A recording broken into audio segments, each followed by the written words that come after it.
This week on Roma Reacts. The boys of Anteam blow Roma away with their stage show performing 4 different songs. Let's not beat around the bush. There are 3 Firefly trailers today in Roma Reacts. The trailer itself, the Myriad Celestia trailer, and the Embers of Glamoth, all in one video.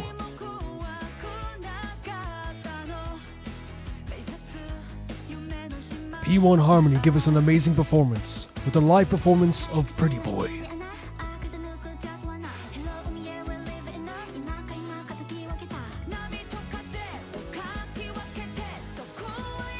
He's a cowboy, but on a steel horse he doesn't ride, and he may be wanted dead or alive. It's the Boothill trailer. Roma can barely handle how sweet Love and Live is, by Loona 1/3.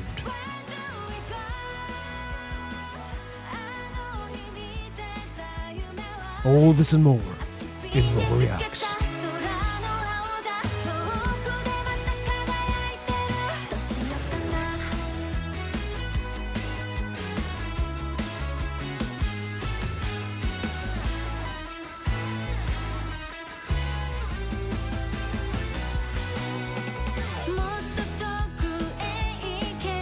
This is Roma Reacts, a series where I watch patron submitted videos with all of you guys, and in the photo frame this week we have the crunchy princess herself, the greatest hip-hop artist who ever lived, Go On, from Lusemble and Loona.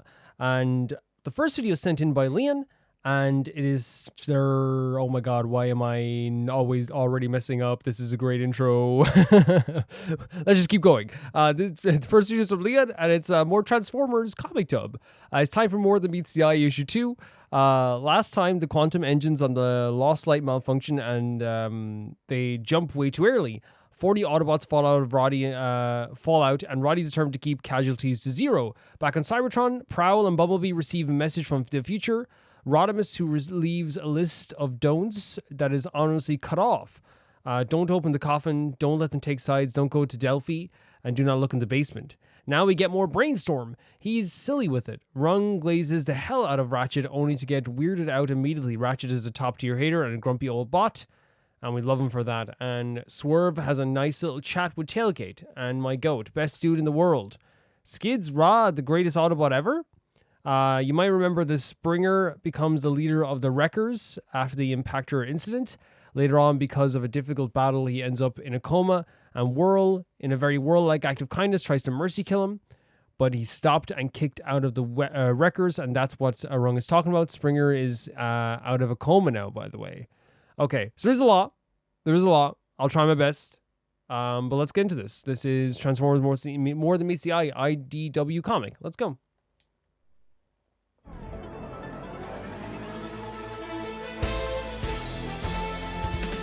Crazy start.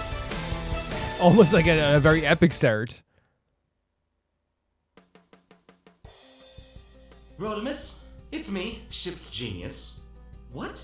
No, not Perceptor, it's... Wait, Highbrow? No! It's Brainstorm, okay? Brainstorm! Jeez.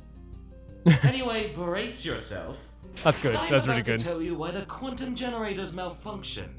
I was expecting a call from Perceptor. Yes, well, your beloved Perceptor doesn't want to go on the record with his theory until he's run like 1 billion more tests, triple-checked his findings, and subjected his hypotheses to rigorous peer review. So he's like, I'm gonna go for it. And I think I might have killed myself by that point. Okay, I love his design. Tell me what happened. In layman's terms, please. The fewer syllables, the better. Science makes me twitchy. Oh, are they collecting all the bodies right now? Then how about just one rule? The first rule of interstellar travel. Never stand next to a quantum generator when it's about to flout the laws of physics. Okay. So who broke the rule? Good question. One of the duobots, I think. Shock? Or... I can never remember which is which.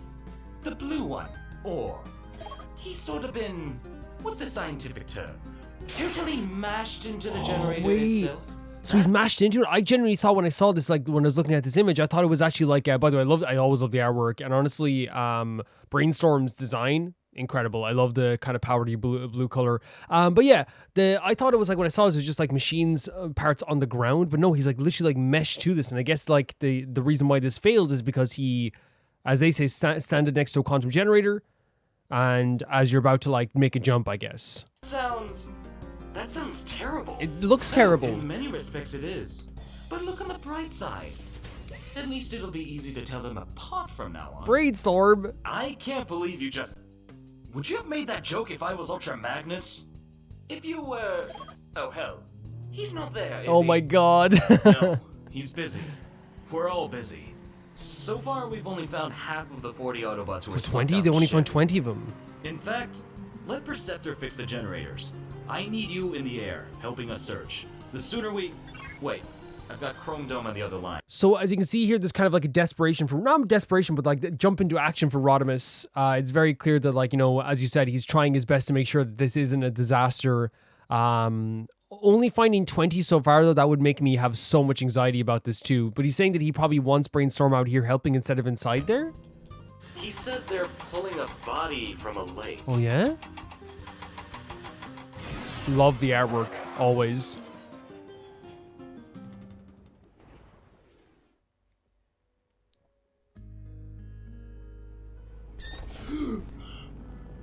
Who did they pull out Who here? am I? Where am I?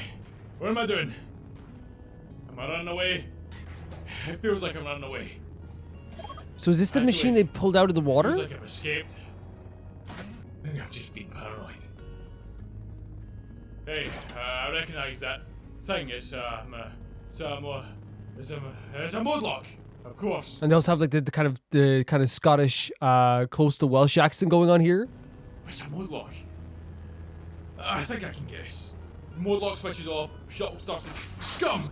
My name is Scum. Scum? Why is my name Scum? Wait, my name is Skids. Skids? My name is Skids. I'm trapped inside the shape-shifting shuttle. It feels like I'm wearing an inhibitor claw and I'm running away from something. Right, good. The basics are covered. I can focus and not die. I'm still News is getting great here annoyed, too. but it's pretty obvious I like taking risks. No other way to explain why I decided to reactivate the mode lock, set the shuttle on a collision course with the planet down below, and jump! Wait, are these like? Is this the thing they legit pulled out of the? Maybe I'm just completely like misinterpreting this, but it seems like I thought this was the thing they were like pulling out of the water. Maybe that's Maybe that's the kind of crazy but lovable person I am. Maybe the shuttle was turned into something really useful, like a repair bay or an energon refinery. Or massive pods of sorts. So let me just read this again, just to make sure I'm not missing any. So because we're talking about Brainstorm, right? And you talk about this is Skids. Oh yeah, you were saying it was the greatest Autobot ever. This is your favorite. Okay, that's good. Springer becomes the leader of the Wreckers after the Impactor died. Later on, there's difficult battle. He ends up in a coma. And Whirl, in the very World Act of Kindness, tries to mercy kill him. He is stopped and kicked out by the Wreckers, and that's what Rung is talking about. Springer is out of... Okay. Yeah, so this is your favorite Autobot. Perfect. Okay. 1984. So was that just him literally like escaping from his ship? Is that what that was? Because he was talking about like maybe first of all, he was definitely reacquainting himself with what was going on around him. Let's just take a look at this again just to see like a little bit of it again. No other way to explain why I decided to reactivate the mode lock, set the shuttle on a collision course with the planet. So he said it. And jump! So he sent the ship down. Oh, okay. So he sent the ship down towards, like, shuttling towards the planet, and this is him jumping. I thought this was other, like, machines. This is him doing, like, a flip. Okay. Maybe I was overreacting. Maybe I do that. Maybe that's the kind of crazy but lovable. Crazy but lovable? Maybe the shuttle was turned into something really useful, like a repair bay or an energon refinery. Or These guys are crazy, boy. Look at this design. 1984. Some really cool designs.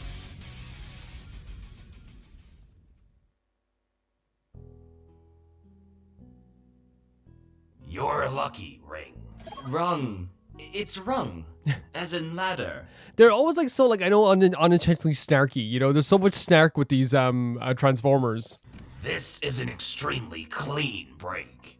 Your energon conduits have cauterized and, see here? Your subcutaneous circuitry has practically rerouted itself. Actually, you're in amazing shape. Okay. I've not repaired you before, have I? No, never.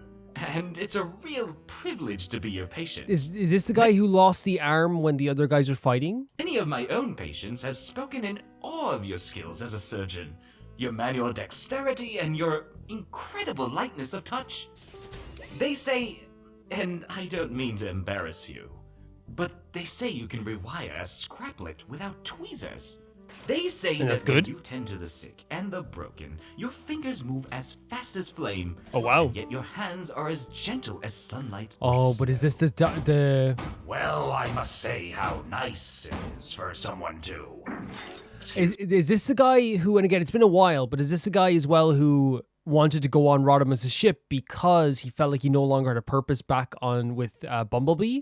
So like him saying all the stuff of how good he is, maybe he's like feeling like he's still deteriorating. So like it's really strange to hear someone say this stuff. me for a moment. What? Sorry. Sometimes the old joint seems... Now... I think it is him where getting were- older. Maybe I should be on my way. I mean, this is just a scratch. Is he getting nervous after seeing him There hammer are himself? others worse off than me. Don't worry. You weren't at the top of my to-do list. I've already patched up our new friend over there. Who is he? No idea. But I've asked Swerve to carbon date him. Oh. Really? Why? Because he's an antique. Seriously. Open him up and he's all pulleys and levers and pendulums.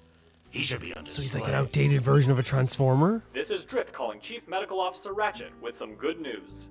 We found all but 2 of the missing Autobots. We're bringing everyone in for repair while we continue to search for Polaris and Hyperion. That's good I though. want Like the 38 is medevacs good. buzzing with positive energy, so our fallen comrades are guaranteed a speedy recovery. I mean, it's not perfect, but like finding 38 out of 40 so far, like would give you a lot of hope. That would give you a whole lot of hope. But I think Rodimus is the type to maybe want to find all of them.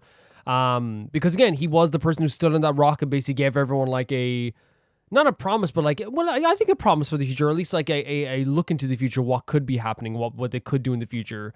And I think he does have the type of personality. It seems here like very like as well with this conversation with Ratchet and Rung. It's like, once again, I think it's trying to like, hammer home, pun there, the idea of like, people's perception of this doctor has been so high throughout the entire years. But he himself, like, even though he likes the compliments, he's very much aware of like that he's not as perfect as he used to be. Hammering his own hand, I feel like, is him just like trying to showcase like, yeah, he's not perfect anymore. He has to like reawaken his hand in some way. Drift out. Drift out.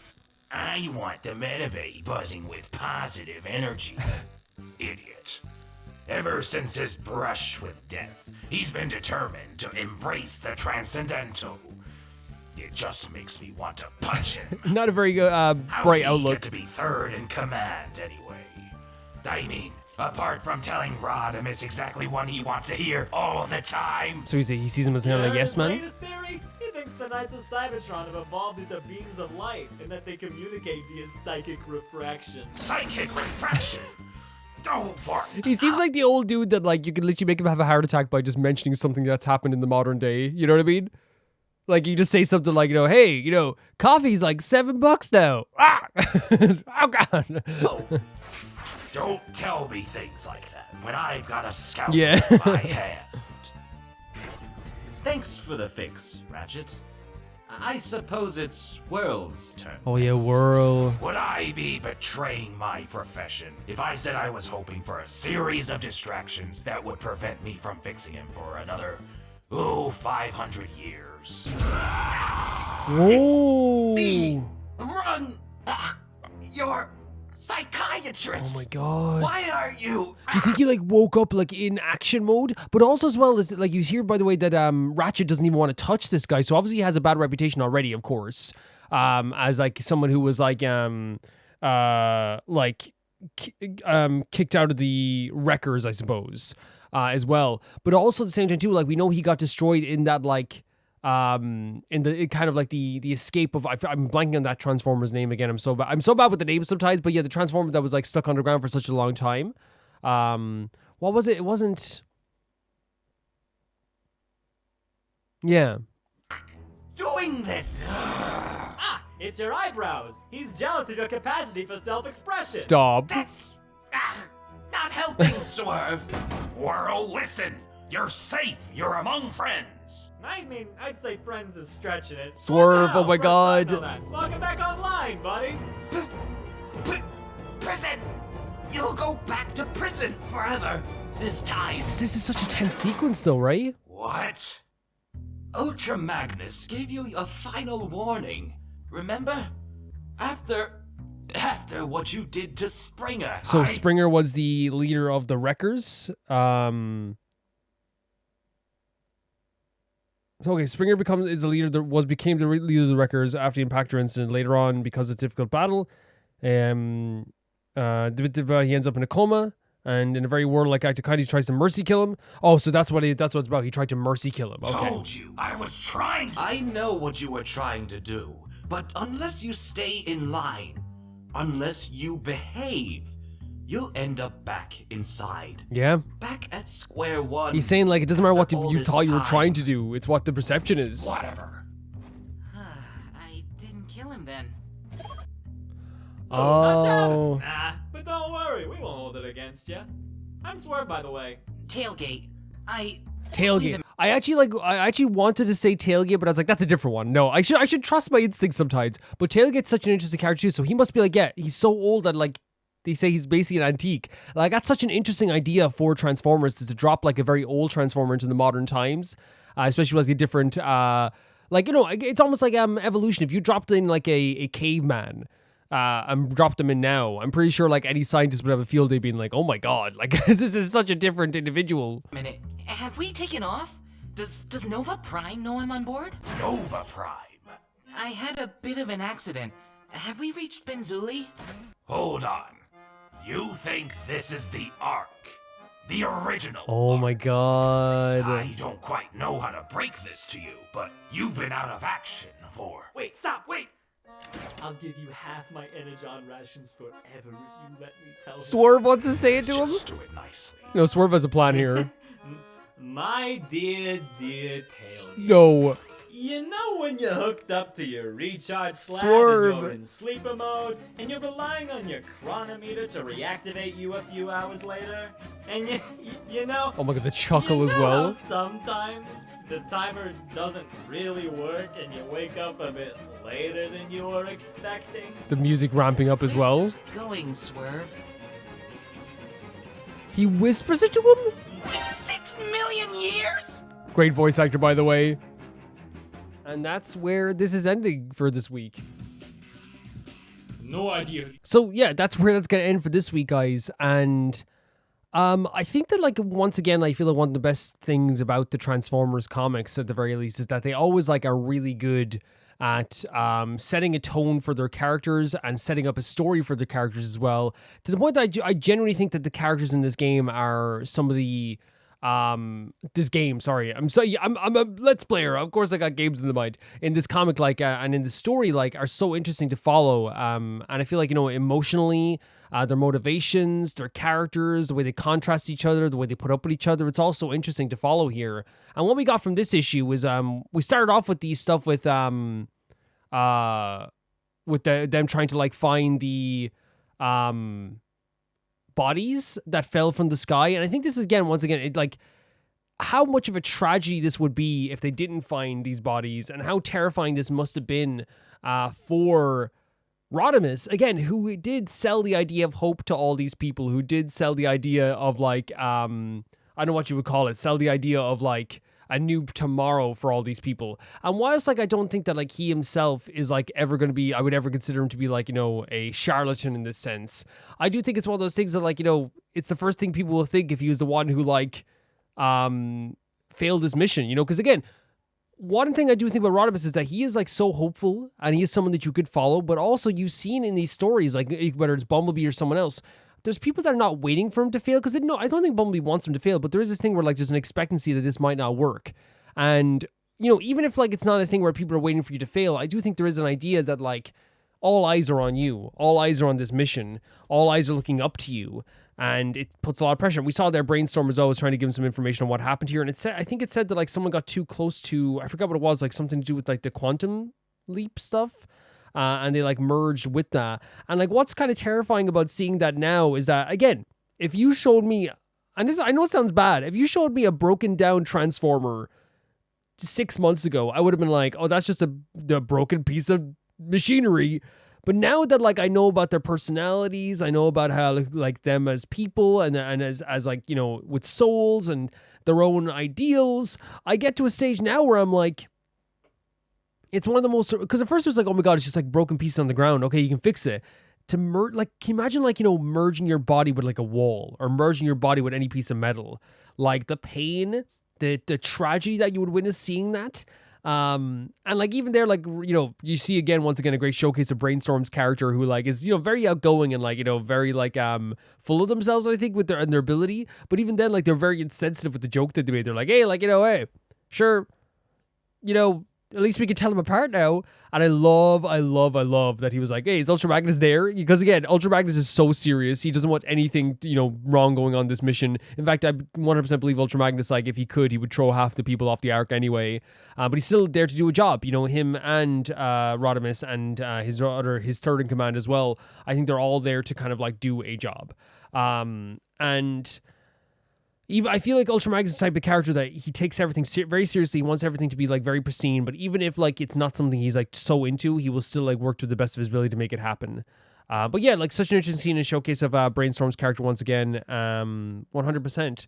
I think as well there was also they said they're pulling a body up from the water as well, right? Up in the ravine as well, yeah. And then we got to see your favorite character, Leon, which was Skid. Isn't it Skid? Yeah, Skids. And Skids as a character, like, to me, like, already seems like the clueless kind of, like, not clueless, but, like, the hero of, like, a story that, like, you follow for that hour-and-a-half adventure movie, that came out in the early 2000s, late 90s. He seemed like he had, like, everything kind of, like, put together, at least, like, with his idea of what he was going to do with his ship. But then at the same time, too, he had, like, these, like, kind of, like, quips afterwards, and I felt like he was talking to himself quite a bit too. Again, I don't have like a full lock on who his character might be, but I do think that so far he is a character that like is very energetic, is easy to follow, has a cool voice as well, and also a cool design. But yeah, I'm sure we'll see more of him as well as time goes on. Also, past that, not pasta, by the way, past that. One of my favorite scene, right, was with Rung and Ratchet. And with Tailgate as well, and Swerve, and Whirl. Like, that whole scene to me is one of my favorites, because I think, like, genuinely, like, one of the most interesting characters in this entire story is Whirl. I think Whirl, like, makes me feel on edge, but there's also, like, this thing about them where it's like, man, like, how does someone get to this stage where they are, like, this effed up in their own mind and in with their own head? I know, like, it happens in real life, too, like, people get in their own heads and stuff like this, too, but he definitely is, like, a very violent individual, I feel like. In this moment, we also got to see, like, Ratchet, which, again, he's kind of, like, he got this compliment from Rung about how amazing he was. And I think, like, he didn't really take the compliment, so he's like, it's nice to hear that, but then instantly slapped his hand with a hammer. And I think I was trying to showcase where it's like, yeah, that's who I was, and I don't really see myself like that, but it's nice to get a compliment.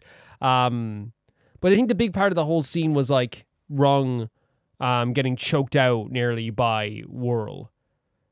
I think it was to showcase once again the absolute, like, mode that Whirl is in right now. And I think he's in a very defensive mode, a very hurt mode, where he's going to lash out at anything that's in front of him that he can grab onto. And in this case, he grabbed onto, because it feels like he, like, went from fighting in the last issues. He got destroyed in the emergence of Tailgate. And then, like, he switched back on in a way and then grabbed onto, like, Rung, who said, you will go to jail if you do anything like this again to me. But again, another tense moment for Whirl here. He's, like, a very dangerous character that you wonder what's going to happen. Like, the best case scenario would for, like, him to, like, not act like this, but I just can only see this getting maybe worse in the future as well. But again, another great showcase of a bunch of characters. Swerve is being so funny in the background too. And then, of course, we had the reveal to Tailgate that he has been in a coma, not a coma, but he's been, like, basically, like, he's millions upon millions of years too late. 6 million years, I believe. in getting to the arc. He thinks he's on a different arc. I love that scene as well, and not only because again the actual tension of the scene and Whirl being such an interesting character once again, but also like the conversations between Ratchet showcasing his character. But I adore them talking about how like they set it up like that kind of like reveal of like, because we already knew he was like from a different era, but I love the idea of them being like, yeah, he like literally is basically like the equivalent of how a TV looks on the inside now versus how a TV looked like on the inside in the 50s. You know what I mean? I think it's probably the best way to put it. Or it's like, I guess like even he described it differently. It's like how boats were made, like it's a steamboat versus an electric boat, basically. That's what the kind of difference is.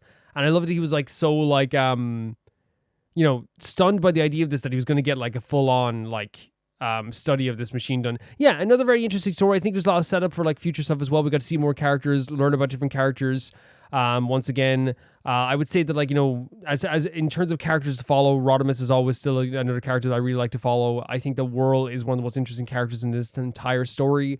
I can't wait to see what happens to Tailgate after this too, like in terms of his revelation that he is like actually from a very different era. But I think that's all great. I think it's fantastic so far what they've done with these characters. But yeah, thank you, Liam, for sending us in. The next video is sent in by Angel313, and they say, here is Oops by Illit. So Oops is a song that I've heard quite a bit about, just because I feel like it's one of those songs that like, people bring up quite a bit. Like it's one of those things where like I've also like been like, again, because I want to watch K-pop stuff with you guys here on the channel. So whenever I see like people being like, look at Oops being performed in Japan, and I'm like, oh, like I'll watch it later. But now I can go back and check out those videos. That's what's cool about it. So let's check out Oops by Illit.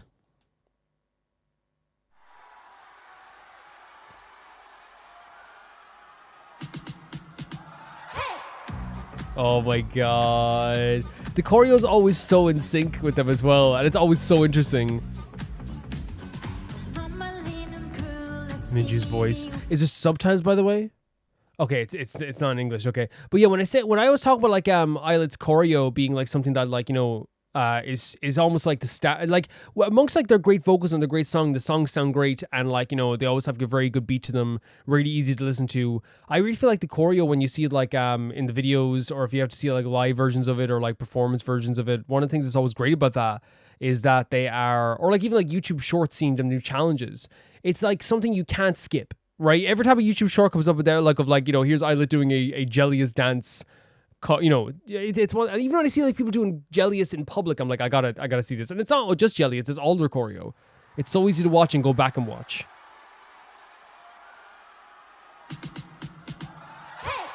Like, look, I couldn't even bend my body that far. They're so good at dancing. Again, Illit doing so good with the bass line in the background here as well. Great vocals. Of course, the girls got it. They got the great vocals.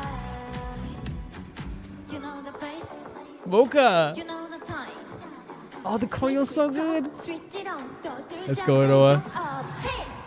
Look at that. The choreo's so freaking fun.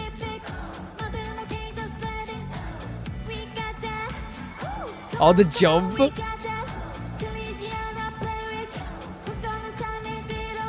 This is super, super fun. Oh my god. Whoever does their choreo constantly for them, like, needs, they need to never let them go. I make sure they're always available. Honestly, it's so good. And again, the girls pull it off so well too. I love the song, like, has a very, as I said, like a very like cool bass line in the background. And once again, like, I think that's what's so good about the gals is that like they have a mixture of like, very soft tones. They can do deep tones that like they're not too deep. They're like kind of very like I don't know how you describe it. Like, I guess more of a lower tone, I guess. They could do that really well too. They could do all the stuff, but it contrasts always the bass really well too. Yeah, really fun choreo starting off already. This is a great part as well. Like, I feel like you have to like look at the different person every single time. Look at Yuna. Like, look at this. Like, the chorus is just really fun, right? It's super fun. The little jump for the row as well is so cute. Like everything's so precise. Everything's so in sync. Look at them.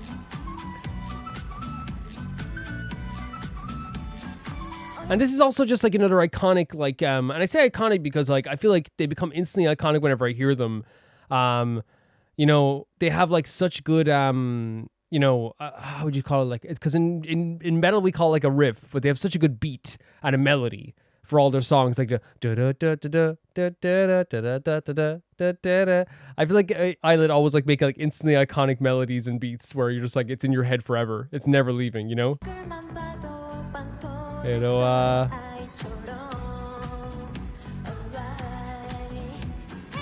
oh my God! Look at this. Stunning vocals, stunning. Yuda. Yuda's my bias.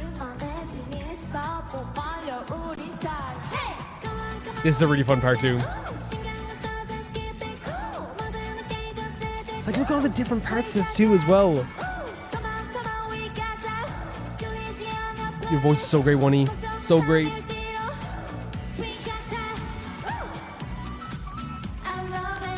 Man, like I'm sorry I keep getting paused on the choreo because like it's just again I know like it's the same thing of being like, you know, man, this water is refreshing. You know, it's like, yeah, of course it is. Water is refreshing, you know, but it's like of course Illit have great choreo, but it's hard not to just like be so like all the time the sync, the preciseness of their choreo, how like every movement is so involved. And when I say involved, like their choreo even at like the slowest of like or because we watched we listened to My World recently.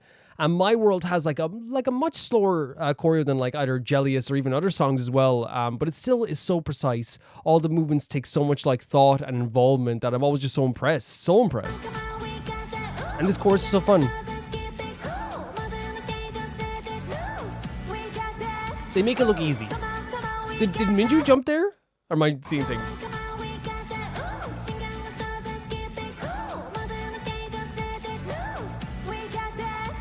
Oh my God, the jumps.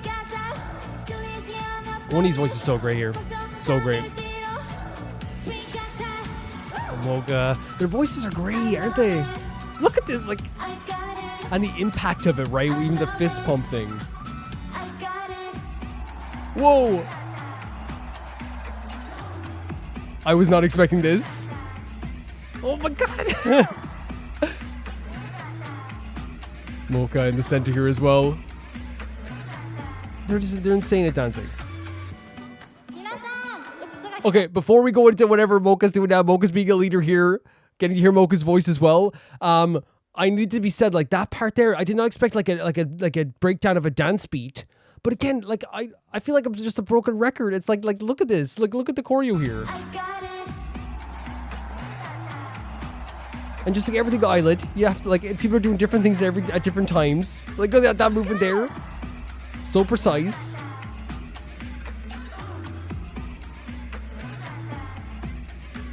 They killed it. They killed it.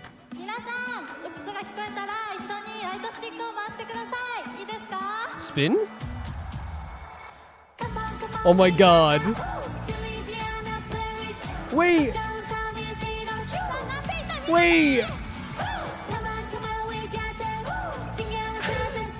Are they spinning their, look at the light sticks. Look at this. That's so fun. And look at it, this is them getting to be like, you know, do the choreo while also still like that stage presence, right? Look at Yuna. Essence of stage presence, Yuna over here. It's such a fun chorus.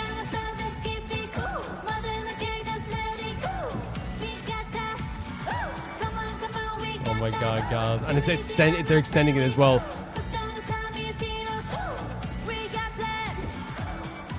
Like even just like they go right back into the choreo. The rhythm that as well. Yeah, this melody is so iconic.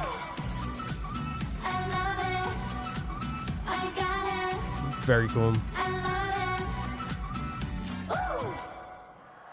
Great stuff. Really great stuff.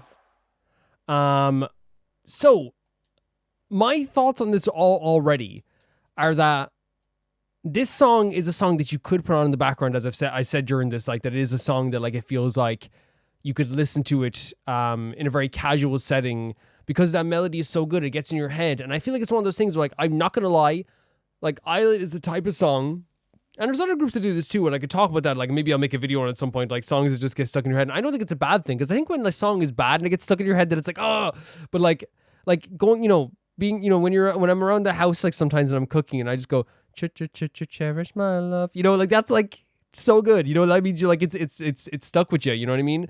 Or like, even like, I actually sometimes go like, like I'd be all the time. And I feel like that melody of the I'm mixing I love it, like that's gonna be in my head forever, and not in a bad way. But yeah, it's an easy song to listen to, especially the bass line at the start with their amazing voices. The vocals sounded so good, they really did. And I know for a fact, by the way, this is something that I feel like they've wanted to prove, and I have no problem saying this because like I'll talk about that till I'm blue in the face. They received a lot of like hatred early on from people, and I don't think it's one of those things where like they're trying to like appease people who are being rude to them. I think it's one of those things where like these gals go out every single time and perform and want to prove something to everybody. It's like they have like amazing vocals. And I did see that video where Aroa and Yuna went up to a producer and she said, make sure our mics are turned up. and again, that's the thing. They do. They have their mics turned up. They sound amazing. They sound incredible. Like all of them sounded amazing. They really sounded amazing. And yeah, like what I said, this song could be listened to in a casual setting, but like one of the things that this song mixed with the actual choreo and the stage presence at the end, I really feel like this is like their version of a crowd involvement song, even though the crowd always gets involved with like what's it called, the when they participate, what is that called, the chants and stuff like that. Even though they always get involved with that and the light stick and stuff like that, of course they do, and the cheering and stuff like that as well. I feel like it's one of those things, there's one thing to do that, but then there's also like, get the crowd directly involved. And like, I think Mocha and Iroha at the end there were started off at least, the whole thing of like spin, they were saying spin around something, so I'm guessing they were talking about their light sticks. And like, you see, like in sync, the crowd's going, oops, oops, as they're spinning around the light sticks. And whilst, as I said, you could listen to the song in any setting, I feel like this is like a perfect live song. I feel like this is a song to get everyone super involved. It is one of the most fun things in the world, and it's the easy as well. If you've never been to an Illit concert, you don't know any of their songs, it's not difficult for everyone to go, oops, You got it. And they extended the chorus at the end of the song, which means I think that when they were making the song, they were like, yeah, let's make a really good song, but also we want to make a song that like live, this is the most fun experience in the world. And I feel like they did that here. Because again, every band has a song like that, or at least they change a song to do that. Like the example you would give is like, a rock band that I would listen to when I was younger. They do the thing where like they might turn off the amps, or they might turn off like or make the drums not play until halfway through the song and have people sing along to the chorus and stuff like that. So it's like it's the crowd play song. And while it's like it's some people might be like, well, I came to listen to that band, so why are you doing this? I still think it's a really amazing thing what they do with that. And I think this is what it is. It's an amazing song you can listen to. It's really fun. The chorus is super fun. The verses sound so good. Like they just like, worm their way into your head in the best way possible. But like, I also think live, this is a perfect song. This is a perfect song live. And like, you could see the stage presence at the end there too. And it allows, I feel like, the gals to really do that too, which I know they probably have other songs as well that they do that also with. But like, I think it's really cool that like they get to like, move around into different places, look at the crowd, get the crowd involved.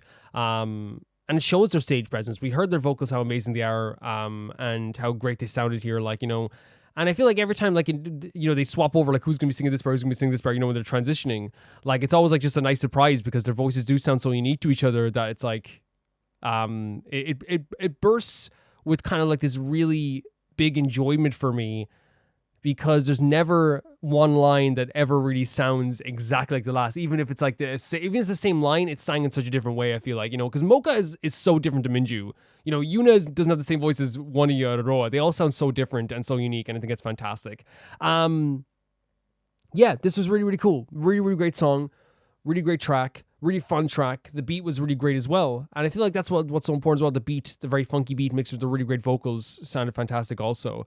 They had the dance breakdown in the middle too, which I wasn't expecting whatsoever.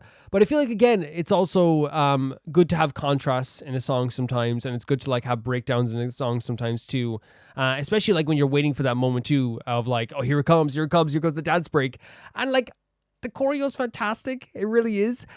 It's not like, I think like I always talk about that, like I Like Choreo was like so like addictive. It is. You go back and watch it any time.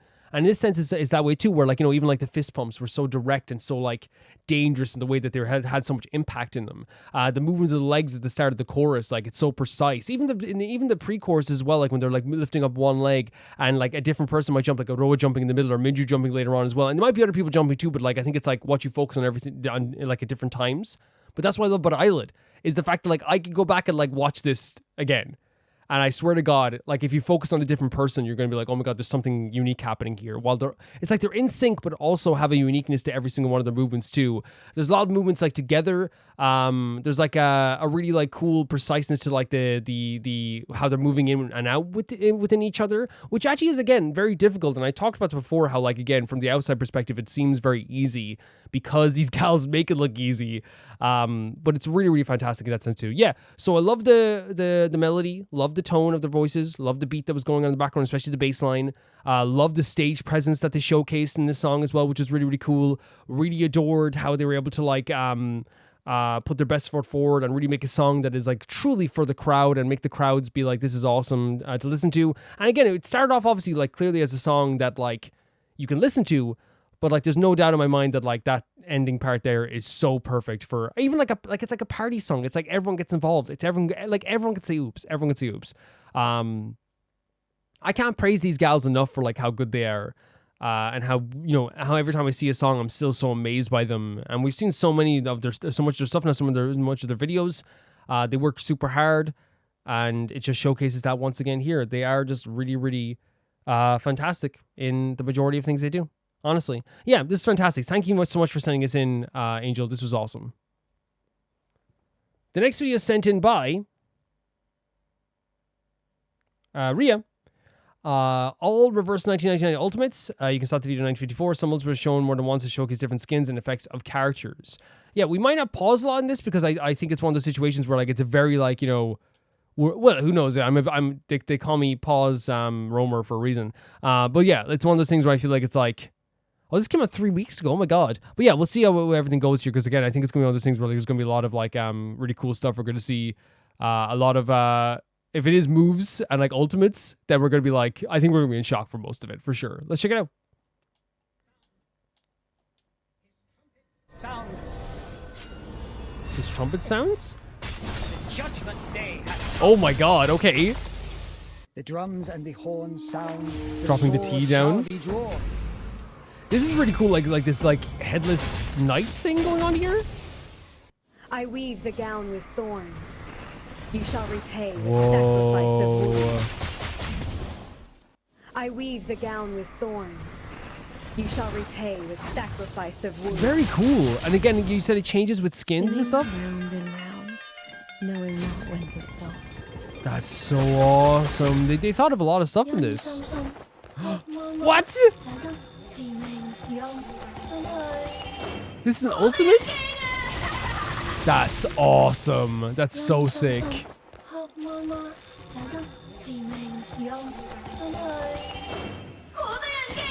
That's such a great idea, isn't it? And I love the creativity of that. That is such like a creative idea for this game to have like like a freaking almost like a horror movie like point of view in a moveset. I love when games do that. Do something that's like totally shocking and creative at the same time. This is the gift. Well, what are you doing? for you. A horse and carriage move?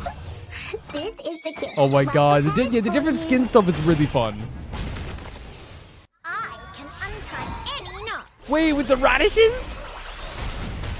Love that. Love that. Are you ready to shake? A DJ? Oh my God, with little dance as well. That's fun. That's super fun. Are you ready to shake? Oh my God. Okay, this DJ character is great. I love that like it's like a grab of the hand like a dance move and then she transfers them over there. That's the sound for a new era. Oh my god, what the hell? There's so much effort and creativity put into this. Swallow my exhaust. Swallow my exhaust, she says. Swallow my exhaust.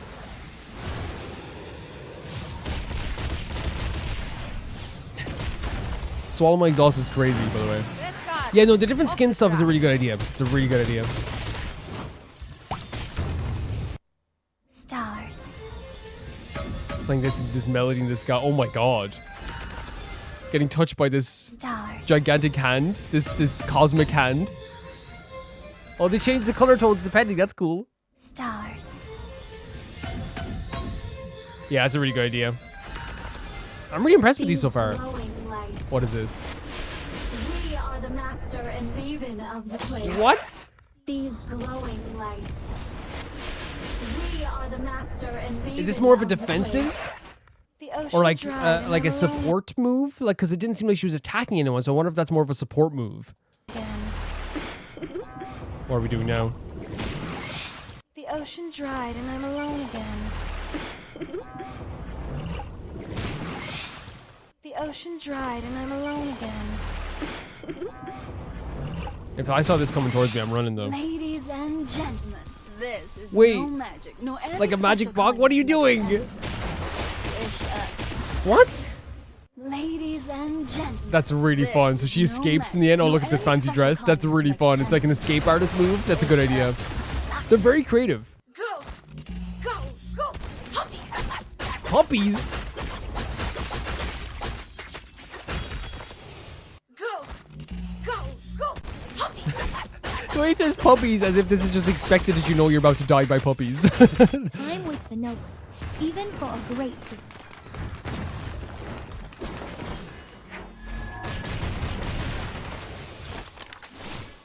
Time waits for no one, even for a great gift. Yeah, some really cool, I was gonna say choreo, but like turning into a squirrel is crazy. Time waits for no one, even for a great gift.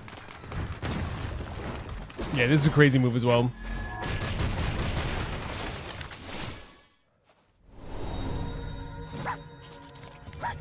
More animals. Okay, this dog is a hero. This was just a dog. I think we saw this before. You can actually play like as an animal, right? We saw this before. And maybe I'm wrong, but I think I saw it in the trailer, right? But this is a really cool idea as well. Very creative again.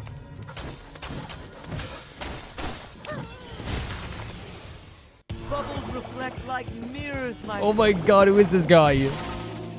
Bubbles reflect like mirrors. The music in the background?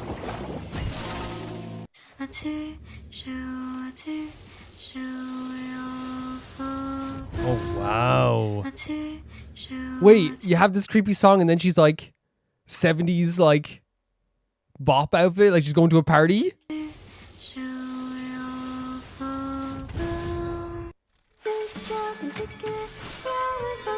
Gorgeous vocals. Really gorgeous vocals. Oh, don't worry. I have prepared it all. I have prepared it all. Oh, don't worry. I have prepared it all. I have prepared it all. You can't separate a boat from Oh, the that's really oars. fun. Oh. I don't no, even though her eyes turned red at the end, it's still very fun. The idea of like, you know, she feels very dreamlike and magical, like like rowing a boat on your bed. We'll come out of thin air. Oh, we've seen this character design before, right? She's very cool too. We'll come out of thin air. So I guess this puts like a They're status effect on them? hideous and evil. They are my friends. They're my friends. Let's fully relax and relish all of these. Everything has its cause and effect. Whoa. Rise, fall, and flourish. Some of these attacks are like, they seem like otherworldly, right? Who's that Give little me a hand, baby over friends. there? I can't do this alone. What the hell? Who's this guy? Give me a hand. Kind of like, friends. I can't do maybe this alone. dance on top of the mountain here. Interesting character design. The star has moved, so will the mortal What a quick dance. The choreo on this gal. The star has moved, so will the mortal spirit. Welcome to the world of numbers. The world of numbers? I'm gonna kill you with math. Wait, what was was that? Someone looking at their phone? Is it really? Oh, wait, they're trying to stop the brightness from blinding us? That's very kind. Fluctuation. We full CG here? Hypothesis of truth. That's a very nice thing if they tried to stop everyone from getting blinded for a second. The balance needs to be restored. Okay, some of these guys are gods, clearly, right? The scale of your soul Like, look at has this. tilted. The balance needs to be restored. The lesson is learned only when the price is paid. Cheer and witness my victory! Okay, this one's just punching the head out of people. No, that's so freaking awesome. When just like the white light, it's so cool. Witness the moment of victory! No, she's awesome. She's awesome. Look at that. That's so well done. An amazing discovery. Oh, like an explorer here? That's very cute. An amazing discovery. Oh, with the little hat? This is a very cute ultimate. I'm guessing some of these are support ultimates, right? For sure. Dance in the pixel world. What? Oh, no, that's so creative. Dance in the pixel world. Especially with the different skins as well. Feel it. There's so much Feel work the put into beating this. of your heart. I'll fill the cup for you. Oh, cool. Oh, no. Is she chasing after the horse? Oh, my God. Ink and flesh Oh, the will light your artwork. day. Then why not dream the time away? As always, the art style in Reverse 1999 is always fantastic.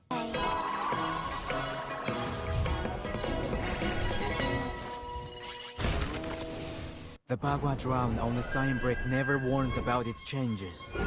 Very interesting design.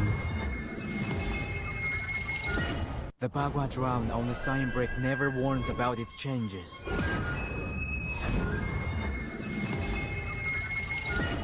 Worry not. The direction of fate is decided. Worry not. The direction of fate is decided. This seems like a very like tame move compared to the other ones, right? Maybe it's just because it is a support move again, but Now it's easier to understand. very cool there. Look at this. This is a really cool one as well. I think it's just because like again, like I love when they like go to like different dimensions and have like these really interesting designs as well for their ultimates. This place is a real cave for me. Oh my god, it's like legit different worlds you go to with different skins. For the king and queen of the underworld. So fun, so fun. This is one of my favorite like skin changes for sure. So fucking Yeah, no, it's one of my favorite. I love the idea of like the skin stuff changing everything as well. And in this sense, like we have that with that there too. That's like a perfect like way of doing it. Oh my god.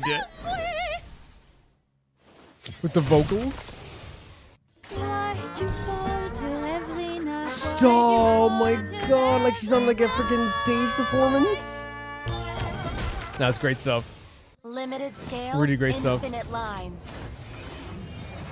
Yeah, no, I really feel like I was like, whenever I see a video, it's like all these ultimates. It's really difficult sometimes because sometimes it's like, oh, am I going to resonate with this at all? But I feel like it's been like really, really, really interesting with some really cool designs. Limited scale, infinite lines.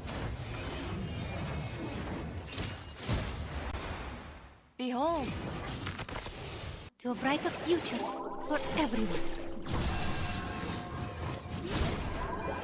Gorgeous art style as usual. This part. And there we go. Yeah, when I say I felt like I didn't know if I was going to resonate with it. That's not me ever saying like, oh, like this is bad or this isn't good or whatever, like, or I don't think this is going to be good.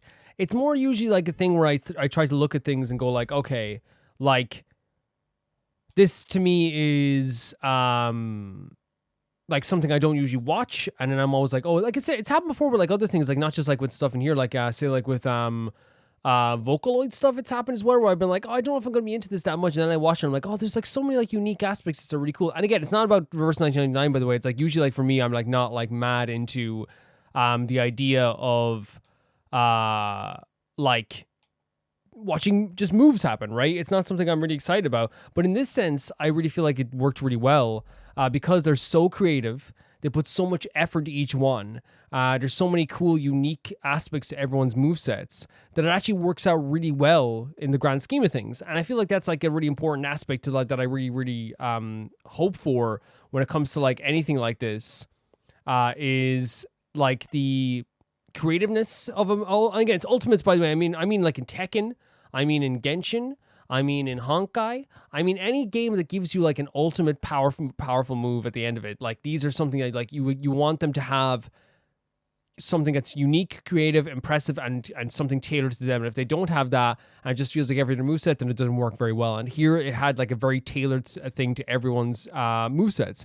And some of them were like some like really, really cool. Like we talked about the one with the book there at the end, which is really cool, where like it changed after every single skin as well. But like all of them like really like, they all went from like, oh, this is cool, to, oh, this is good, oh, this is great, oh, this is so creative, it's so cool. You know, I was so excited about some of them. And like I think the DJ one was so fun, and I feel like even like they got better even after that as well. They have so many creative aspects to this too, and I feel like that's like what we're Reverse 99 has really shown me, is that like there's so much effort that's put into everything from what I've seen, whether that be the updates, the art style, the character designs, and we see it all here as well, even with the transitions into different art styles throughout this video too. I think like the most most fun one for me was either the one with the book at the end or the one where they went into like a colorless page, like a white light type of thing, as they were trying to punch this character as well. To me, that's just such a fun idea. And I feel like it's also one of those things where, like, you know, when I see an ultimate in like Genshin, or an ultimate in Honkai, or an ultimate in like, you know, Tekken, or an ultimate in any fighting game, or an ultimate move for any like game or any RPG, you know, it's, or like let's say an ultimate in the Tales series, right?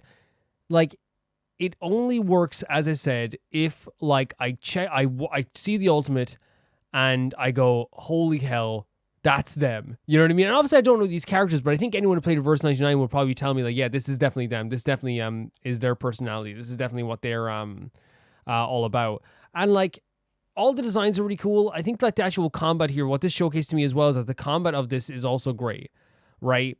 And that's one thing that like I feel like I you know, I've talked about before, like how I don't think the transition is as jarring as like, you know, you would expect it to be. It's actually like a really fine transition from like the kind of like very beautiful 2D art style, which again, it's gorgeous, it's absolutely gorgeous, to the kind of chibi style. Because even here, like, you know, we had the scene where the gal was doing the on the stage show, and like it again, because of like, again, there's the chibi art style, which isn't a bad art style. But then along with the chibi art style, you also have like a very, very pretty like background, backdrops. The moves look so powerful. In some cases, they look really pretty. In some cases, they're just like really like cute. And like that's what like really worked for all this too. Like I'm looking at some of the names here. There's so many different names, like Miss Voyager, Lilia. There's one that was called Pickles. Like, who's Pickles? Wait one second here. Which one was Pickles? Is that what it said? Pickles? Pickles. Is that the dog? No, Pickles is the guy with the bubbles. Okay. There's Tooth Fairy, Jessica. There's Blony, Kalabuna, Shamane, 37, 6, Ezra. I think Ezra might be... Who's Ezra? Oh my god, Ezra has a really... Yeah, the one with the mushrooms. That was in a really beautiful art style as well. I love that too, with the mix in there also. Who was the one with the white light stuff? Which one was that? Let me see the names here if I can find it. It's not Jessica. It is Jessica. No, Jessica's the one that was a freaking demon, which was so cool too, with the red eyes. Yeah, the Jessica red eye stuff is... which one was the one with the one with the white light? There's a gymnast one. 36. Is it 37? No, it's not 37. 37 was the one that like, it was like a god. So was 6. Is it Spatodia? It is. It's Spatodia. So I'll show you here. So cool. Great stuff. Really great stuff. Yeah, thank you for sending us in. Again, obviously I don't know the context for this, but I think the reason why it works is because even without the context, we still have like a really amazing bunch of movesets. So thank you so much for sending this in, Ria. This is really cool. The next video is sent in by Felicious Felix, and they say it's the White Knight extended version, Honkai English VA cover. Let's get into this. Let's feel something, right? Let's feel something. Let's go.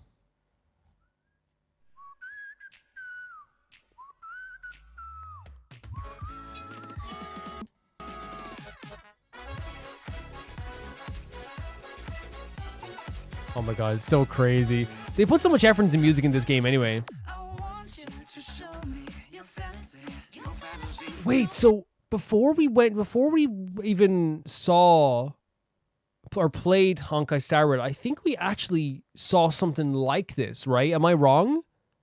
Or what? It was probably something else as well, because I remember some characters were there. So I think, yeah, way before we played Honkai Star Rail, someone sent in something like this, but I don't know if it was White Knight. It's probably a different song, honestly.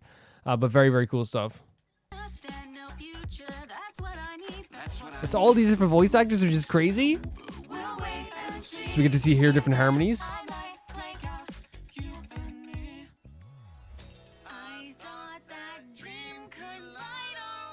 Wait, did they get the voice actor for Sam and the voice actor for Firefly to sing together? That's really cool. Oh my god. Cat Potato is a great name, by the way. Oh my god. And Nico, the freaking voice of Clocky, but I'm sorry, but Camden coming in here? It's the most replayed section, by the way. Listen to this. So soft, so gentle. Great stuff.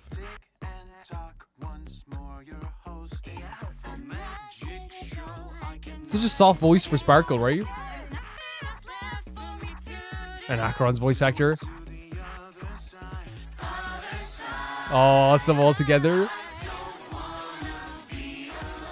Because again, it's one of those things where like it's not a perfect harmony, but like you wouldn't want it. It's impossible for it to be that, right? I hope it doesn't sound like I'm insulting it.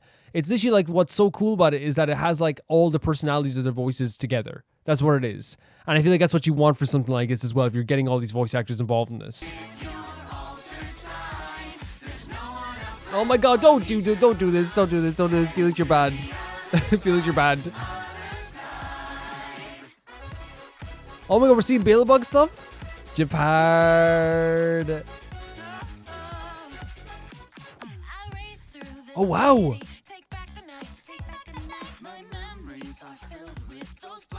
Bill Butts. Gorgeous voice.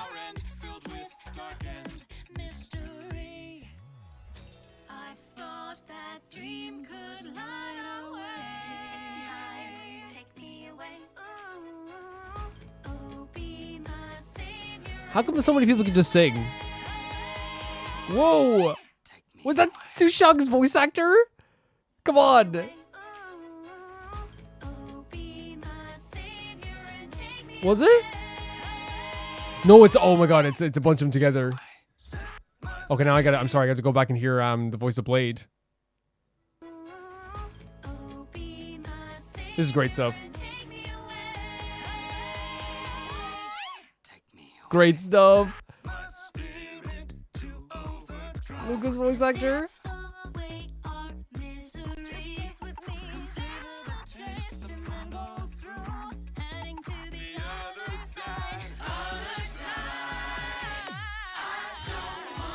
I love that. Like the vocals are great here.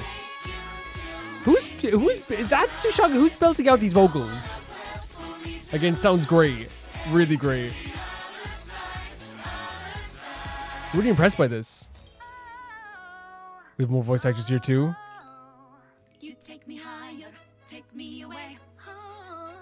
There's so much personality in this.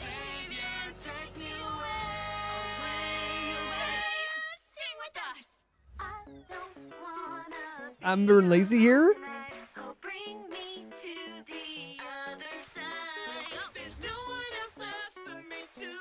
Okay. So what? Oh my god. Who's belting out these vocals, man? Crazy stuff. Gorgeous. Gorgeous belt. Gorgeous belting out with those vocals.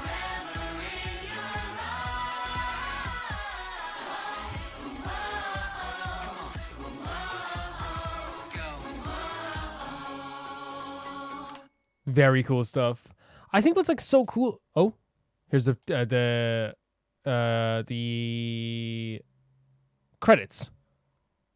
I think what's so cool about that, like I said, like I hope it didn't sound bad. I'm not saying they're not talented because I really think that one of the requirements apparently for doing Honkai Star Rail anywhere, if you want to join a Honkai Star Rail or a Hoyo game, they basically say to you, listen, we want to sign you on as one of our members, right, for one of our voice actors. The problem is, there's a problem. Yeah, the problem is you just can't sing. Oh, but does my character sing? No, but then what's the issue? You see, it's just, you need to fit in, buddy. You need to fit in. But yeah, they all sound amazing. I feel like, as I said, like when I say it's not a perfect harmony, I mean, it's not like something that's like tailored to be like this, like, yeah, we're doing this big stage show type of thing, which is amazing too. But I think what they did here is show so much personality of all the voice actors singing together, and it sounded really cool in that sense too. I like how they went from region to region. Obviously, they don't have like whatever the new planet is, but they have like the voice actor, or at least a lot of the voice actors from each world. And to put this together, and Nicholas put all this together clearly. To put all this together, like it actually would take a lot of effort. Like it take a lot of effort to like get everyone together, get everyone organized. This is what part you're singing. This is what you're gonna do. Like to actually arrange all of this. Like I'm glad this video has like 5 million views because it deserves to have all this like attention. Because this wouldn't have been easy at all to put together at all. Can you imagine, like, again, putting every aspect of this together? Like, crazy. And I mean it, like, crazy. The effort, the production behind it, the vocals that are put behind it, like all the people singing together. But I still think it worked out so well in the end as also. Because again, this is one of those things we talk about like constantly when it comes to like the community aspect of Hoyo games. They get it right so much. And I'm not just talking about the company. I'm talking about, because the company does get it right. The company understands like how valuable creators are and stuff, because they understand that, and how valuable YouTube videos are. Like, it's actually crazy like how genius like Hoyo was back. And by the way, you might be like, oh, well, a lot of developers are like that. No. Let me make it perfectly clear here. Not every developer was like that back in like 2020 when like say Genshin came out, for example. Like, I need you to understand this. Like, there was still, again, I'm coming from a person who was still getting copyright claims from different YouTube, different companies. Like, there was a time up until a very far into my channel that like Nintendo was still claiming videos. You know what I mean? Like, it's such a very smart thing to do, which is just like, hey, the community involvement and the community interaction is just as important as anything else. Now, it has led to some problems. We can talk about that at some point as well, in terms of like people then claiming their Hoyo and trying to copyright stuff. But the reason why I'm saying this is because it's not just the company that does this, it's also the voice actors behind it. And I think they do such a massive effort in making like themselves known in the community, embracing the community, understanding that like this game is something that they're going to be playing for a long time. Even like voice actors, like say like I'm choosing a voice actor we've only like seen like once or twice, and I'll say like Linksy, for example. Like, they know that like there's a time and a place like 2 years from now or a year from now when they're going to be called upon to be like, hey, can you play this character up for the upcoming event? We have Linksy coming back. They know that this is their character they're embodying for a while. So to really embrace the community in this aspect and to like perform stuff against and really like celebrate the song as well is such a freaking cool idea. When I first saw this thumbnail, I legitimately thought, I was thinking about it as I saw the thumbnail in the playlist, I was like, oh, like that's a cool backdrop. They probably have that for like some of the other songs too. But no, if I remember correctly, they don't. Like, I can actually go into the channel here and check this out. I just shouldn't. Oh my God, what am I doing? That was so close. Because I was going to go into the channel and check out the other thumbnails. But like, I don't know, he could have done like a cover of a newer song, and there might be new characters there and all this stuff too. And I don't want to like even see that right now. Yeah, but it's like, it really surprised me that there were so many people doing the songs for this. Even like the voice actor for Clocky, you know, voice actors be like, we know, again, I heard of some of these voice actors, of course, like, you know what I mean? But then some of them obviously like are like, very new to me, but they're all very talented. They all have really great vocals. Even the voice actors who you could tell like don't sing very often did so much like work with this as well. It sounded great with them as well. I love this type of stuff. And White Knight is a song really like and like I feel like in terms of like White Knight is a song anyway, like has like a very funky tune to it, has a very like cool vibe to it. And I feel like, you know, it's a song that has like, while it's like while it's like very, how do I say it? Like, it's a very well composed song. It sounds amazing. You know what I mean? It's really, really great stuff. It's also, I think, a song that has like no consequences, if you know what I mean. So like, really, like, I wasn't sitting here being emotional. I was just like really enjoying the vibe while also embracing all the vocals that we're hearing in the song too. It sounded really, really, really cool. Yeah, I enjoyed this a lot. Thank you so much for sending us in, Felix. This was awesome. The next video is sent in by Golden Witch Beatrice, and they say, here's another Umineko stage. Sorry. Play opening. For some context, each episode has a B plot and also has depth to the characters. This episode puts the second oldest childhood family, Ava, in the spotlight. As you've seen in Silent Hill F, Ryukushi 07 likes to write characters who defy gender norms despite societal expectations. I love Silent Hill F so much. Literally one of my favorite games ever made. At the start of this episode, Ava has a flashback to the 1950s when she had a confrontation with her misogynistic older brother, Kraus, and father about how she's more competent than the second-rate Kraus, and that she should be named her father's heir despite being a woman. However, her abusive father loses it on her and has a meltdown similar to Hanako's father. Despite his vitriol, teen Ava makes a vow to herself that her gender will never hold her back from being the head of the family. The flashback then shifts to the present day. Ava, now in her late 40s, early 50s, being confronted by her younger self, asking her if she forgot the vow she made, and instead it shifted that goal onto her own child. George, older Ava, makes the proclamation that no, she will become the head of the family. This declaration from her heart causes her younger self to manifest into a physical being in this episode that stirs up conflicts between her dark desire of power and her devotion she has for her husband and son. Sorry for the long wall of text, don't worry about it, but I wanted to add more depth to the opening is trying to show. Very interesting as well, because obviously like the creator of this is like a very talented person, so it's interesting to see where they're going with this. Let's check this out. This is Stage of the Golden Witch. Very excited to see this. どうすればこの問集から解き放たれるというの？ねえ、答えて。 Oh wow. Oh my god.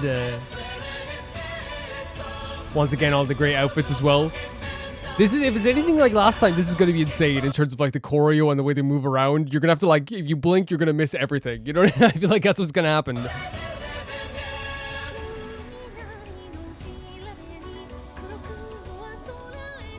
So this is the... Is that her younger self then? Oh my god, look at the light shining there too. Like she almost saw something. Great designs here. Really great designs here. The looks they give each other, by the way. Oh my god, the camera work is so good. Is that her father in the background, the older guy? I'm guessing. The music's so good.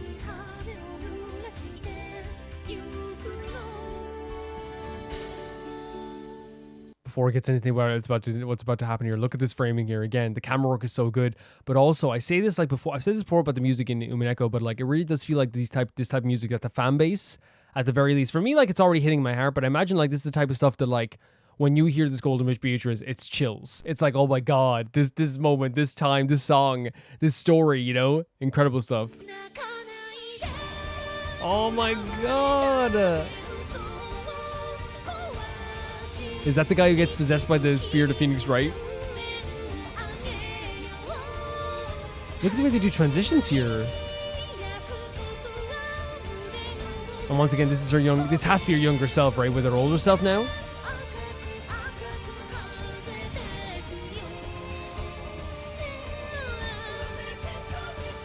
The music's so good. The stage play is so good. Like, I really think that they like set up this whole thing in a way that feels like, as you said, like an opening to like a show, but it feels like you know, like an anime opening has like all these different moving parts, all these different like things where you see characters close up. The camera work, and again, I imagine it feels that way when you're in the audience too, but with the camera work, it really feels like it's exactly what it is. It's a live action OP. It's so cool. Gorgeous part of the song here. This guy with the gold mask. Gorgeous vocals. Like the vocals and like the way that like it's so ethereal and magical really feels like such like a I don't know, like as I said, it hits your heart, but it's also one of those things where it's very epic in nature, and it's also like very like heavenly, right? And it feels that way. Like you feel it so like, again, it reminds me of like whenever I hear like the Nier soundtrack, I'm just like, oh my, it instantly just hits me. And I actually feel like, you know, what's interesting about Silent Hill F too, like whenever I hear the music from Silent Hill F, like especially the opening song, I like nearly am driven to tears.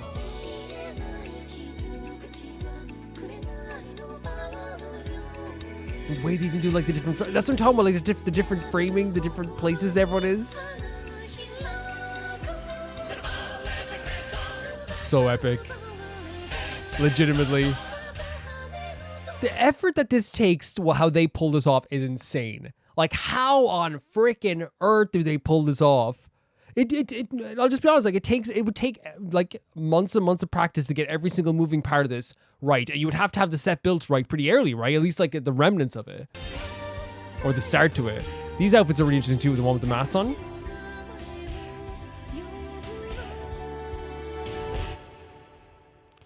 That must be your father.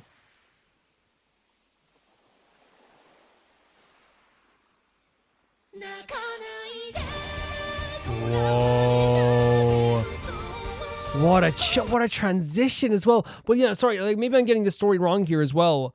The present day Ava, she's in her late 40s. She's confronted by her younger self. George, and then her own child. Oh wait, so she's also shifted the goal into her own child, George. So do you think that, like, again, sorry if I'm getting this wrong, do you think that guy is actually George in the white suit? And there's also here as well where I'm just trying to make sure I get like all this stuff as well. So she's like saying she's like, no, I will become the head of the family, even though she put it on George as well. Okay. And it's a conflict between her dark desire and the devotion she has for her husband and son. Oh, so maybe the guy with the black hair is her husband? Sorry if I don't like Golden Future probably expects this, but for anyone who's coming by to see this as well, you're probably like, how is he so confused? But yeah, I think I get it. Maybe I am wrong with this, but I can maybe look up the characters afterwards as well, like just images of them. Because this is what seems like, it's her younger self, it's her husband, right? And her, like, you know, it's kind of like, it's like that conflict within herself almost. And it's done in a really amazing way, by the way, right? Because like herself is like smiling down at her. She can't ignore her. Really cool stuff.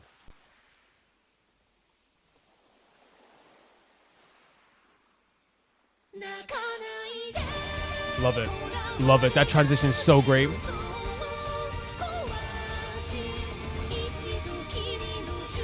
It's just more than creative, right? So beautiful, so gorgeous.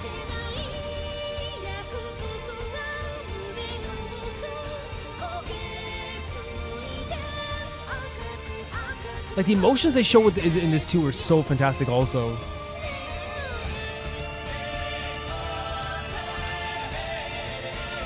Gorgeous, absolutely gorgeous.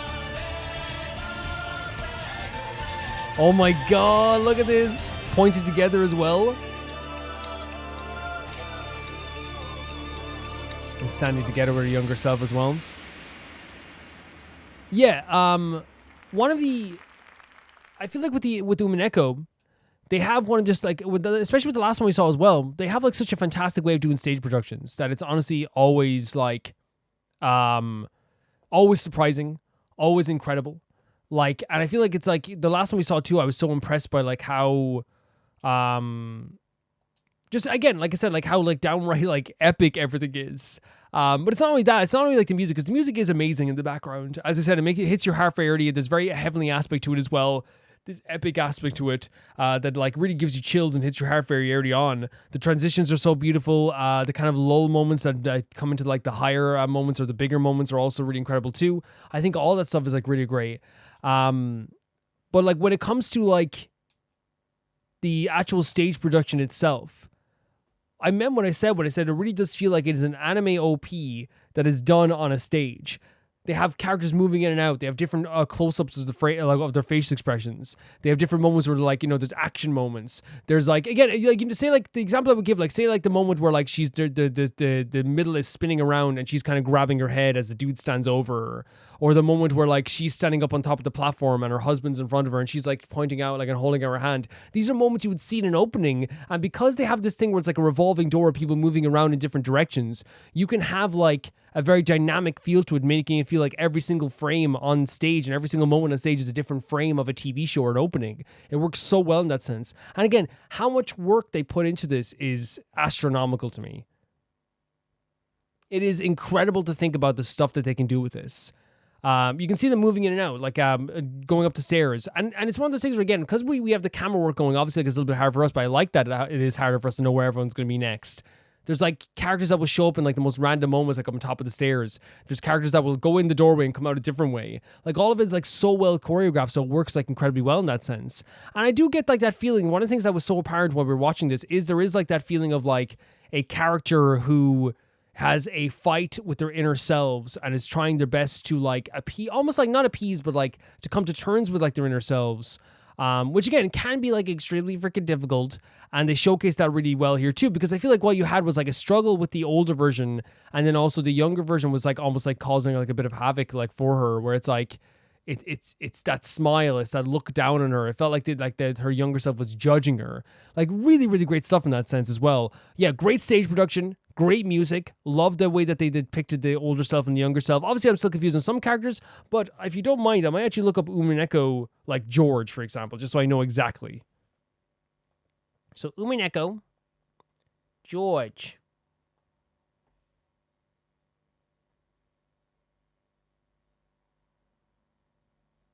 So maybe that's not George? Maybe I can look up Umineko characters. Would that be good? Or is that... Umineko is such a big thing, though, right? So, like, I probably won't even get, like, that much of a thing here. Oh, here we go. Oh, there's Ava. Yeah, there's Ava. Kraus is here. George is there. Okay. So that's... Is that Bottler again, then? So what were the other names here? Kraus is the name above her. Okay. So that was the guy she was pointing out is that Hideyoshi? Possibly. And then the other guy that was looking down on anyone, was that Kinzo? Possibly. And again, I know Golden Witch Research does not expect me to know these characters whatsoever. Does not expect me to like really understand everything about it, because obviously like that was Beatrice, right, the girl and the blonde, and the other guy was the battler guy, right? Yeah, I think so. And if I am getting it wrong, you can definitely 100% be like, hey, and I think I'm getting it wrong, but like, yeah, 100%. I think I got some of those character depictions wrong, which is okay. Again, it's a wholly new thing for me, and again, as I said, Golden Witch Reaches, I don't think expects me to get everything right anyway. But yeah, really incredible stuff. Love the costume design. The music itself is so beautiful. The lighting of the stage was incredible. I really felt like those moments between her younger self and her older self. Like every time they were on stage together, I was actually like excited to see like what they're going to do next with the depiction of both of them. Like even it started off with just like a simple glance, like, did I see that? And then ended up like them permeating so much of their life to the point that they like couldn't escape. I feel like the younger version was on the stage more than anyone in that sense too. But yeah, really incredible stuff. Love this a lot too. Thank you for sending us in. Really cool stuff. The next video is sent in by Esminako, and I said, I think it's time for the Firefly trailer, Embers in a Shell, Honka Star Rail. Let's check it out. Let's go, Firefly. Requesting reinforcements. I repeat, requesting reinforcements. Forward. Sorry about that, guys. Requesting reinforcements. I repeat, requesting reinforcements. Is this Sam? Forward. Reinforcements. I repeat, requesting reinforcements. Oh, wow. Unit has lost signal. Strike unit will engage target. This Penacony? Fire. Darn it. Is the experimental weapon ready yet? Darn. Experimental weapon? Did Firefly just rip apart all these guys? I mean, I'm not surprised. Sam is tough. Sorry, Firefly stuff. I know you guys get what I'm saying. I'm never trying to demean Firefly and take away her agency. Which is seeing all the stuff that she did here as well in that suit. You can already feel the pain here as well coming from her. I was also born a weapon. Oh, but you're Firefly. It's our destiny. What? The music changed there? No, but can I say it's legit as well? Firefly. You are Firefly. Please, you are Firefly. Unfortunately, I was also. So is she talking to the actual machine here? That they're being destroyed is our destiny. She's talking to the machine? The music. Oh, Jesus. It's been a while since we saw the suit in action. And it's interesting to see her within the suit in that way too, right? With this crunchy dance beat as well. The look of fear in her eyes there as well.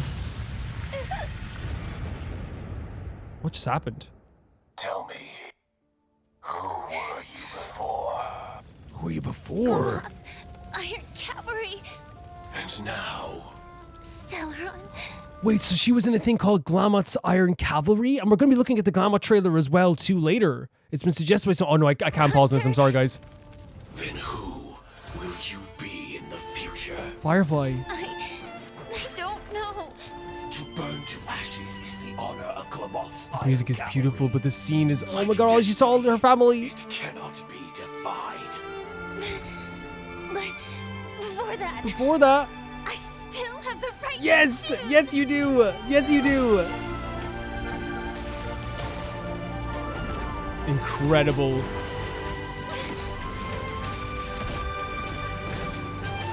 Even if I'm like a firefly to a flame. This music! And life begets death. Oh my God, Firefly! Look at her. With this music, what the hell? This is it's so like because usually you never know what to expect with Honka Star Rail trailers, but this is like so like magical and like near heavenly with the music and stuff like this too, like so inspirational.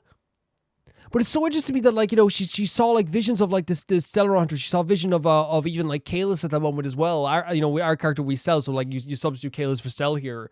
But like seeing all these people that like really probably meant a lot to her and made her feel like she is her own person. And I love that question as well. Who are you going to be after that? Because again, she was like a part of Glamoth's cavalry. And she said that, you know, they're kind of destined to be destroyed, destined for death. But she's saying even with that, I deserve to choose in the meantime. And that's kind of what she's been saying with the stuff with Elio as well. This is incredible. Really incredible. The whole story is about having the right to choose. I'm like a firefly to a flame. Oh. And life begets death. Great voice acting performance.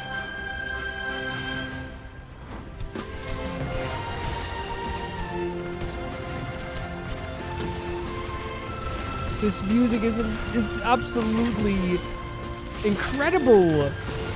It's like the ending of a movie. Sorry about that, guys.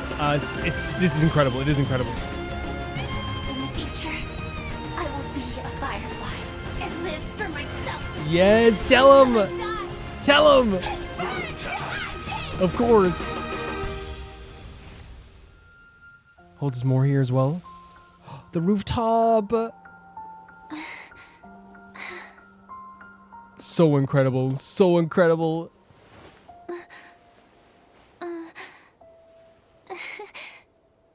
Oh my God, her smile. Yeah, her smile is amazing. Yeah, by the way, I've gone to the habit of when I see that logo, with the black screen, by the way, because obviously like there was a different there. You could tell there was gonna be something more there. I click off as quick as possible, because it's one of those things where like I think they're recommending like a character that is a big spoiler, for example. Usually it's not a problem because like whenever I see a new character for like Honkai in their like recommendeds, if I happen to see it like in the recommended videos, not an issue because it's like again it's not about seeing new characters. It's like some characters in Honkai can be seen as spoilers. But yeah, incredible trailer, absolutely incredible. I think that like that Firefly as a character is already like one of my favorite characters. Already a character that like I could follow to the ends of this earth and not feel bad about it. But this really like expressed a lot of like what I feel like is a big part of her story, and it expressed it through music, through song, and through like a big action scene as well. It's her will like injected into a trailer for me. That's what it is. It's like her feelings and her will injected into a trailer. And And when I say that, I mean like the way that like she in this moment talked about what she believes to be the truth, or what she wants to be the truth. It's what she said to Blade. It's what she said to like Stella one time as well. It's what she's always believed. Is that yes, Elio has a script for me. In this case, they talk about the Glamoth, and here's Glamoth is one of the trailers going to be watching in just a bit too. Glamoth. They talk about the Glamoth as well. So what's interesting about that is that like it's like her destiny seems to has been almost predetermined in a way at the end. The end point seems to be always like predetermined, where it's like you're gonna burn up in like ashes, right? You're gonna die.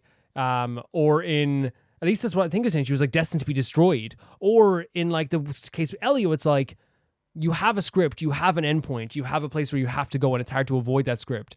But she's saying here, yes, I will always get to an endpoint for sure, but I deserve to decide what I do in the meantime. And we saw that recently in the quest for Honkai Star Rail, when Firefly says that she's going to buy an oat treat, and she's going to not even think about who she's going to give it to. She's going to decide later. And I feel like it's such an emphasis on, like, again, how cool is it how they show how she's making a choice for herself in two different ways.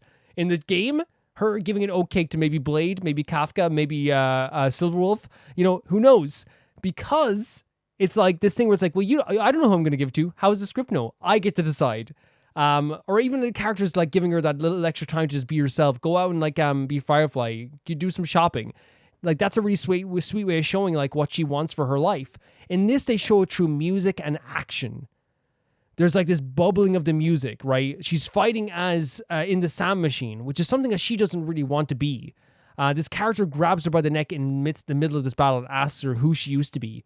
I was working for Glamoth. Who are you now? A Stellar Hunter. And who will you be in the future? Right? Now, I've never seen it. Now, this might be like a representation of Sam as well, where like it's kind of like a more of a, like that's what she sees as well. But it was a situation where like, again, she bursts out of this with the music, with this action scene, and that whole thing where she's like, I deserve the right to choose, even if like death is on the way. I would get to choose what I do with my own life. And this fight back, this violence, this like ultra like thing that she's using Sam in a way that is like, yes, I'm still in this machine, but I still get to decide what I do right now. I'm deciding my life. And she shouts it. She's roaring this. And this is such a big emphasis on her character. That's who she is. And again, it's interesting with this trailer. Like it is just like fight scene with like a build up in between of this emotional moment too. And I think that's so cool what they've done here with that too, is that like it's not something that's like, oh my god, this is like extreme, or this is like so like crazy. Through the whole thing, it's like different scenes, like showing her walking through different areas, which again, we love that too. It was very much just like this one scene of her trying to like express herself. And they did that in such a fantastic way. It was like this big moment where she got to express what she feels about her own life. And they did that so perfectly through the music, through the actual visuals as well. Love that we got to see like her transitioning into the Sam stuff too.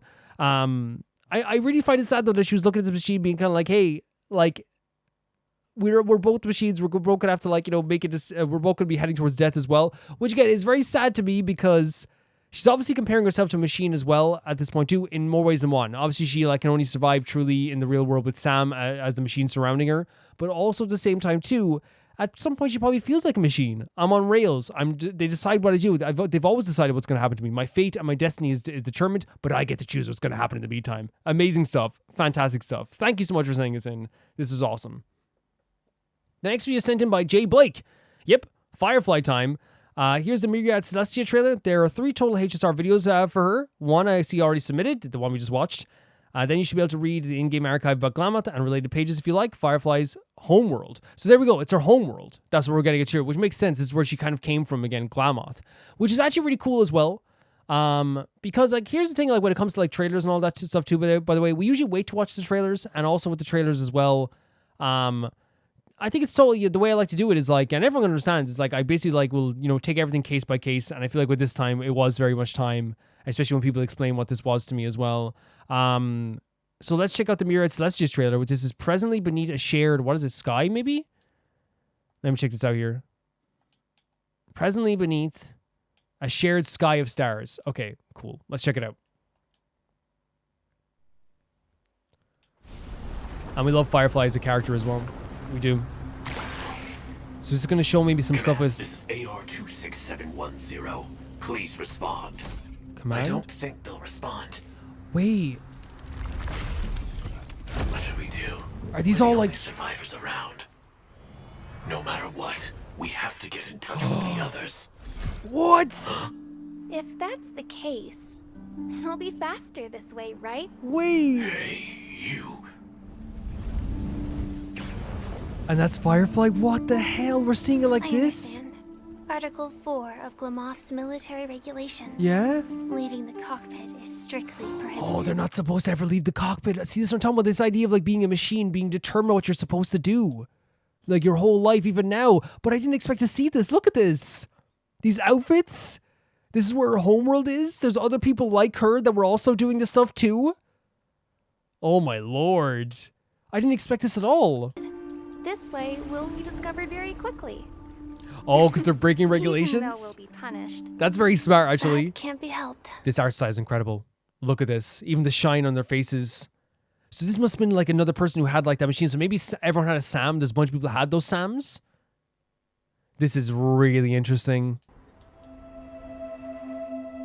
This is so pretty. How What many the hell? times is this for you now? Fireflies. Leaving the cockpit like this. This is... The music in the background is all just giving me chills. Oh my god, look at the sky. The music is so magical, so fluttery. Oh. Article 2 of Glamoth's military regulations. Remain on guard. Remain on guard, so there's another one? 4. Leaving the cockpit is strictly prohibited. I mean, she was right. She said that they're going to be found quicker if they break the rules, you know? And that usually is the way things happen, right? It's like, you know, people tend to not help you until you do something like, you know, flashy, you know what I mean? Sometimes, not all the time. I don't want to make it seem like that, but yeah. Your bosses are going to notice when you do something wrong versus when you do something right is what I'll say, right? In most jobs. I think everyone can agree with that. You're like, it's one of those things where like, you know, you try to get noticed for all this hard work you're doing and then you make one mistake and all of a sudden like, you're like, it's like, everyone knows what the mistake was. You know what I mean? Oh, I dropped a whole like carton of a whole case of glass milk on the floor. All of a sudden, all the stuff I done 3 weeks ago, not noticed, but now they notice this. You know? Do you have a death wish? Death wish. A Firefly Type 5 personal escort model. Very nice. A firefly? They're called fireflies? Wait, what? You're the odd one out now. Oh my god, it's so interesting seeing all the seeing Firefly like this, seeing like this, their past like this. So interesting. You can't connect to command either. Oh my god, so they Why weren't don't actually you command? Join us. No thanks. I'll just pretend I didn't see anything. Sorry for pausing so much, guys, but I'm just like, I'm so amazed by this. And also like as well, this is where probably where like this idea started as well of being your own person. Because even now when all the rest of them like are like, hey, let's be free for a while. They're like, hey, come on, you know, let's just do it. You're the odd one out. It's very pretty. Oh my god. I picked it up on the battlefield. It seems to be a civilian device. Like a camcorder? Even though it's no longer working. And the lens is scratched. These designs are great. If you look through the lens, it feels like looking at a whole different world. Lens? No wonder you wear those weird goggles. All the designs are so adorable. I have other reasons too. If everyone looked the same, how would we tell each other apart? Oh, so she's a big emphasis on being Your unique and hair being is herself. very unique. Thank you. I've been growing it out. It's gorgeous. The hair's gorgeous. This music is so beautiful. Is also proof of your experience. But sometimes it gets in my eyes. True. I'm not sure if I should put it up. Your turn. I love that, by the way. And this character must have had such a big influence on Firefly, the one with the glasses. Because she's talking about how like wearing the glasses is like my uniqueness. Your long hair is your uniqueness. Your short hair, and I shouldn't say this, but like obviously his short hair is obviously his uniqueness as well. I love that. And even like putting emphasis on like the unique part of you growing your hair out is a proof of your experience in your life. So cool. You're really not going to say anything. One of us. Comms are back up. Oh. Article 8. Surviving knights should immediately return to their units. Look at them. There's like the two of them are so adorable. Like they're so adorable. Like come on, let them be free. Look at the Firefly flying away. Oh my god, a little bow. Looks nice. It really suits you. That's so cool. Look at this frame. I hope we can see stars on the next battlefield. Oh, why did that hit so hard? I'm sorry for pausing. I'm pausing so much, but why did it hit so hard? That's so beautiful. Like, it's like, I hope that we can have this time again. That was basically saying, I hope we can have this time again together. This, by the way, showing off her uniqueness as well. Looks nice. It really This is suits you. incredible. This is incredible. I hope we can see stars on the next battlefield. Incredible. Will we see each other again? Probably not. What if the war ends? Then we should be able to find each other. What the hell?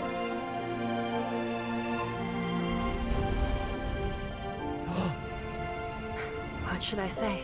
Stunning designs. I wish us all a triumphant return. This is so stunning.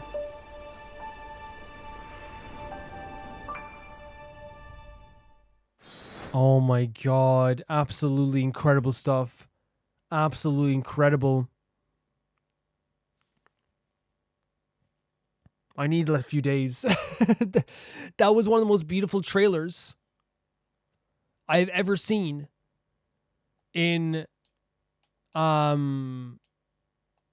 anything. I think what was so stunning about this trailer was how much, again, you see kind of like this origin feeling to me of Firefly,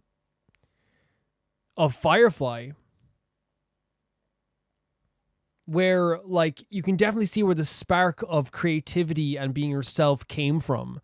I'm not saying, you know, I think everyone has like the essence in them that they want to like, you know, move forward and be themselves. But in this moment, it took that encouragement from this other character with the red glasses to really like push her towards that. And I think this beautiful moment where she had with everybody else, where she sat down with the two other characters and the other character as well that was standing there as well, the woman as well. And they were adorable together. They were sitting down looking at the stars together.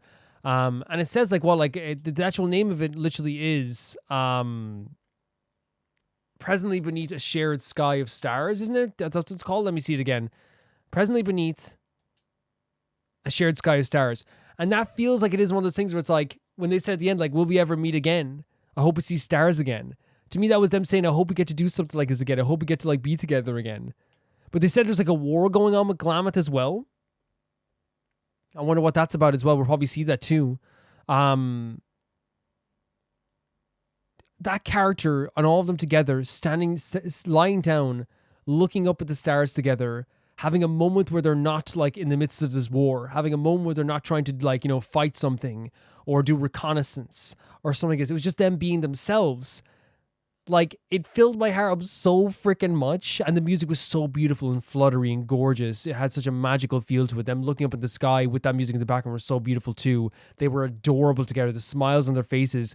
It's almost like it was a vacuum of and I don't know if this is intentional, but like when I was watching it, every time I saw the three characters like sitting together and laughing and smiling and having a good time together, not exactly laughing, but having a sweet time together, it felt like there was no violence in the world. It felt like everything was like really peaceful and happy. And then they turned to the other character who refused to take off their suit. And I feel like that was also like this kind of like emphasis of this thing where it's like to remind what's happening here. They're not just these characters that can do this all the time. There's regulations that they're under. There's a control that they're under. They have to stay in these machines. They're told to stay in these machines. And in the end, surprised as well, didn't know that like the SAM module, that there was like a bunch of people that had like the same type of machine in different spaces and stuff like that as well. But I think that's also a really interesting thing too, because now it puts more emphasis on the idea of Sam and the machine that Firefly is in too, because this machine that Firefly is in, Sam, to me was always a cage, was always something that really felt like it trapped her, like she couldn't be herself. But now it's also this thing where it's not even like really unique to her, right? But I think it's also one of the reasons what makes her story of her moving forward and trying to be herself even more important, is that she's not just Sam. She's not just this machine. She is her own person. And you saw that when she put the bow on at the end of this video in such a beautiful fashion. She was following in the footsteps with that girl with the red glasses. And it's so true, by the way, intentionally so. The girl with the red glasses stands out because of the shining, like, beautiful crimson red glasses, right? Instantly you notice, like, oh, the glasses are very unique. And then, of course, like with Firefly, she puts on the bow, and I think the headband as well. And like, I love how the girl with the glasses talks about how like you will have your hair very long. The other character had their hair very short. And almost like inviting someone to get into the pool. It's like, you know, hey, come on, get in as well. But they're like, no, regulations are regulations. But I really feel like it was a really stunning way of showcasing maybe an origin of a feeling of like freedom that Firefly wanted for herself. And these characters wanted as well. Because that line hits so hard. Like, I hope we get to see stars again. The next place we go. And it said, like, even if the war has ended, maybe, like, if we're triumphant in this war, we can meet again. So there's a chance they might not even, like... I know. I wonder if it is, like, spiritually or literally. It's like, maybe we'll see each other again in these machines, of course. But will we see each other again as ourselves, ever? Once again, absolutely beautiful stuff. Incredible stuff from Honkai Star Rail. One of the best trailers I've seen. So well done. Incredible. Can't praise it enough. So beautiful. Thank you so much. The next video is sent in by Trashbin. So they say that I should watch this after. Perfect. It was, yeah, I always watch them the order submitted, but yeah, I set this up in a way that I could actually like watch them all in a row. They say the animated short Embers of Glamoth. As always, Hoyo cooking with animated shorts. Super hype, super fire like Firefly. I was set to see his stars ablaze. Holy absolute cinema. Now we have like kind of a baseline of some stories going on here. Oh my god. There's some dire situation going on here right now. For sure. This is the war that's happening. Holy freaking hell. This is brutal. It's like a sea of just death. You can't even see what you're doing. Oh my god, the brutality of this. Sorry guys if I'm in a very like hyper mood right now, because I think the last two trailers, like when it's one of the rare times we get to see something in a row and Rob reacts. It wasn't set up like this intentionally. It was by me, by the way, after they were sent in. Like people sent them in at way different times, but I was like, okay, we'll watch them all in a row. So I'm like super in like a very Firefly hyped mood right now. Like look how brutal this is, and it's so fast. It's a very I say claustrophobic because look at the shot, because so much is happening that like it's really hard to like get a breath right so far. Oh, Firefly. On your feet. The target straight ahead. Keep pushing forward. Affirmative. So they were all in this war on Glamoth. Really incredible stuff.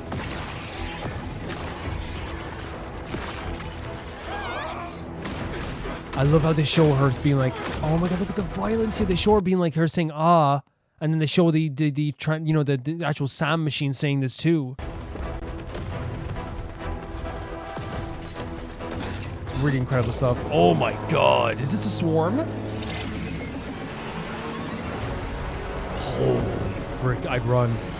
Like look, this is what I'm talking about, claustrophobic, that you couldn't even get a breath here. Oh my god. Oh my god. They died just like... That is so brutal. What are you doing? Whoever's still alive, cover me. I'm going for the swarm, mother. It is a swarm. It's a swarm. Witness. Activate it when you see the signal. This is so brutal.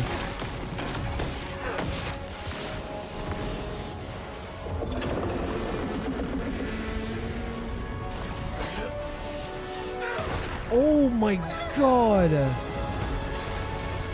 And he still goes as with his music. That's a terrifying sequence. Scorched Earth operations. Oh, you can hear their voice. Her Majesty. Her Majesty. Oh, this is that they have to press the button. Brutal stuff. Oh my god. This music, the brutal. Jesus Christ, they did not hold back. Guys, they didn't hold back with this at all. Like, legitimately, like, I think it's like, we do see, like, ultra violence in Hoyo games. I want to make that clear. Like, I always say, like, something that, like, I think, you know, no one ever disagrees with it. I love the dope, but, like, it's like one of those things where, like, Genshin is, like, a game as well that is, like, it has violence throughout it. Honkai Star Rail 2, there is so much fighting, so much brutality. And you hear stories about all this stuff happening with like, the swarm and stuff like this too. But to see this, and like the way they did this was so brutal. It was hard for me to even get a breath. The brutality, the violence, the suffocation of the cloud of the swarm. So brutal how they did this. With this beautiful epic music in the background.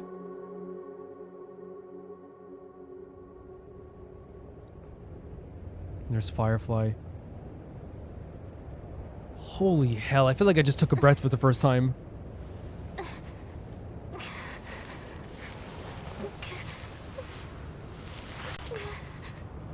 Oh my god, that is disgustingly terrifying. Am I dead? Oh, Firefly. Who Oh, died? I'm not being bad when I say this. Like, when I saw that field, the question isn't like even who died, it's who survived. Like, look at this.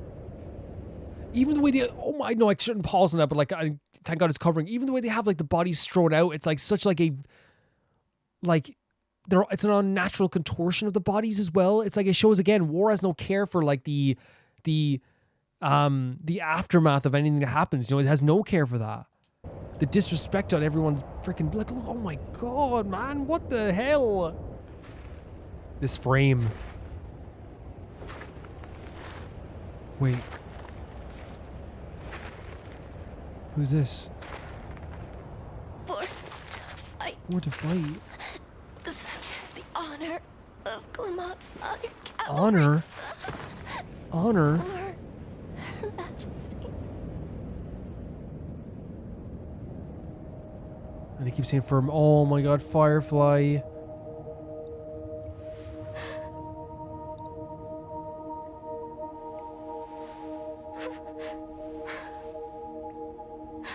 This is so brutal. It's so brutal.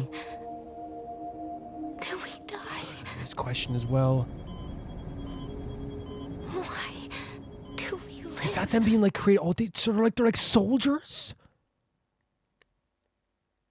Jesus Christ. They're like soldiers. Like created soldiers, I mean. In test tubes. There's baby faces in there, man. There's like these angelic little freaking baby faces back here, you know what I mean? What are they doing? F Glamoth. F it. Oh my god, looking up even the way that she contorts her neck here. It's so brutal. This is a brutal watch. So Glamoth no longer exists? So they're fighting for nothing? I can't stand seeing her cry. I dreamed of a scorched earth. A new shoot sprouted from the earth. What? It bloomed in the morning sun and Some whispered music. to me. Oh my... What? Like fireflies to a flame. Life. Life begets death.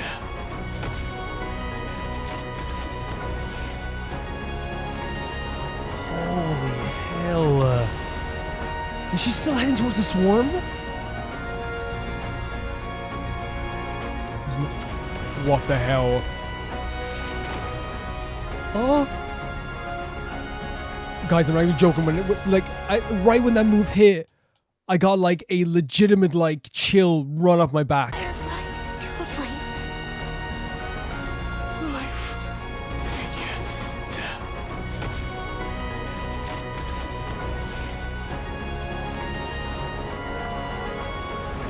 Incredible stuff. This music as well.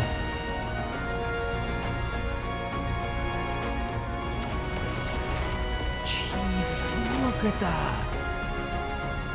Almost tearing a planet apart.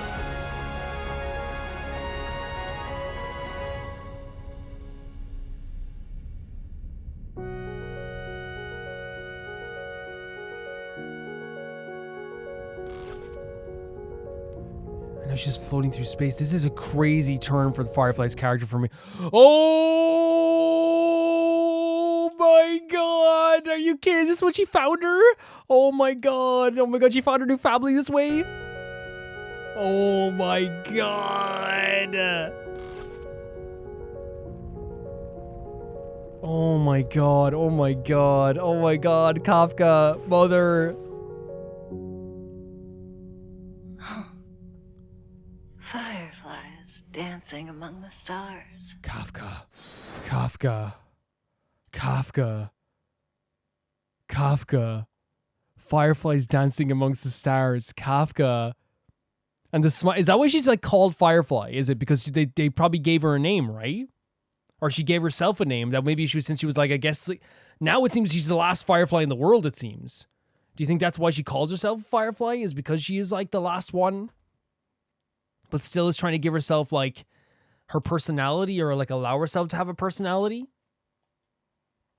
Right? Absolutely incredible trailer here.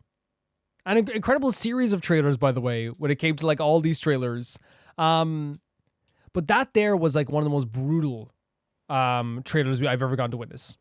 And I think like when I say the brutality, I was like, it was the violence in it. And just obviously, once again, violence is in Honkai. Violence is in Hoyo games. They do violence, right? But I think the violence in this was very suffocating, if that makes sense.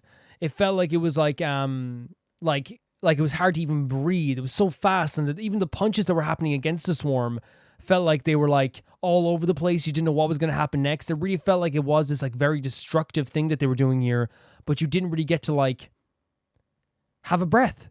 Like it was constant just violence after violence after violence after violence, worrying about what was going to happen to these characters. You saw these characters getting absolutely destroyed by the swarm. At one point we saw one of the Fireflies, is that what they're called, the Fireflies? Legitimately like get like rocked to the point that they died kneeling down with their helmet off, and their armor just getting destroyed in the process. Absolutely so. And you saw this like this fight that they were having against this queen and the swarm, and they kept saying for like their highness, for Glamoth. And it's like some of them had this like dedication to the point of like dying for this. Like let's not beat around the bush here. This is a death toll on the scale of thousands for the name of Glamoth. And it seems like it also showcased in the end, like Firefly was saying, like, Glamoth is gone. What are we fighting for? And I wonder if it is like, again, were they told they were fighting for Glamoth? Is when they were created, they were given like a purpose, this idea of what they had to do, where they were going to end up. There was a line, I'll get up the line again. It was like something about like, I dreamt. I dreamt. Let me see now here again.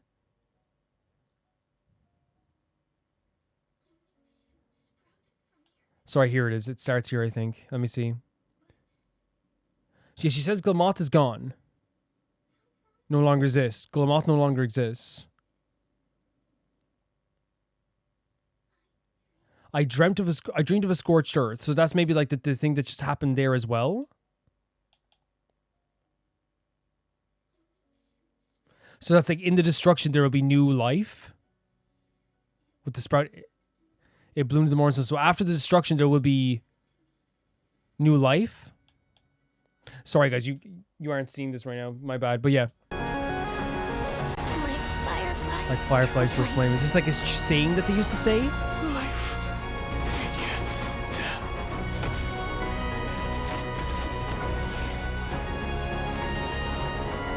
Incredible stuff. I wonder if it is legitimately like an expression they used to say, like life begets death. And like this is all something that they used to say all the time. Again, I mean, because again, she said it in the other trailer too. Because you're saying life begets death. Right? It's like life brings forth death, right? Like, a thing you would say is like violence begets more violence. If you enact violence, it's going to cause more violence. So in this case, life is just leading towards death. So maybe their mission was to like give their life up in the end to die. Which again hits home with the first trailer when she says like, you know, like even if life begets death, I still just should get to choose what I do. Absolutely stunning. Like to the point that I was like legitimately like so in absolute shock by how beautifully done all of this was. And I say beautiful, I'm talking about all the trailers, because that last trailer was brutal to watch. The last one was incredible.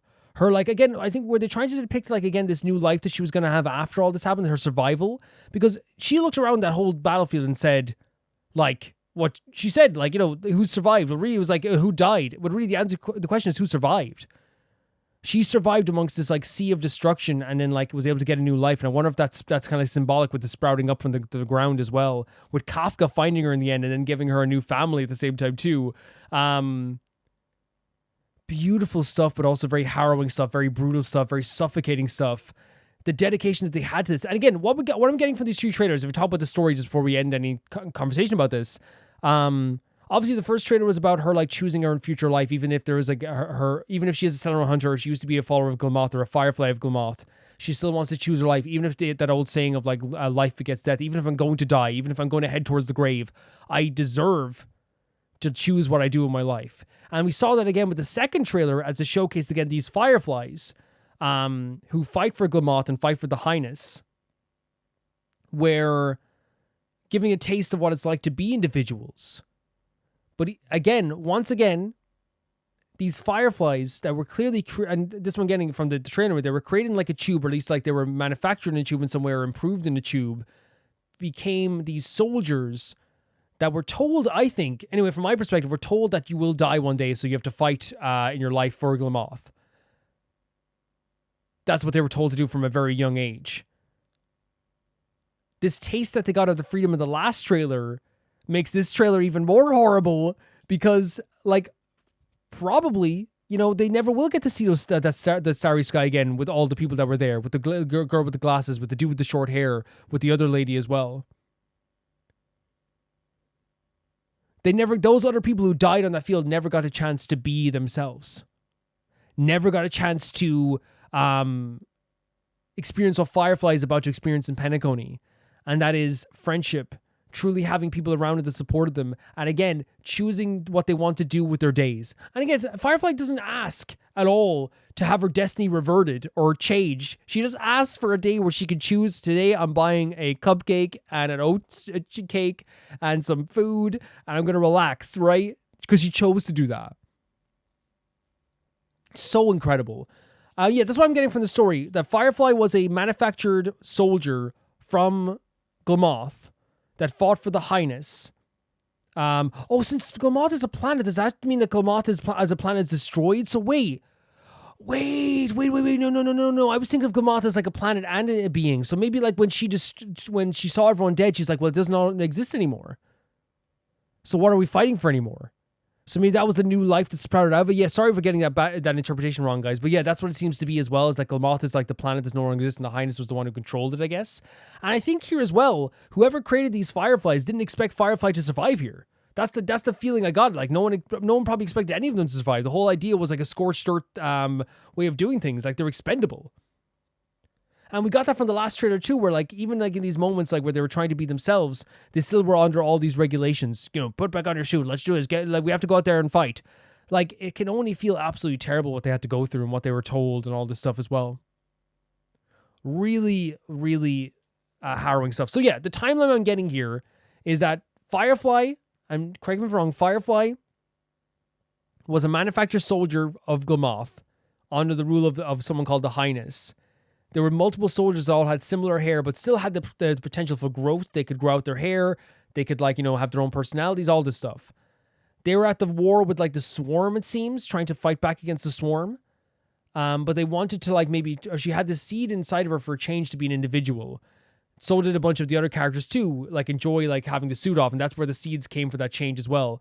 In a battle with the Swarm, almost everybody got destroyed and devastated and ended.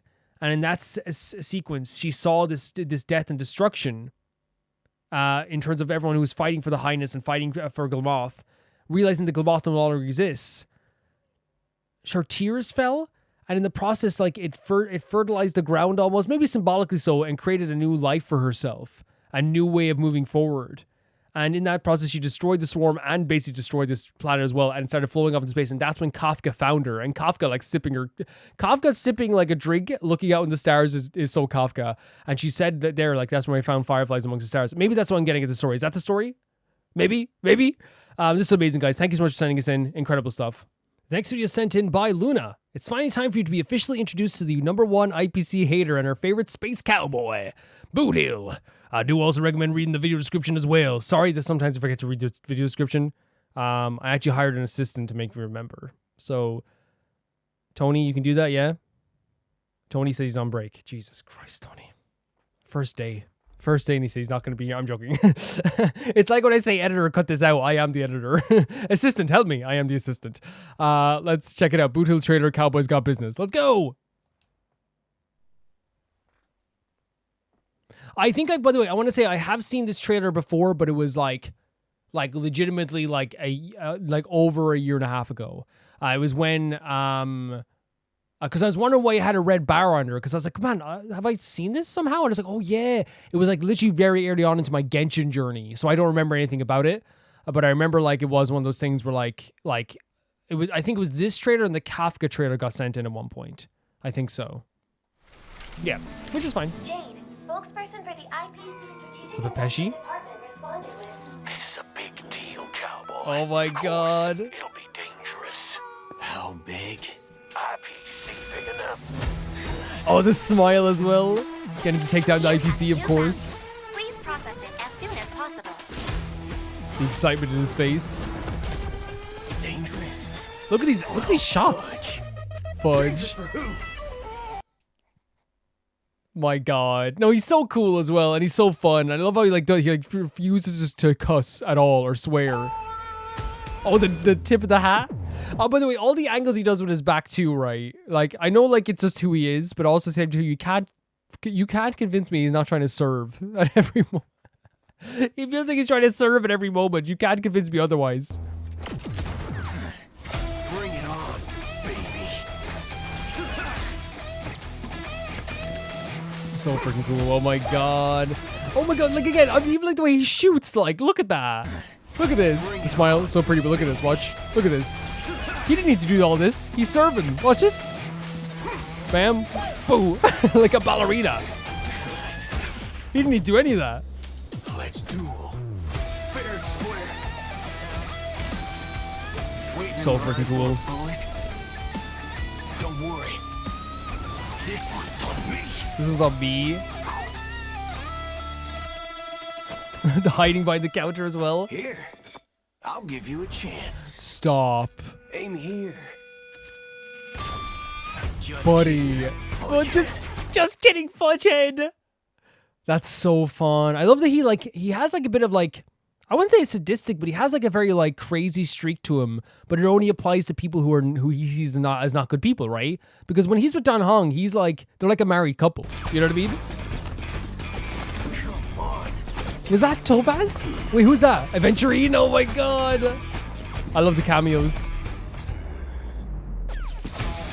Oh my god, I'm sorry. Look, yeah, he's constantly serving. With Jade here as well. The amount of cameos they made here as well. You know what's so interesting as well? I love this too, that like Jade, Topaz, and Aventurine is like, this isn't our job. You know, especially Topaz and Aventurine, you know? When it's time to shoot, that's so cool. It shouldn't be cool. Oh, he's on that boat. Of course. Remember to aim for the heart.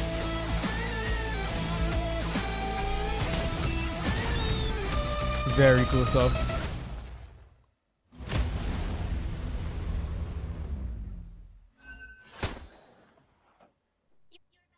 Oh. How would you like to land? How would you like to land?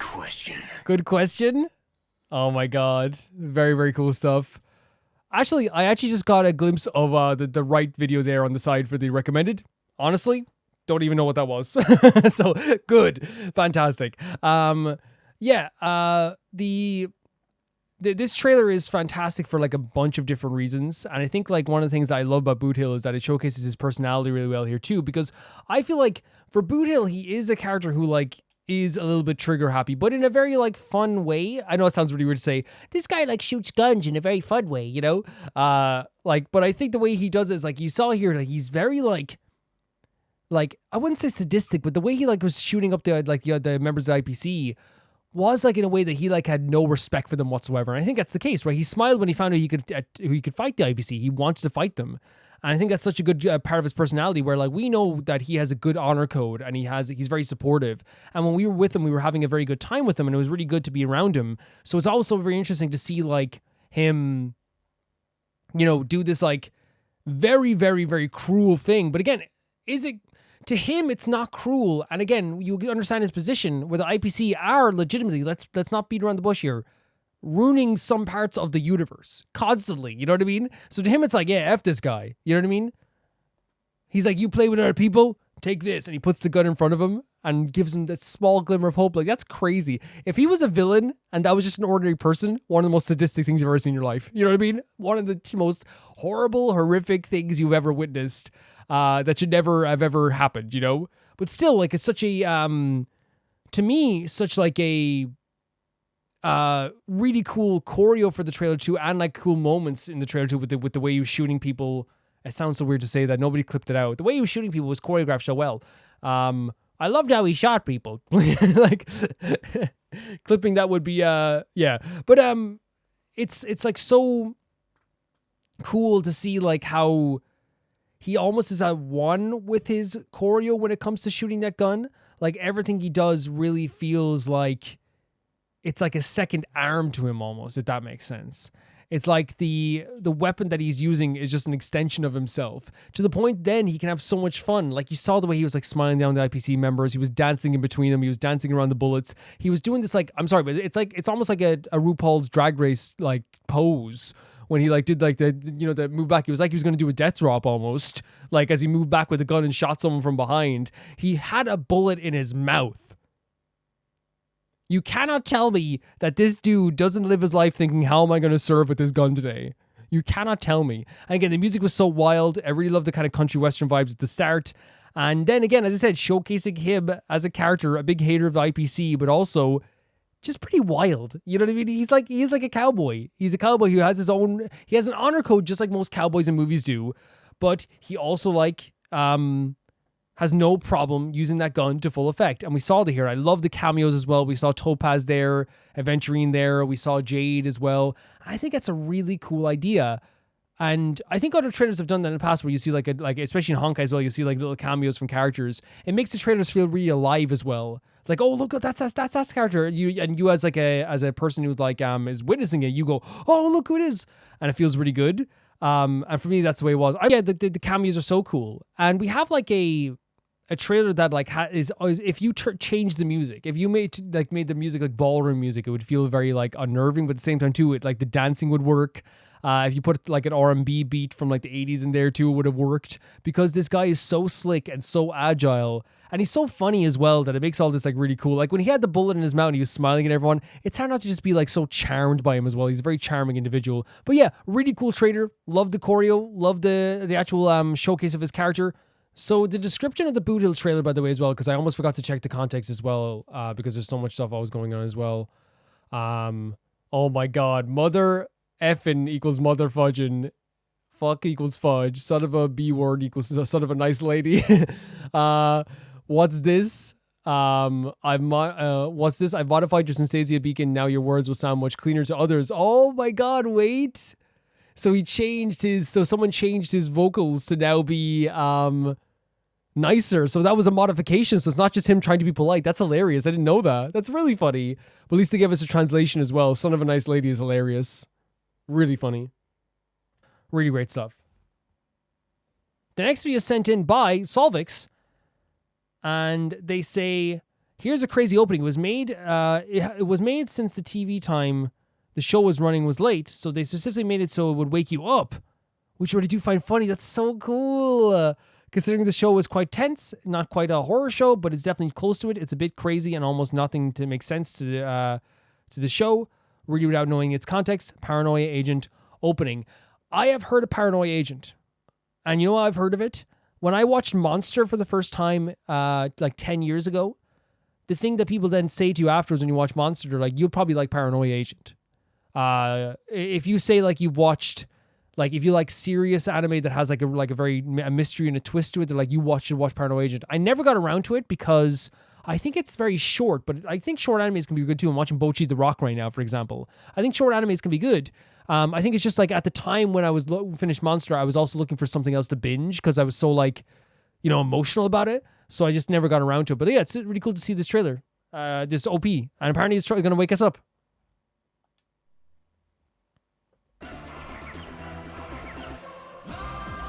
Oh, what the fuck's happening? Oh my god, this is very unnerving. Oh my god, this makes you feel weird. Oh, this feels so... The visuals, right? But again, I guess like the big vocals that would wake you up if you had your TV on loud. The visuals are so like... They make me so nervous. Oh my god, and look at this. What, they're floating through the sky. It's like very abstract, right? All this destruction behind him as he's laughing too. Love this girl's dress on the right here. Like all this, like it's like everything's falling apart around them and they're like hysterically laughing. This song. This makes my like skin crawl in a weird way, right? It's so weird. Oh, probably intentionally so, right? Get out of the road. This is so crazy.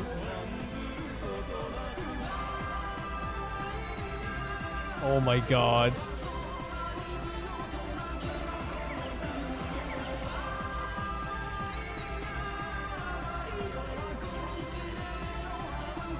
Incredible stuff. Like, look at, like, for a second there, I literally was like stunned into silence, guys. Not even joking. I was not even taking a breath. Like, look, even this, like all these people laughing together. Like, is this like a cloud of smoke? This is what I want to look at as well. Is this like a cloud of smoke? Like a bomb going off?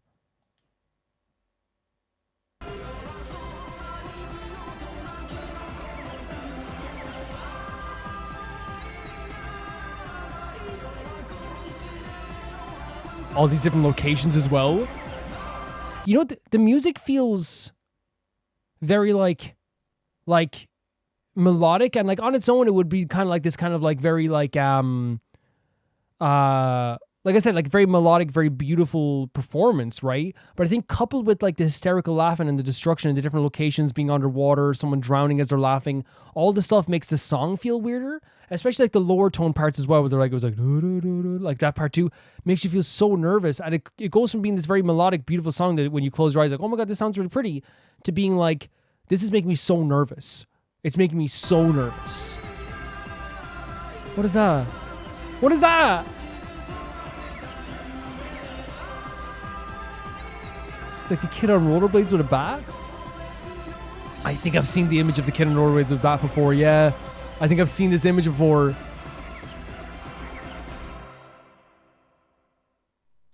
Just saying, absolute chills after that. And I think like as we've talked about like before, like how different openings are supposed to make you feel different ways, and I feel like that's definitely what they were trying to get at here. Because for me personally, as I'm watching this, I have like a very like I don't know, my body is like feels like it like wants to like it wanted to look away, but couldn't. And that's not a bad thing, by the way. To make it clear, every single like piece of art, it doesn't matter if it's an anime opening, it doesn't matter if it's a song, it's trying to make you feel differently. And in this sense, I feel like that's what I'm getting at with this, is that like I'm feeling like I have chills. I feel like someone has like, you know, sat me down in a chair and like you know, open, you know when they do that thing where they open your eyes and like, you better watch this. And like, it felt like I equally wanted to like get up out of my chair and not look at this. And also at the same time too, I couldn't look away. Like it was just like something so mesmerizing, but terrifying at the same time. And like we say, like we watched other anime openings before, especially with Solvik sending them in, and they all make you feel like different ways, right? They all make you feel like a certain way, sometimes happy, sometimes uplifting, sometimes very sweet. Sometimes it makes you feel this feeling of love. Sometimes it makes you feel fear, anxiousness. And in this sense too, it just made me feel so unnerved and creepy and made my skin crawl. And that was because they had this like very melodic and beautiful upbeat tune in the background. Super like with a juxtaposition in like of like the very nerve-wracking feeling of someone laughing hysterically as the world is like destroyed around them. Because the thing is as well, like I think what they did really well with this trailer is laughing is normal. You know, this music is beautiful. It has like very, as I did again, the vocals are gorgeous, right? But the reason why it works so well together is now I'm sitting here thinking to myself like, oh my God, that laughing is going on for too long. And this music in the background is like, you know, so opposite to the what I'm seeing, that it makes everything feel very nerve-wracking. Everything. It was done so well. It was done so well. Really incredible stuff. Yeah, the music, as I said, is beautiful, but like the actual visuals themselves are really scary. I actually thought the if you're talking about a paranoia agent, things making you feel paranoid, like this is it. And again, the hysterical laughing is like, again, it's not just the laughing itself, because again, if someone laughs for 10 minutes or laughs even like that, this straight facial expression looking at you as they're laughing with their eyes open, you're already terrified. That's so scary. But then with all this destruction in the background, it makes it feel like the whole world is going mad around them and they're still like laughing and like, I don't know, made me feel so nervous, but in a very perfect way too. Like it's meant to make you feel that way. This is really incredible stuff. Like I can't remember the last time I felt this way after watching an anime opening, where I feel like a fire in the pit of my stomach, you know? Really well done. And then the stuff at the end with the boy with the baseball bat and the hat, I have seen an image before, and I think it's actually like maybe considered an iconic image because, like, if I've again, I'm not saying I'm not a big anime person. Like I watch anime and I love anime, but I'm not as big as like say like because like Solvix like knows so much about anime, knows so much about different TV shows. I would say I watch an anime maybe like a different anime once every while, but I still love it. And I love anime openings and stuff like this too. I rewatch anime openings all the time, so it's always very interesting to get a taste of these shows with you guys. So like I know like different iconography and like it's like when you see like Serial Experiments Lane, you see that like cover. I haven't seen anything about that show, but you see that cover and you're like, oh, I know that. Or you see like another with the girl with the eye patch. Oh, I know this. It's like that. It's an iconic vision. It's an iconic image, that boy with the bat. But yeah, very, very cool stuff. I'm very impressed by that. The next video is sent in by Victoria. Hopefully it doesn't get blocked. If it does, let me know and I can send something else. I have no way of knowing it will get blocked until after I record it, but I'll try. If it does get blocked, I'll try and put a black bar on it. I'll try and do something like that for you, Victoria. This is the summer that Hikaru died, the official teaser. I've heard about this as well. People said this is really cool. Let's check it out. お前さ、希望が山高出たらどないする？あんま考えとらんな。多分、じいさんの椎茸継ぐんちゃうかな。The mushroom farm? よしきこそどないする？俺もまだよく考えとらん Sure よ。 this is very interesting shots here, by the way. Oh. So I know this is like a kind of a more a horror themed story, right? People have talked about this. Like it's actually very like gotten like very popular. I feel like online, but I just haven't gotten around to it. These images are very pretty though. Oh my god. These visuals, man. なあ、変なこと聞いてもええか？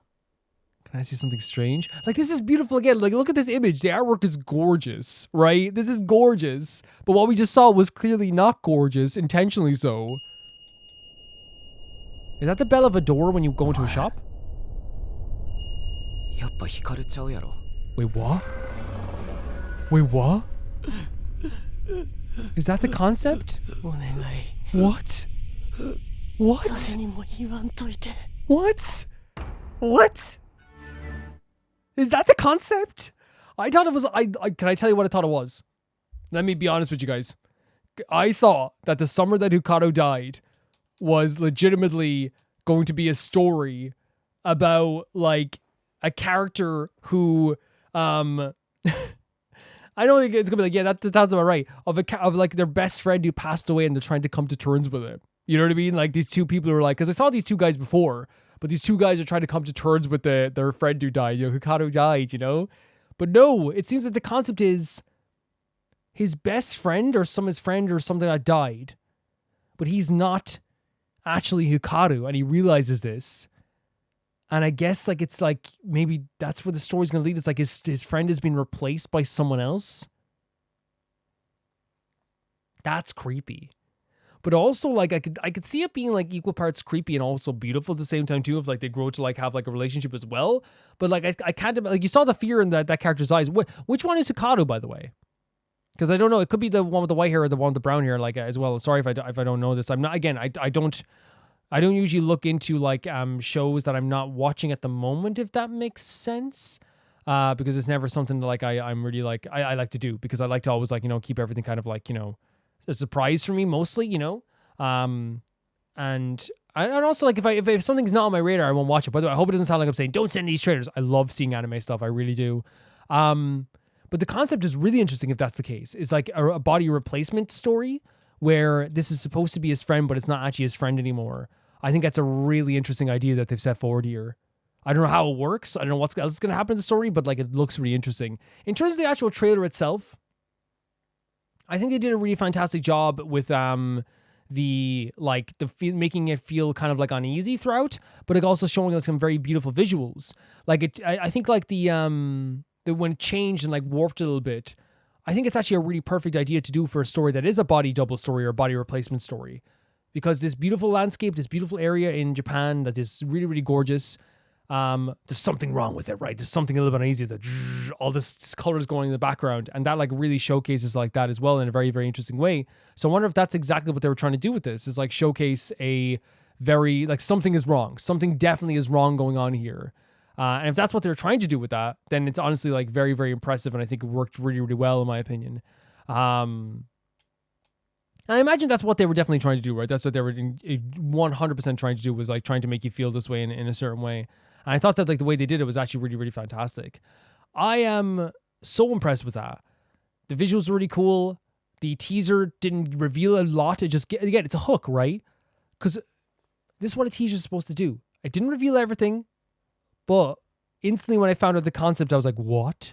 You know, it hit me. I was like, that's what it is, which is really incredible. So really, really kudos to that as well. Yeah, I have no idea what else is going to happen in the story, but it is something that I know that like a lot of people like have been talking about. In my Patreon chats, we have an anime chat that people have been talking about this as well, and they've been wanting to watch it, and they've recommended to me as well. Right now, the animes I'm watching is Bocchi the Rock, and I'm rewatching Monster, but I'm having a really good time with those also as well. But yeah, this looks really cool. The concept looks really cool. It feels really dark, feels really kind of scary, has some beautiful visuals to it too. Honestly, it has like a great concept with a gripping like idea to drag you in. Even at the end there with the boy crying, it's like, oh my God, this is horrifying. This is a really horrifying idea. And it started off again, like I said, like with this very like, hey, what are you gonna do over the summer? You know, what are you gonna do after this? Oh, you're gonna take over this? You're gonna do that? And then everything changes and warps, and then you get the grip. You get the grabbing you in. Really cool stuff. Thank you for sending this in, Victoria. The next video is sent in by Cosmic Cadloff, and it's another Myriad Celestia trailer. This one's about Robin, so it is If We Had Wings. We love Robin, by the way. We love her a lot. Let's check it out. Thank you for tuning in to this interview. Oh, they're playing the song. Her introduction to music came from her mother. Oh, that's her teacher, During yeah. that disaster, They're fighting again? Mom? Don't be afraid. Look here. Is this Robin again? Look, This music. I want to hear more of Miss Robin's story. Do you know her, Miss? So is this not Robin Let me herself? tell you all a secret. This bird knows Robin. That's Robin's voice. It knows all about her. Wow. During that disaster, Robin couldn't hear anything except for the loud ringing in her ears. Is there some sort of violent She disaster? knew that her mother was singing to her. What? She could see her mother's lips moving. Oh, this is She could heartbreaking. feel What her the mother's hell? breath. And little Sunday and little Robin as well. Are you kidding me? I better see them happy by the end of all this, guys. By the end of this game, I'm telling you. You'll be safe and sound. She could hear that silent wish. Oh, in their playroom. One day, Oh, look at their little outfits, by the way. Oh my God.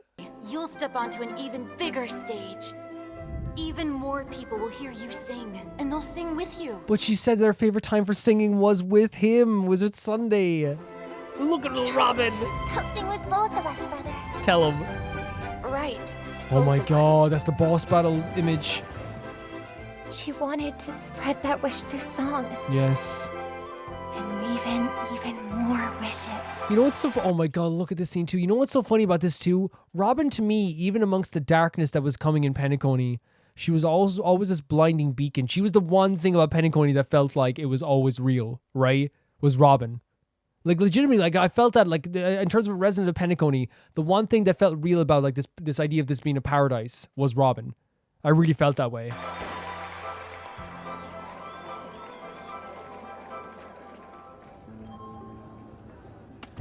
But behind the beautiful sounds, Was she filming a commercial? there were noises of disharmony. Does that say cute girls are in?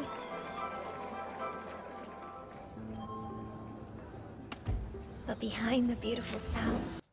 She's the goddess of beauty, complete guide for summer fashion. Cute girls are in. A wondrous encounter with Robin. Oh my god, she's like doing some advertisements. What did this say? Robin is dirt. Whoever wrote this is dirt. This is so real, by the way. And I want to say this now. I've gotten into like K-pop in the past like year. And like, it's not just K-pop, by the way. It's been a thing for years. Like, look at the way the media treated Britney Spears for years. Like, it is a unbelievably disgusting profession to do this. And here's the thing. The people that do this, they think they sleep at night, sleep safe and sound and so happy, right? They secure with themselves. Oh, like, oh, so cozy. Like, oh, I just said something so horrible about this person. This could send someone spiraling if they saw this about themselves. This could legitimately change someone's life for them. This is just the truth. I'm not being bad. This could legitimately like ruin someone's day and life. And the reason I relate to K-pop, by the way, is because in K-pop, like, someone will like naturally do something that's just natural, and they're called out for it, and it's twisted, and it's so horrible. F this person. Oh no, man, freak is Robin's house. Every form encircled her. All this pressure as well. The gazes of many followed her. Leave her alone. Look, it's such a horrible like way. Again, this stuff happens, and it's so horrible to see this, like, even in this form. She is that person. She's trying to hide herself, yeah. And she's saying they went that way. Yeah, they're dirt. Those people are dirt. Oh, wow. Deserved. She thought about fleeing, but something always stopped her. Because a singer could never turn her back. Oh, the flashing the lights as well. Again, she always felt like she had to be there for people, right? She always felt like that was her, to spread that harmony. Robin. Or herself. Oh, her little self. Oh, it's Sunday. The self that others protected. That wanted to protect others. Oh, look at the dress. That others forgave. That wanted to forgive others. What? We have like guitar idols like Robin? Guys, I'm devastated. I'm absolutely devastated. I wanted to make her wishes come true. She's incredible. I wanted to make others' wishes come true. For this every music's gorgeous as well. For every wish, she couldn't. That's her. Robin is teaching you. Miss, I also want to sing on stage and sing for Miss Oh, look Robin. at the bright eyes. Can my wish come true? And this is what she was talking about, not turning her back on her audience. She doesn't just mean an actual audience in the crowd. She wants to inspire people. She wants to make people feel good. She wants to make the world better for people. That's what she wants. Of course it can.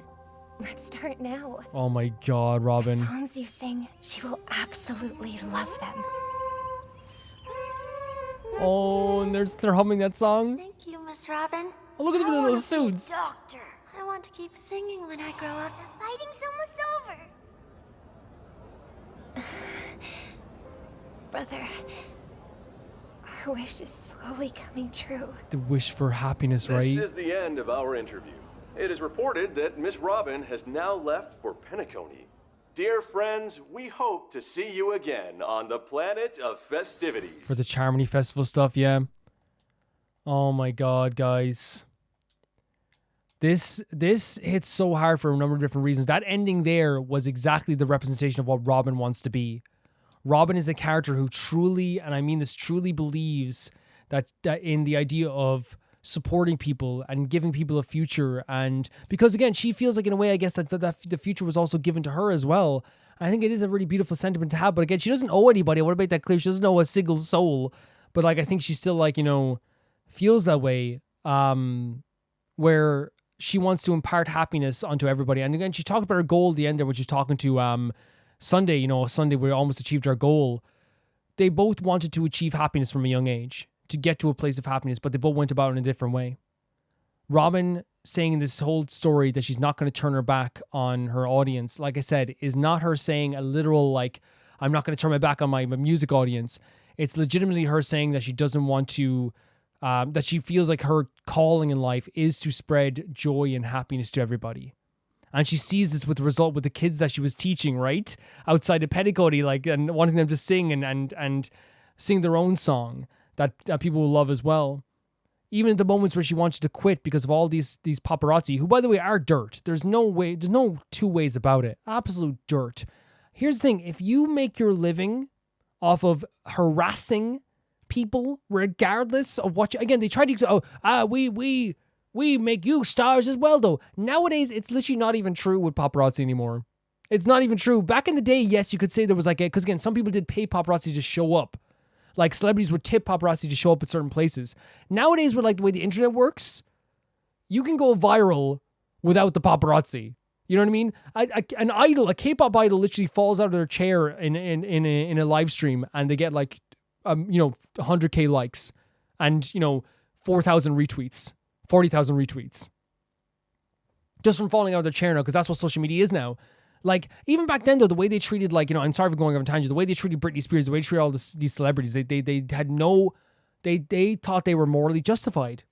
And they justified it to themselves. And in this case, too, they justified this way, too, where it's like, oh, Robin's so happy, because, again, that's what people love. People love a story of people falling from grace. What's a bigger story than, oh, Robin's doing amazing? Robin is binge eating, right? And there's nothing wrong with eating, by the way. I'll make it clear right now. But they tried to say, oh, she's gaining 20 pounds. So, first of all, so what? Whatever she gains, whatever she loses, none of your business. None of your business whatsoever. But they tried to turn it into a way that made her seem like she was like something that was like not to be, like not a desirable person to follow anymore. And that's what they do. As I'm sorry for relating to K-pop idols, but that's what they do with K-pop idols as well. They make K-pop idols out to be people that like are not even that they make them out to be subhuman. Like we get to control whatever they do. If they do something out of turn, we have to like call them out. It's absolutely horrible. I'm sorry for relating so much to K-pop, but I think she is an idol. She is an idol. She was the representation of an idol as much as anything of like, you see in Japan or in China or in Korea or in like different countries that do like the idol system, right? The idea of idol. I just think overall this trailer did such a this trailer did such a fantastic job of showing the pressures that Robin was under in her life, which should not have been under, but also showing that like, this very grounded experience that she came from and her love for her and Sunday and the relationship together, and just really how like she took that pact to heart in a different way that Sunday also took the pact to heart as well, like the idea of finding that happiness, but she went off in a different direction. And again, she shouldn't have to suffer in the way that she does, in all the brutal ways that people are treating her and all the way that the media is treating her. But it's like, I don't want to say it's admirable. I think it's just absolutely incredible that she's still so strong, that she's still performing, that she's, she has a reasoning for doing this. And again, she shouldn't have to, but it's still an amazing thing to see that she is able to do this. So it's hard not to be kind of like very like amazed by her and like so like stunned by what she is and who she is. It's really incredible to me. It really is. It was beautifully like done, like in terms of the artwork. I think it was very heartbreaking at times. It was like the music in the background was gorgeous too. The way they implemented some like the of the songs from the actual game in there as well was really cool too. But overall, I just really feel like this was a trailer that focused on the struggle that Robin went through, but the happiness that she wants to spread to everybody else. And I love seeing the different scenes of her on stage. Robin with the guitar, by the way, like she is an idol. She is an idol, right? That's what she is. Like with the guitar and stuff at the different stages and stuff like this too. I think it's also like very heartbreaking as well, that one scene where they show all the flashing lights in her eyes, because again, it's like this thing where it's like this double-edged sword where it's, yeah, you have to do media, but like the blindingness of it like means it can be too much sometimes. And I feel like that's what they were trying to showcase there in a very, very incredible way. Yes, it was fantastic. It was beautiful. It was heartbreaking. It made me frustrated. It made me angry. But all that stuff together was like really, really amazing. Like really fantastic stuff. Thank you for sending us in. The next video is sent in by Alligator. And they say, okay, the next on the list for EXO music videos is one of the most infamous songs. The word infamous is being used here. And it's funny because in the Patreon chats yesterday, Alligator apologized for the submission already. In a very funny way, by the way. They were, obviously hating on the group that they love dearly. It's been a meme in the fandom ever since it came out, and even the members hated it. The first word of the Korean version is shaguya, especially been an inside joke in the fandom. I decided to send in the XOM version just because I like it slightly better than the Korean version. I figured I should at least send in the XOM video. So this is Wolf, but it's the Chinese version of this. I don't know what to expect. No, here's the thing, like, because, like, like, it's a meme, because, it's something where, like, I was like, I'm sorry for saying it, but, like, and apparently the members, like, are not a big fan of it either. It makes me feel like maybe it is because sometimes from what I have seen, right, even though there was like a mega amount of talent within like the second generation and the start of the third generation of artists, even though you can tell there's like a lot of talent there, like an incredible amount of talent, they sometimes, from what I've seen, have like very in your face stuff. And I don't know if this is going to be that kind of like that, where it's like so in your face that you're like, you know, it's like you're driving down a highway at like full speed with a convertible. You know what I mean? We'll check it out. We'll see what it's like. This is EXO Wolf, Chinese version. Crazy formation to start this off.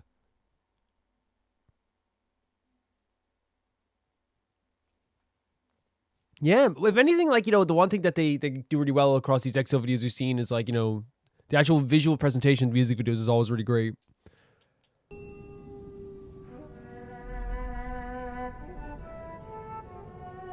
They're, like, holding her hands onto each other, like, as well to get this formation. Whoa, what the hell? You could see the scratch marks on the ground.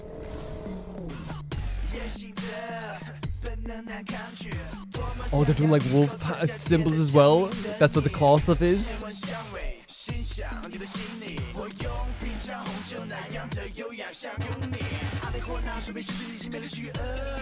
This is 100% in your face. This is 100% over the top. This is 100% like almost like it stunned me for a second. It is like 100% like you know, right there, so like direct and like dangerous and so like you know, very much like, I would use the word like extreme flamboyant as well. Like there's so much stuff there as well. But again, even like with like the hip hop aspects again, like I can't ever like, you know, not just notice that EXO, even with something that is like as crazy as this start, still have like, you know, so much talent. Like this is crazy, by the way. That's absolutely insane. But the way they move.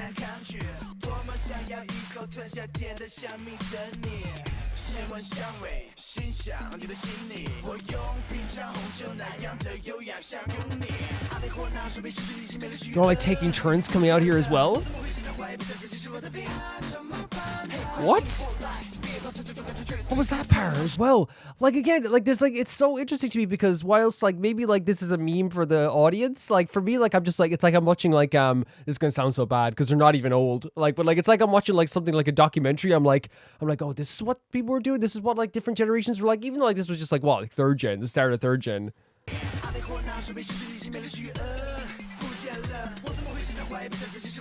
Like this part here.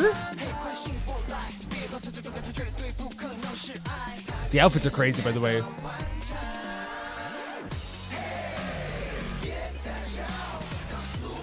With this beat in the background as well.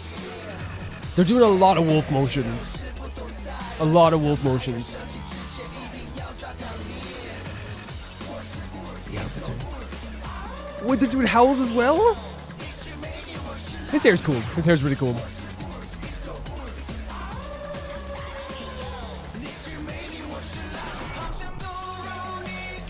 And then like that again, even with this stuff, like you're reminded that like, you know, like again, especially like I feel like even for this gen as well, like how powerful the vocals were, right?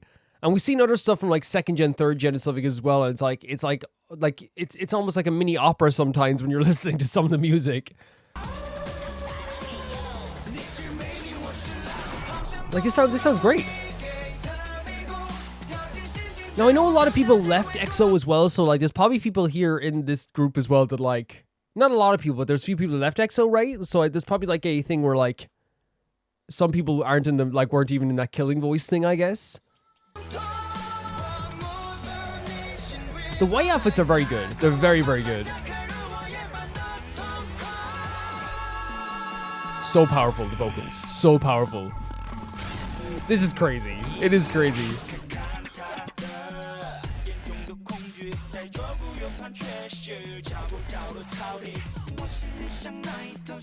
Like this part's like that part's great. Like again, I totally acknowledge that this is like wild. It is wild, right? I totally acknowledge that. But like I also like, you know, love seeing like that there's still like a permeating talent amongst all this craziness, you know what I mean? Like it sounds great. And this sounds amazing too, this part. That sounds great.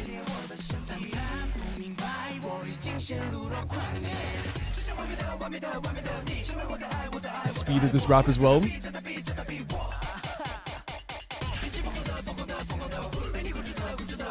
We're building up something here again.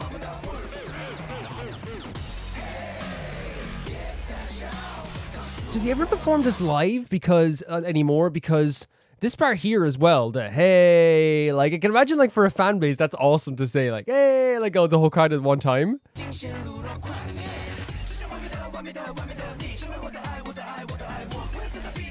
I don't know, there's like such a charm to this. I don't know, man.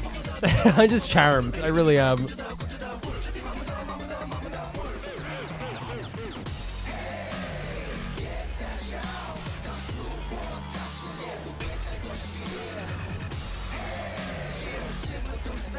Such a large crowd as well, right? Yeah, this part's insane. Like, it's super like creative in a way too. Like, you know, like with the scratches to the screen. Like, it's super creative in a way too. Like to like add like, you know, this kind of like, because they do have lore to their group too. But to add like the Wolfhounds as well is like super like I don't know, like it's campy and fun to me, right? And again, it's one of those things where like like I said, Ali, you're so right in saying like this would become like a meme in some fandoms. This would be something that you look back on, especially like as I've seen the other stuff. Like it's like these stuff you showed first of EXO, like was some of the most like beautiful stuff I've seen out of a K-pop group. Like that Christmas song, gorgeous, absolutely gorgeous. But like I totally understand looking back at a time like this as well as a group and being like, oh my god, like what are we wearing? What are we doing? You know what? Like we were doing these wolfhounds. We were scratching the ground. We were pretending to be like wolves and stuff, I guess too. Which again, like you know, pretending to be like being wolves isn't like totally the part that's like, oh, that's you know weird and stuff, I guess as well. Because again, there's groups that like also like you know are animals, have respective animals as they're like, and they're still fantastic. You know, Anteam have like animals, they're werewolves. So yeah, it's not that part at all. Like I just think that like you know, amongst all the like stuff that you look back at this and go, yeah, this is like a law. This is a law. There's also like, oh yeah, but their voices are still good. And also like at the same time too, they have like a great like, you know, grasp of the choreo no matter how crazy it is. And I would say as well, like some of the outfits are actually pretty good. You know what I mean? And they're still very, very cool to see. Now I will say as well, like some of the outfits as well, like are just like, what is that? Right? It's like, what are they wearing? Because he said it last time too, like, so we saw Suo last time in Roll Reacts, and my first reaction was legitimately like, man, like, what did they do to Suo in this, this video? And that's fun though. It's really fun though looking back at this stuff. Yeah, it's fun. It's fun. But they had no agency about what outfits they wore or like how their hair was done or how, you know what I mean? 100% at this point. Well, that's cool.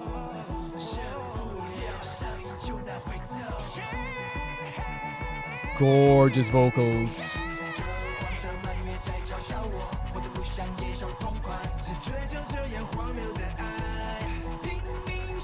See, really, they have a great rhythm. They have a fantastic rhythm.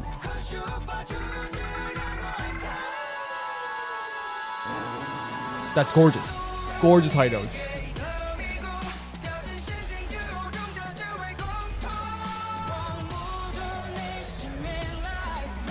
You see, like amongst all like the in your faces, there's like great vocals going on here. There's really great vocals going on here. Insane. Like, you know what I mean? They like the EXO is just like, I suppose they're known for that at this point. Again, the wolf choreo is so funny, but like it's also like they're doing it so well. The leg movements.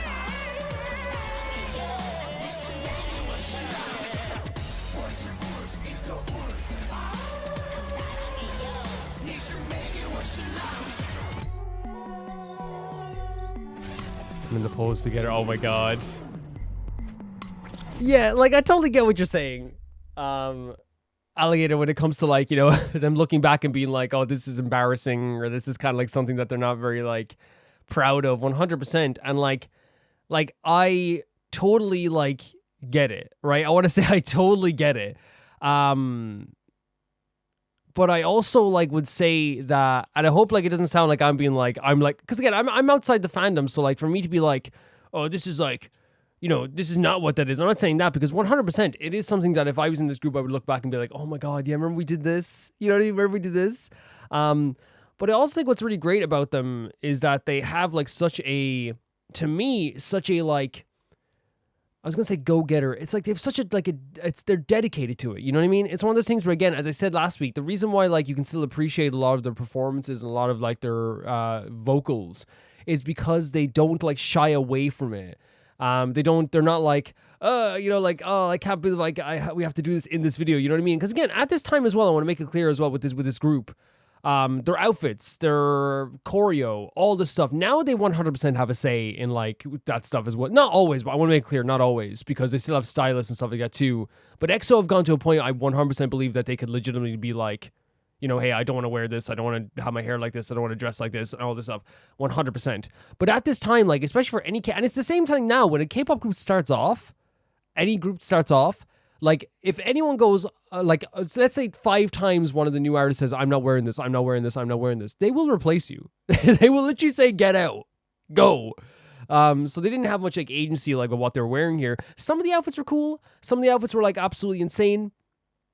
I think that the aspects of the song that, like, for me, like, would, like, mean that I wouldn't listen to it, but personally, are, like, there's so much, like, of like the emphasis on the lore of like the wolf stuff, or like the wolf sounds, is very like in a fun way, very camp, very cheesy. It is 100%. So I get people looking back at me like that's like very like oh my god, I can't believe we did this. But also like maybe if I look at it from a lens of like of being really campy, there's also something that is super charming about it. Like seeing them like scratch the ground and seeing them do like little wolf sounds, like it's actually like super charming in a way. I don't know.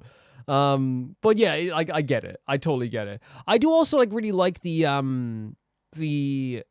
vocals. Like the vocals are really powerful. I think that's so true. But EXO is like EXO could come out tomorrow and be like, our new song is about garden gnomes bought from the shop. We're buying garden gnomes from the shop. Let's buy some garden gnomes. I guarantee you, like if you didn't put the lyrics on the screen and you just heard the song itself, it would still be them just belting out these amazing vocals. Like, and you'd be like, wow, this song is sick, Because I think that's what I can appreciate definitely about this too, is that like there is like such a great vocal performance as it pertains to the actual song, right? There's some great vocals going on there as well. I appreciate it a lot in that sense. I also think that the rhythm when they're rapping, like, is also great. It's also really great. And I think that's like another aspect that like I think I can appreciate so much about this too. I love going back to like previous generation stuff. Because again, while the third gen, like, and by the way, we're getting BTS's debut song, I believe, later on in this video. So obviously like, we're also getting like more third gen early stuff too. Because like this song itself was, when did this come out?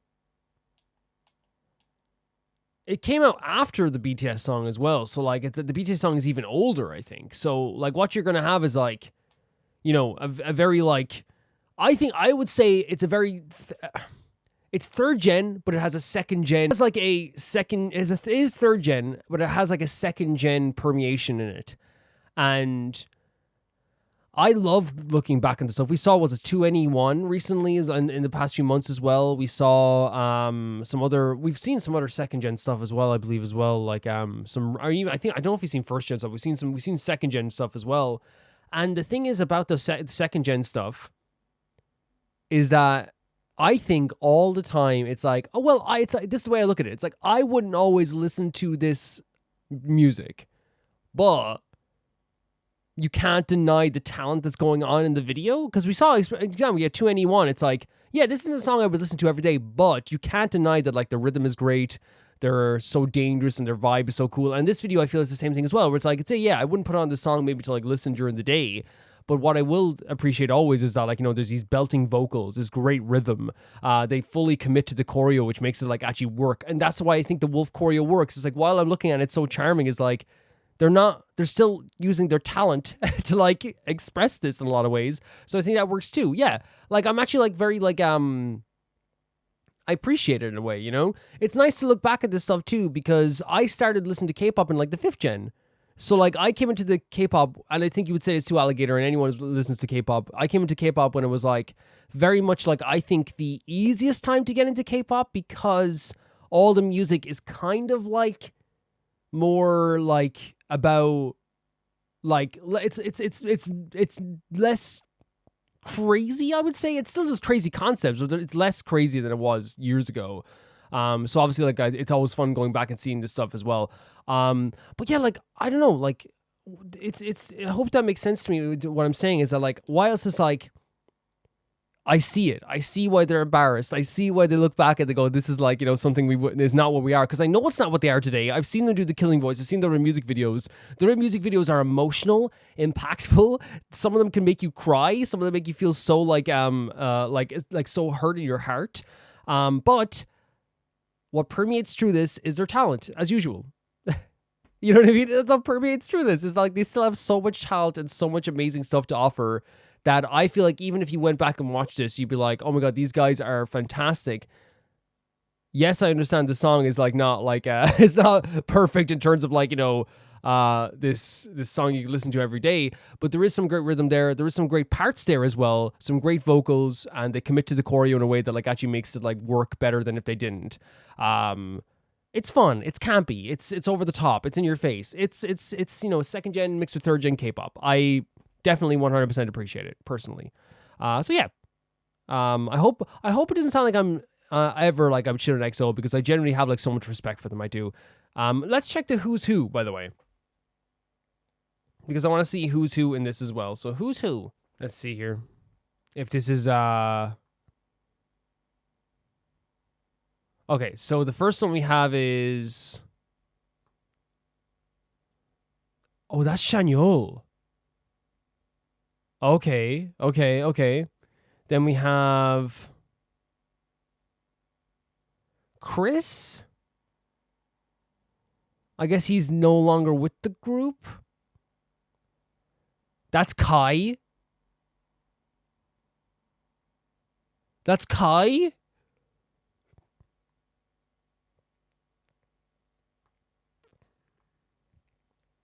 I've seen Kai, guys. I've seen Kai's, and I'm shouting at my iPad right now saying, we're going to get you out of there, Kai. I didn't know it was Kai. That's Sehun? With the cool hair? That's Baekhyun, of course, belting out those amazing vocals. Luhan. And that's Suho?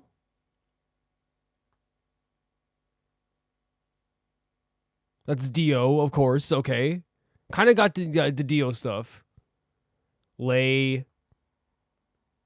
Xiumin. That's Xiumin? Man, they look so different. They really do. This is Cao. And this has to be Shen. Yeah, of course. Yeah, that's Shen. He has the look and the face. Shen hasn't changed a lot, but I don't think that's like not a compliment, because I think his outfit was actually great here. The white outfit for sure. Yeah, this is always so crazy when I see this, because again, it's hard to notice him sometimes. Like, I kind of recognize Dio and Shen throughout the video. But then other times, like the stuff with Kai, like I did not recognize Kai whatsoever. I think that legitimately all of them had a glow up. I think so. I think the only one who looks exactly like, and again, it's not an insult, because again, his outfits were actually good in this, and that's Shen. I think Shen just hasn't aged a day. Yeah. Okay, that's interesting. Okay, thank you for sending us an alligator. The next video sent in by Yule. I don't know if you remember the Dogwood music storyline. I remember for sure that we were watching this stuff as well. Hopefully I'll be able to remember like some little bits about it. But this music video came out as a continuation. Let's check it out. 3 days ago as well, by the way.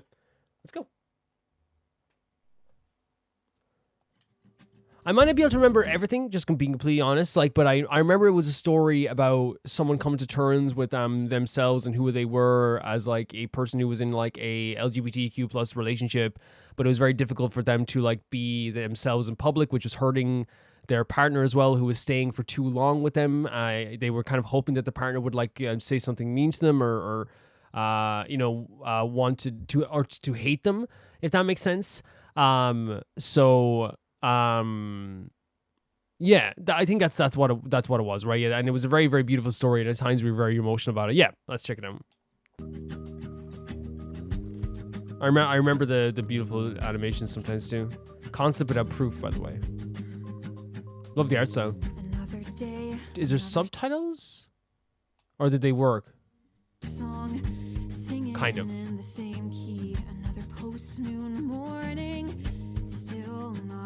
Still not me. Another try, another pad of paper to the trash, another sigh.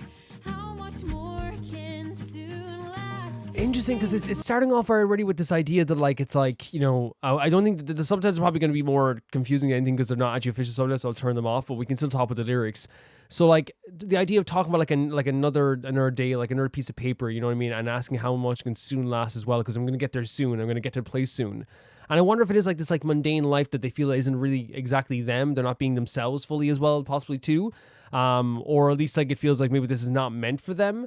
Because I think some people can feel that way. Some people are totally happy with like the mundane aspects of life, and some people like feel like it is a reminder of like that they're not this person every single day.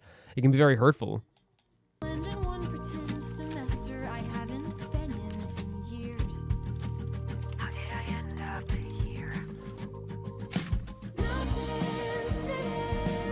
Absolutely gorgeous vocals. I'm going to skip it back and maybe put on the subtitles again because, again, like I don't want to miss anything. Yes, they're not perfect, but it's probably better to have them on than not have them on, right? For sure.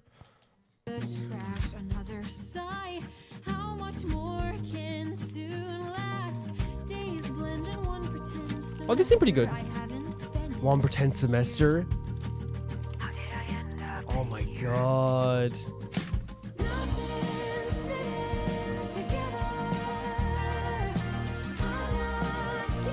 Oh, vocals are beautiful, by the way.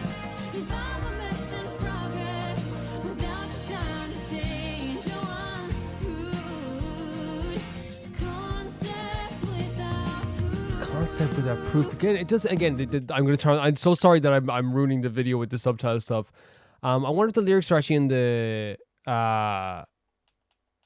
Yes, there is. We can actually look at them after as well. After this too. Perfect. Sorry for that, Yule. Sorry about that. Because it's a really beautiful song. And I think the chorus as well, like, we'll watch it again just so we can get, like, a better idea of it as well. But, like, such a beautiful chorus.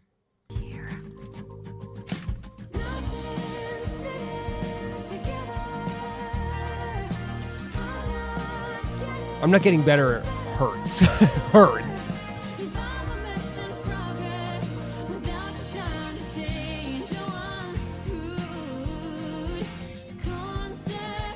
So like a concept without proof, does that say to me it's like I have this idea of like what I want to be or how I want to be in the future or where I want to be in the future, but I don't have any like actual evidence of this concept or this experiment that I'm doing. Because again, like if you're talking about a concept without proof, a concept with proof would be an idea that you have that you can prove, right? An idea that you have that you can like give evidence enough to like, you know, support that concept. A concept without proof means you know that there is this idea of like what you're looking towards, but you have no way of proving that it is going to be that way, if that makes sense. I love the solemn and soft strums on the guitar. The art style is so great. Another day, another start. I'm stalling. If I backslide anymore, I'd just be falling. Gorgeous stuff. I'm not making sense, but I'm confident my judgment's through the floor. Don't know me anymore. You can see that whoever animated this did such a good job. I keep pausing, but whoever animated this did such a fantastic job with the expressions here, while also keeping this very like unique art style. It feels like almost like, you know, this person's out of place within the art style as well, which I think is probably intentional 100%. And also the fact that they are like a work in progress, they're a whip. You know what I mean? But then again, everyone's a work in progress. Like, I think that's always like important, but sometimes people can feel like more of a work in progress than other people. Like I said, there's people who like are in these like mundane jobs from 9 to 5 and they feel fulfilled. You know what I mean? But that doesn't mean that people that aren't fulfilled aren't right in saying that I'm upset about the place I am right now. Burning more and more offset. All this work that they did, throwing it away. Just another swing, another miss from this one hit. Oh, gorgeous vocals. Are you kidding me? This is her, right? I forget who the dog and the bird is as well, by the way. Are they the dog or the bird? Because I know that the dog and the bird was a big emphasis, but we know there was a relationship thing anyway there as well. I can maybe look it up afterwards too.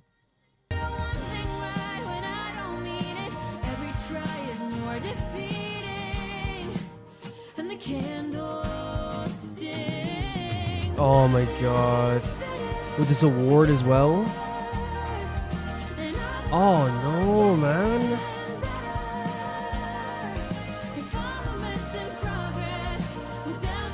I'm a mess in progress without the time to change.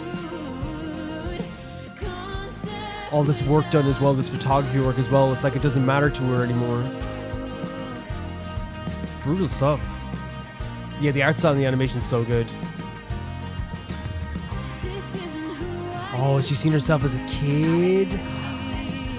She broke her photography. That's what she did. She broke her photography contest stuff. Because it's one of those things. I wonder if it is like imposter syndrome as well that goes through this too. Because in a way too, it's like, you know, what's this award worth if I don't feel like I'm even fulfilled now? You know, she's seen herself as a kid enjoying this thing she was doing.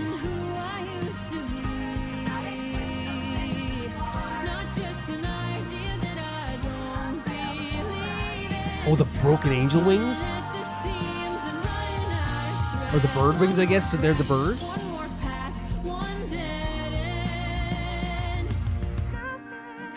Gorgeous, really gorgeous. Holy hell, man. This is a really pretty part of the song too.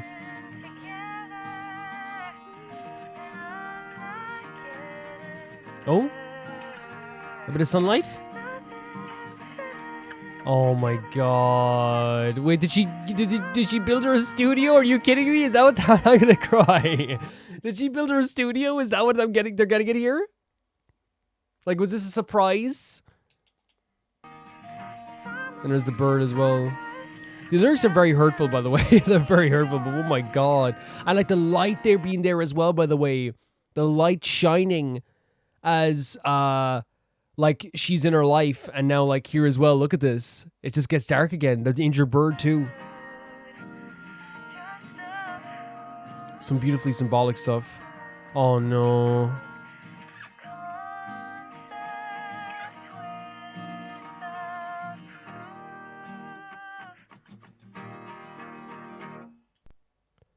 Holy hell, man.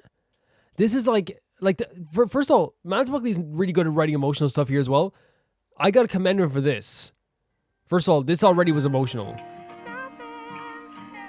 Really well composed, really well mixed. Like, it sounds great.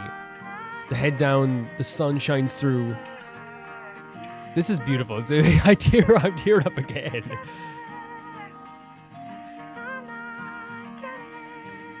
She was an important part of her life, right? A really important part of her life.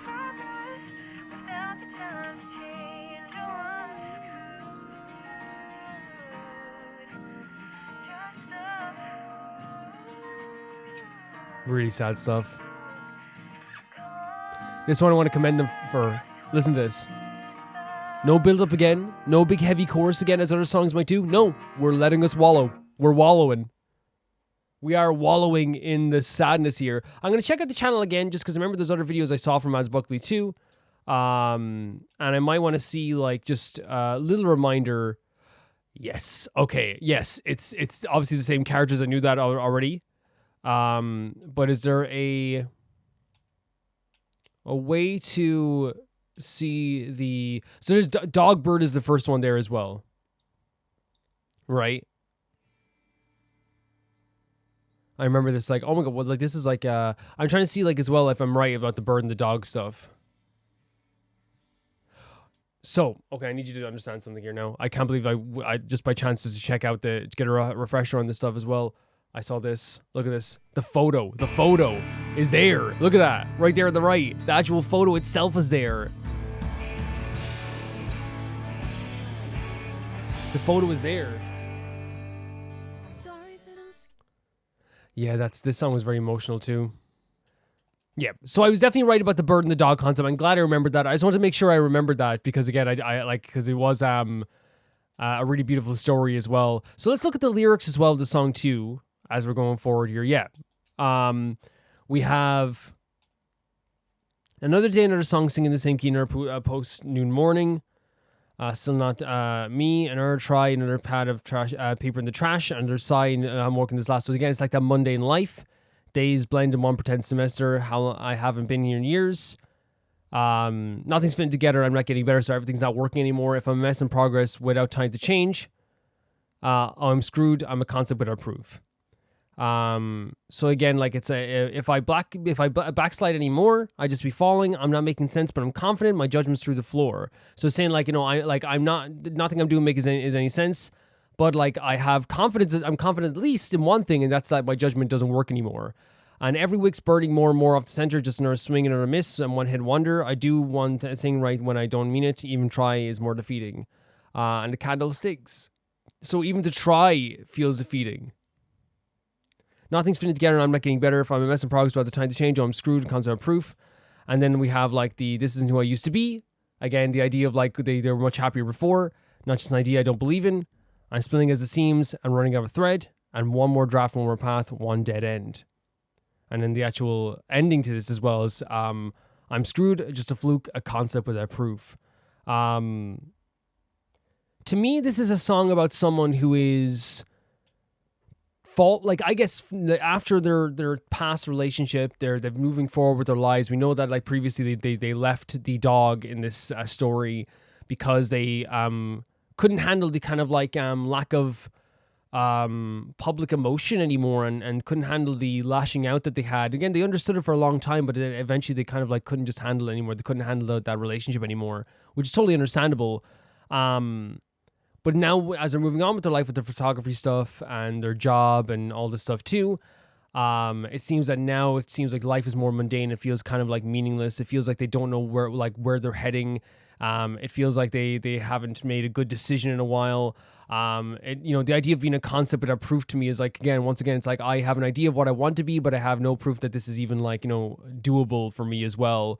The idea of like all the days are blended together in one semester, that I haven't even been there, which again is 100% an idea of like everything feels the same, and it's all the same, all the same like semesters, like all the same like kind of like you're learning the same thing over and over again. But I haven't been to this thing over and over again, which means I'm not learning from this field because it feels like we're just kind of like maybe trapped in place. Does that make sense? Where it's like, because if you go to the same semester of class all the time, you're going to learn the same thing over and over again. But the reason why they haven't left that same semester seems to be because they actually haven't been to that part, that like the lesson part of life, right? And again, it's not because they're lack of trying. It's because like they're so emotionally destroyed now that it's hard for them to actually learn anything from what's happening to them. Very, very like sad stuff as well. They have like as well, this isn't who I used to be as well. They were talking about as well, and like I'm splitting it seems. It definitely does seem like a song that post relationship, even though they felt like this is again a very healthy move for them, actually turned out to be like a very like I think that like made them like miss this person even more, because whilst they were totally correct in their assessment, because we talked about this before, the relationship was like very one-sidedly like bad for one person, and it was bad for the dog as well. I'll make it clear as well, the dog like legitimately was hurting as well, but in a different way. But obviously, like as we saw in the previous stories, the bird gave the dog so much room and so much wiggle room, but at some point you have to like accept that like if we're never going to be like a public thing, and you're never going to like truly let me show you emotion, and you're just going to lash out at me, I'm just gone, But now, she's remembering this time that she had with her girlfriend. She's remembering the time that she had with this person. And while I don't think it's her being like, I was wrong to like to leave this person, it still hurts. I think it's one of the things that people need to understand. It's like, it's not a situation where it's like, I was wrong for standing up for myself. It was more of a thing of just like, well, this still freaking hurts. Like, I feel like I'm like, this person gave me meaning and now I have no meaning. Everything feels the same again. I'm doing the same job every day. I'm doing the same thing every day. Nothing truly feels right anymore. And I think it's like honestly like a very like sad thing to hear.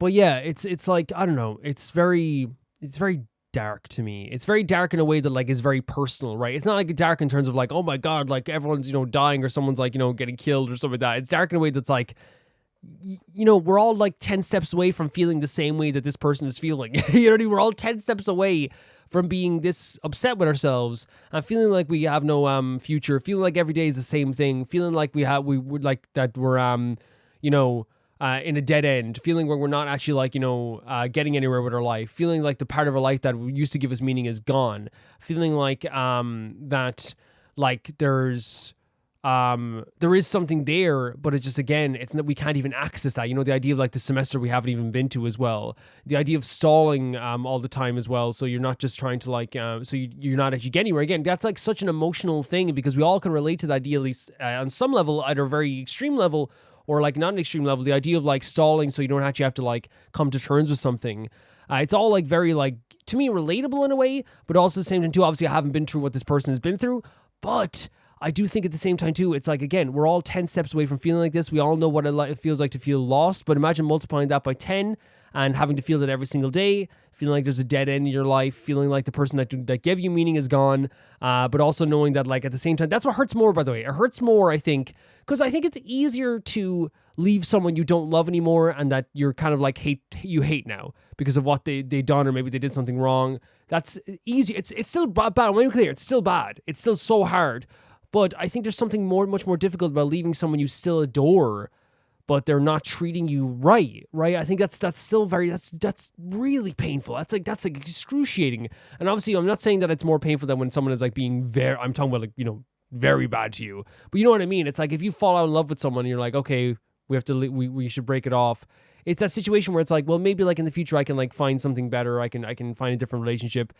That's what I mean by easier. It's not easy, but it's easier. But in this case, it's one of those situations where like she would have stayed if, you know, she treated her just like a tiny bit better, and she was like a little bit more open with herself and open with her sexuality. And again, she doesn't have to be, but then again, the person who's with her doesn't have to stay either.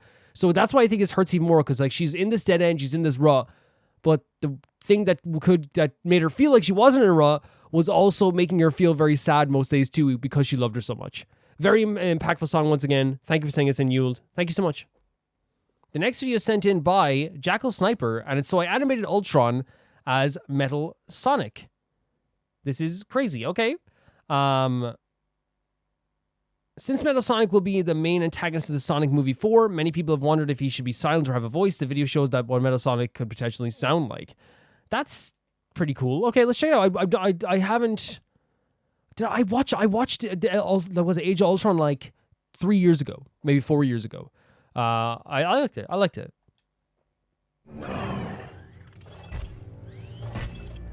Oh wow! I actually love the way this is like the simplistic style here, because it actually still works. You know what I mean? Because you see all the different characters. You're all killers. I was tangled in. Oh, this actually sounds very good, doesn't it? Strings. I'm sorry. I know you mean well. You just didn't think it through. You want to protect the world, but you don't want it to change. Oh my god! And that's what's the name of the actor? Is this James Spader? Is that his name? Or is it Kevin Spader, James Spader, who's like, again, has an amazing voice. He should play Metal Sonic. Humanity's saved if it's not allowed to evolve. There's only one path to peace. The Avengers' extinction. Oh my god, and Amy throws the axe, the hammer right away. Strings, but now I'm free. You're wondering why you can't look inside my head. Sometimes it's hard. But sooner or later, every man shows himself. Is that... Who, again, I'm so sorry, I'm so bad with Avengers stuff, because I did watch the Avengers stuff years ago, but I don't remember the actual characters. But again, I love that they're doing that, because I know it's Witch. Is that Scarlet Witch? Oh, I'm sure they do. Oh my god, look at the illustrations here too. Something more than a man. That's why you let Stark take the scepter. This works really well. Everyone creates the thing they dread. Men of peace create engines of war. Invaders create Avengers. People create smaller people. Children. I can't get like this is because again, you know what the voice does for this as well. First of all, he needs to play him 100%. I know it'll be too on the nose and people will be like, "Oh, that's just Ultron," but like I wouldn't care. Like this works so freaking well, and it's because like I this is how I perceive Metal Sonic from the comic books I read as well. Like, Metal Sonic is, like, more calculating. Yes, he can be portrayed as kind of silent. We've seen that before as well. But I do like the idea of, like, a calculated Metal Sonic trying to surpass even, like, what Eggman was doing as well, you know? What's the word there? Children. Designed to supplant them. To help them end. Is that why you've come? To end the Avengers? I've come to save the world. But also... yeah. Oh my god, he's such a good voice actor. But again, I cannot get over how much I love this. I need this in the actual Sonic. I need this. Again, I haven't even seen the Sonic movie, but like, if you okay, here's what I'll say. If he actually plays Metal Sonic in the Sonic movies, then we will try to do some like live commentary reactions of the Sonic movies or something like that. I'll say try because I don't want to like put it out there 100% because then like if I don't do it, like then I'll be a liar. But I think it'll be really fun anyway. Captain America, God's righteous man, pretending This is so good. live without a war. I can't physically throw up in my mouth, but if you believe in peace, then let us keep it. I think you're confusing peace with quiet. Yeah. What's the Oh my god. I'm glad you asked that because I wanted to take this time to explain my evil plan. I forgot how charismatic Ultron is as well. Stark's puppets as hollow men. Look at me. Do I look like Iron Man? Stark is... I don't understand. Don't compare me with Stark. Right? Oh my god. Like, legitimately, I think that, like, if Metal Sonic was the Sinister, I think it changes the tone of... Because, again, I haven't seen the Sonic movies, but I think if you have something like this in, like, a kid's movie for, like, the fourth movie or whatever, and, like, it's like, it's terrifying. I think that, like, every kid needs to have... This sounds weird, but, like, every kid needs to have that one character that, like, scared them... like S-less as a kid. And the only reason I think it is because I think it's not just like to scare them, but I think it's one of those things where it's like I feel like you like understanding what a villain truly is from a young age really sets you up from like understanding, and this sounds so pretentious, understanding other stories as well. Like when I saw him in the Powerpuff Girls for the first time, we were generally kind of like scared, like me and my like cousins and stuff that we'd watch it and like we'd be terrified of him. Like this one character that talked like this, and it was genuinely scary. You know what I mean? As a kid, like I'm not afraid of him as much anymore, but as a kid, I was afraid of Kazuya Mishima. And I think you need that character in your childhood that like shows you what a villain can be. And I know it sounds so pretentious to be like, and then when you're older, you can like really like look at other media and be like, oh, like and compare them to like what you think a villain should be. But you know, I think it's not a bad thing to have a character that just like influences you in that way, not like to traumatize you, I don't mean that, but like it's like that first character you'll never forget, like oh my god. And I think for a lot of like kids going to see it, if they saw this type of Metal Sonic, it would be crazy. It would never leave their mind, and when they saw it years later, they'd be like, oh yeah man, that was awesome, you know, that was awesome. Scratch the surface and never think to look within. When the earth starts to settle, God throws a stone at it, and believe me, he's winding up. I was meant to be new. I was meant to be beautiful. This is so freaking well done. The world would have looked to the sky and seen hope, seen mercy. Instead, they'll look up in horror because of you. Come to confess your sins. I don't know. How much time you got? More than you. I cannot. I'm sorry guys, I can't get over this.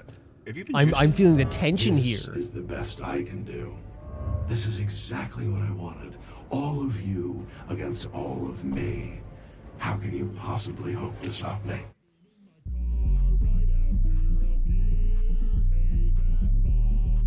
Oh my god, with Shadow. What?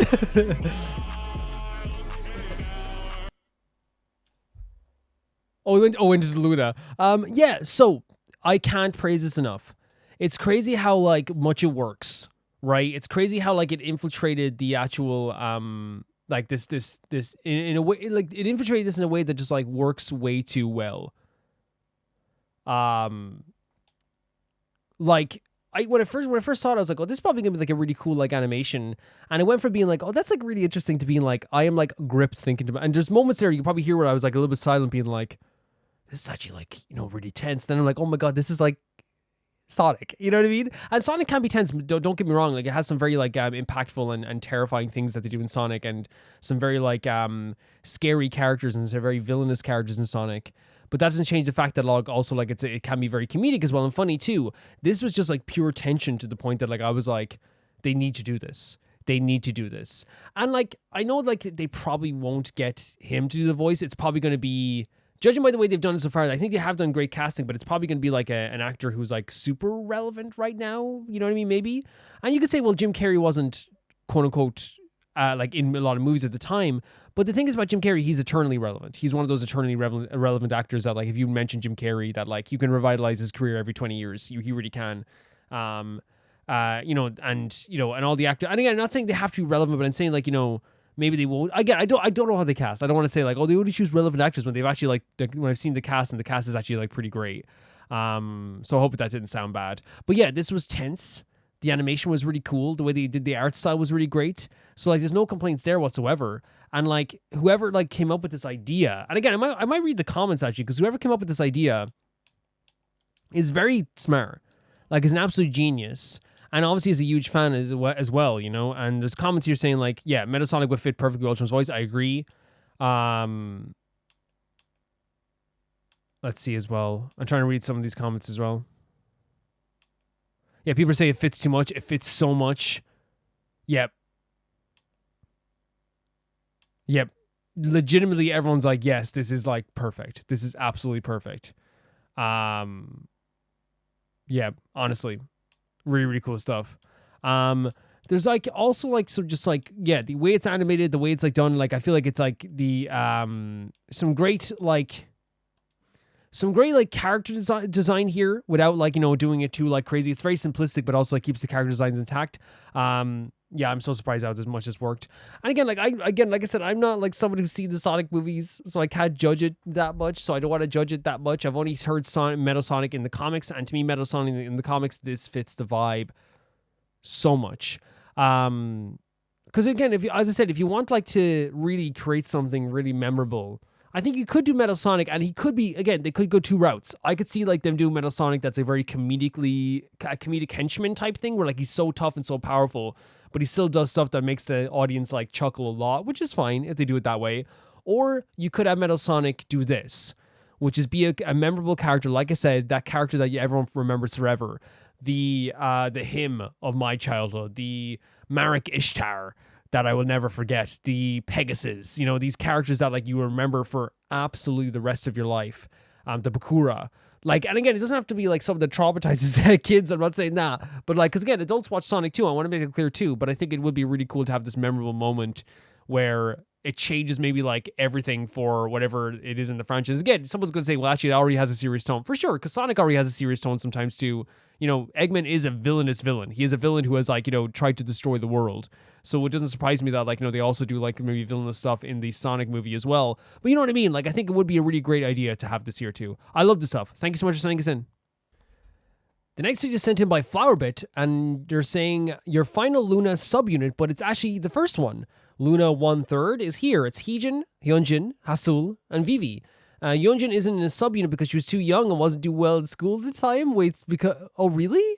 Is that an actual thing that, like, she wasn't doing well in school, so, like, she had to, like, focus on that more, I guess? You saw Vivi's solo song, but this song here is actually her first introduction to Loona. Okay. She's the only member we meet first in a subunit before the solo debut. Explore more of their solos, but 1/3 girls are meant to represent regular school-age girls from around the world. This music video focuses a lot on Vivi, who is the Hong Kong girl, and is actually an android. I think I heard something like that before. Was it from Girls' Night? Is that the song from Lucemble? I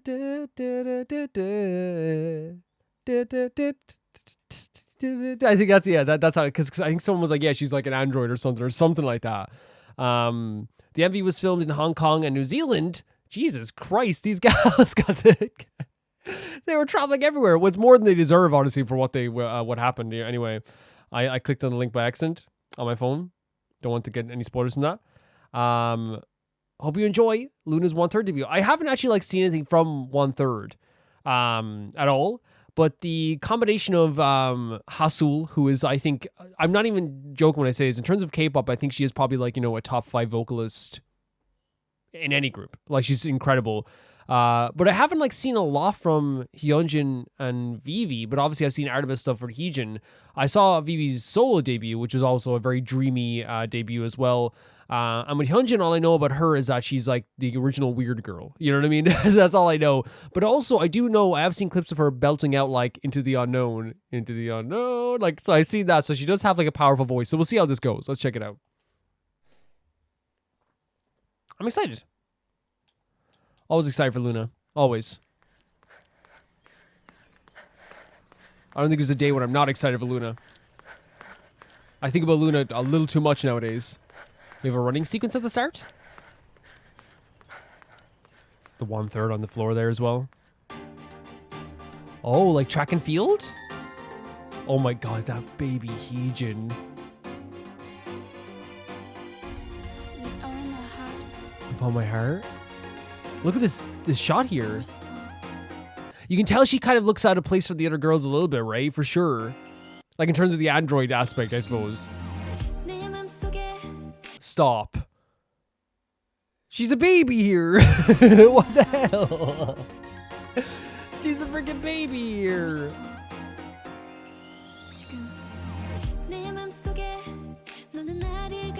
Oh my god, Heejin. You get larger in my heart every day. My heart gets hotter. Oh, like I'm hugging the sun. What a line. Her voice is beautiful as well. Of course, it's Heejin, but.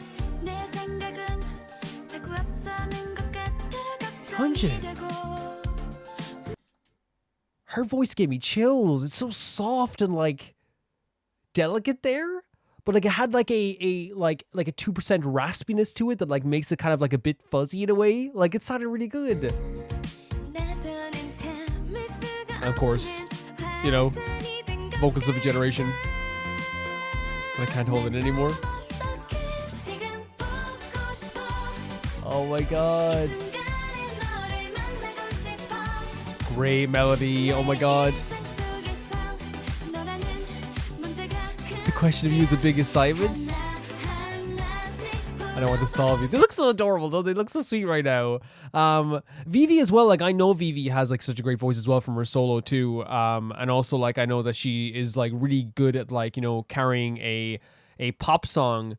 As you said, that does feel a little bit dreamy as well. So I know like all these guys are going to do amazing. And you know, I haven't heard Hyunjin in a song. I probably heard her in like So What, for example, but I think it's so different, right? It's so different when you hear it this way as well. Really cool idea for a video too. Like, and I think like so far the song is about like, you know, the idea of like, you know, liking someone making you feel warm and then trying to figure that person out as well, which again, some people feel like that's like, you know, the idea of trying to figure someone out or like, you know, study someone. It can seem weird if you say it like that, but it actually is like the idea of like, you know, trying to get to know someone in a relationship in a way too, you know? I want to talk. They're so like... This song is so sweet. Oh, Hasul. Oh, my cliche dreams.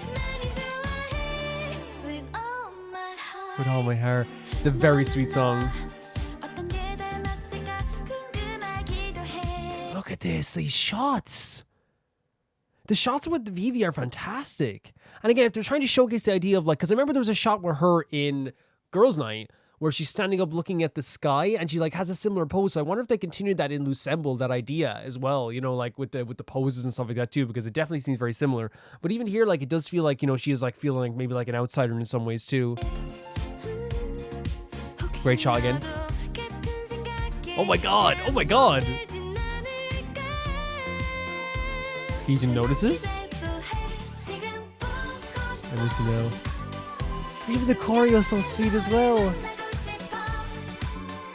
Vivi's got the acting down like crazy. Oh, did they all like notice like she's really good at this stuff too? Look at this. Look at this. She got one shot in. Let me see now. Deadpan behind them. Look at their faces. They're like, whoa. Oh, their voices are so good. Why is this video so good? She's stockpiling the juice boxes because she can't drink them. So she's stockpiling them. Again, a great way to showcase how different she feels from other people too. Yeah, as I said, the choreo is like very like the choreo really feels like it is like this very like I don't want to say simplistic because I think that's always a bad word, because I think when I say simplistic or charming, people say, you know, could sometimes maybe think like, oh, does that mean it's not that good? No, it's good choreo and like there's a lot of great movements in it as well. But I still think that there's like, you know, it's very energetic in a way that's not too over the top, if that makes sense. Like it fits the kind of very sweet kind of like casual vibe sometimes. But I love the way this shot in the video, by the way. Your voice is incredible, Asul. I think I skipped back way too far, but it's fine. We'll watch it again. No problem.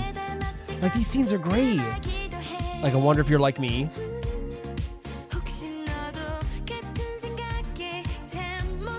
That's such a great line as well. You stay up all night thinking the same things, like trying to figure someone out again. You see what I mean? Like, that's great choreo. It's so cool.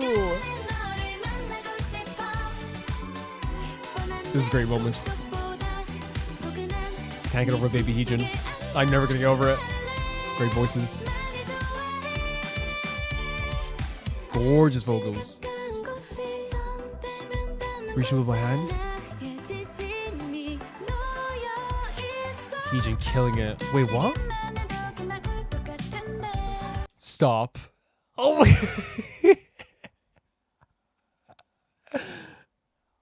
Here's the thing. I want to make clear, like they all look obviously like younger because they are younger. But there's something like Heejin, like she is a baby here. You know what I mean? She's a baby. But it's very like adorable stuff. Like that choreo is so adorable as well. Did someone leave her charging pack outside? Vivi's killing with the acting. She's killing it. I burst into here with just a touch. This is great choreo. Would you come to me? Azul. Disconnected? Pop out of the balloon?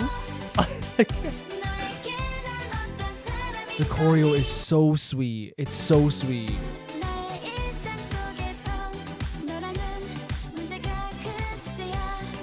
This girl's great. I want to meet you now.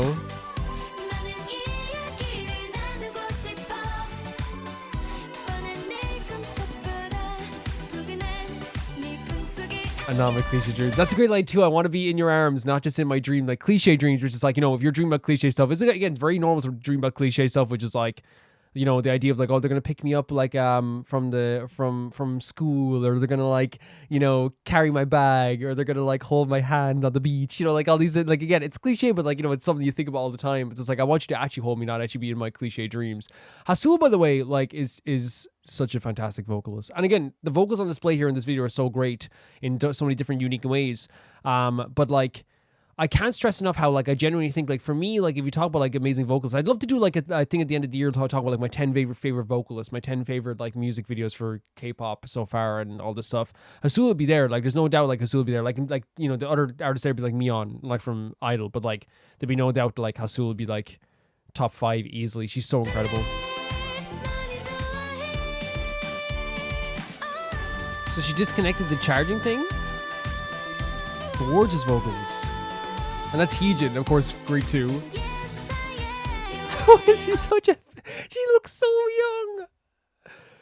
It's actually like, I'm actually crying like whenever she, like, and her vocals here are amazing, by the way. It's not right. This isn't right. My miracle. She just keeps this...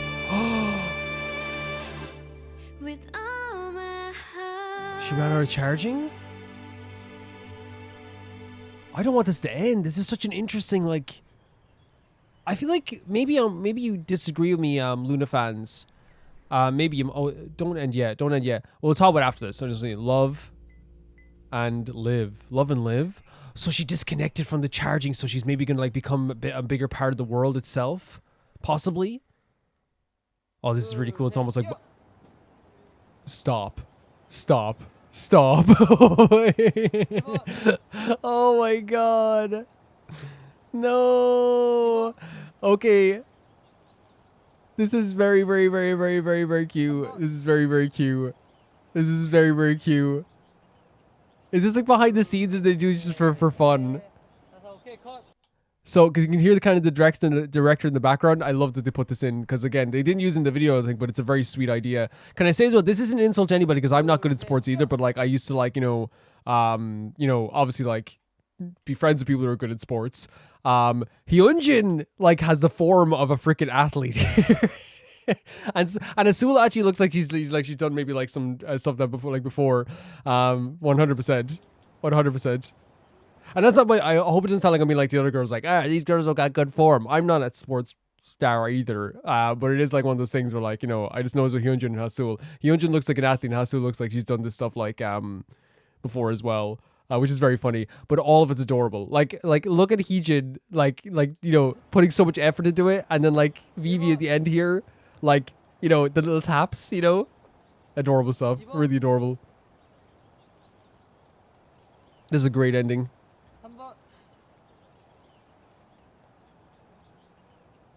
With the charging pack on the back as well. Oh god, fuck Blockberry, by the way. Yeah, so this to me, and maybe you disagree with me, Loona fans, this to me in terms of like a congruent story, I feel like was like the most like, because I think when the one happened, like I don't think they're hard to follow on the base level of like stories in Loona videos, right? You look at like but like they do have like different like, you know, mysterious aspects to them, you know what I mean? And I wonder if because this was supposed to be the, as you said, like the relatable group, the one that is like the one that like, you know, every girls around the world can agree relate to. I wonder if like that's why it felt like very, again, I know it's gonna be like, Calvin, you're saying an Android story is straightforward, but I mean in terms of the telling of the story, it feels like very much more like straightforward than like the telling of the story in other Loona videos. And that's not a bad thing or a good thing, by the way, or a better thing, I should say. I think it's just one of those things where it's interesting that like it's different this time around with that telling. Like it seems from start to finish, they had really had like an idea for this, and like the way that the video, obviously the song can be seen in two different ways and multiple different ways as always.